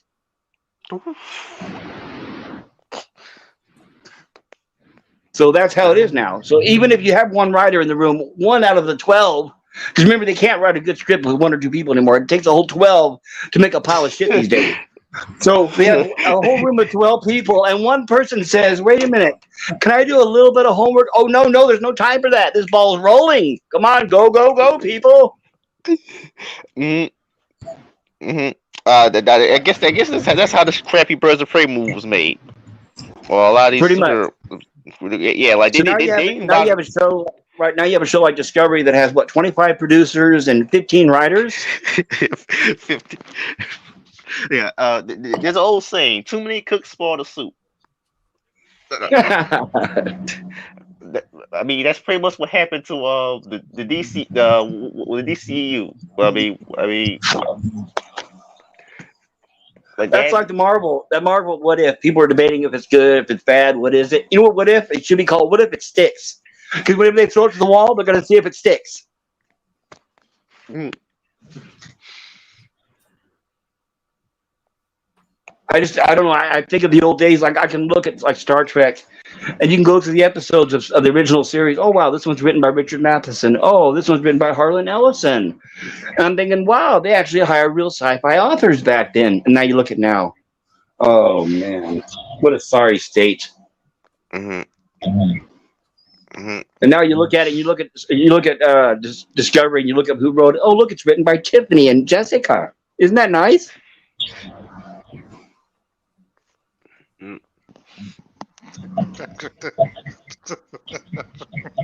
Tiffany and Jessica. You know what? But at least from what I see right now, they are backing up a little bit from that. At least they are trying to. You know, it's like trying to salvage How? what's ever possible. How? In what way are they trying to salvage?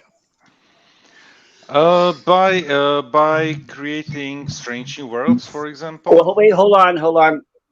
That's like saying I'm going to salvage my chicken coop outside. I'm going to go have the wolf watch it. I'm going to have the wolf on guard outside my chicken coop. Because remember, Strange New Worlds is produced by Kiba Goldsman. Let's not forget. Who is basically a vacuum, a black hole of talent. Yeah, I don't know who that person is. But, yeah, he's the one that ruined the 1998 version of Lost in Space, and he ruined many other TV shows and movies. And anything he's ever touched has turned to garbage. Oh, by the way, he also worked on Discovery. Let's not forget that. Oh yeah, yeah. And there's also Star Trek Lower Decks. He left which is just before, Rick and Morty. even the first episode was aired. Right, here's my prediction. Let's say I'm clairvoyant. Here's my prediction. Let's say I'm clairvoyant. Ooh, look into the future of my crystal ball. Oh, Strange New Worlds is supposed to be episodic. Every episode's supposed to be wrapped up. Wow, what are the chances of getting the current writers to be able to write a different original plot for every episode without having to have the whole soap opera season arc? What are the chances of that happening? My crystal ball tells me they're not going to last. But it sounds they can't do that. easier. It sounds actually easier than keeping an eye over a season-long arc, because from what we saw until now, they are not able to keep a consistent season-long arc. They do. Okay, Discovery, think about it. With Discovery, here's the point of a season-long arc: is all you have to do is write one plot and then just pad it out over 10 episodes. That's what Discovery did. Yeah, they didn't manage it, but they didn't manage it. That's the problem. They didn't manage it in season 1. They didn't manage it in season 2. They somehow. Here's another thing. Modern TV. Go ahead. Here's another thing. With modern TV shows, you can't have an episodic TV show because it's on streaming servers. So everything has to be serialized. So for binge purposes.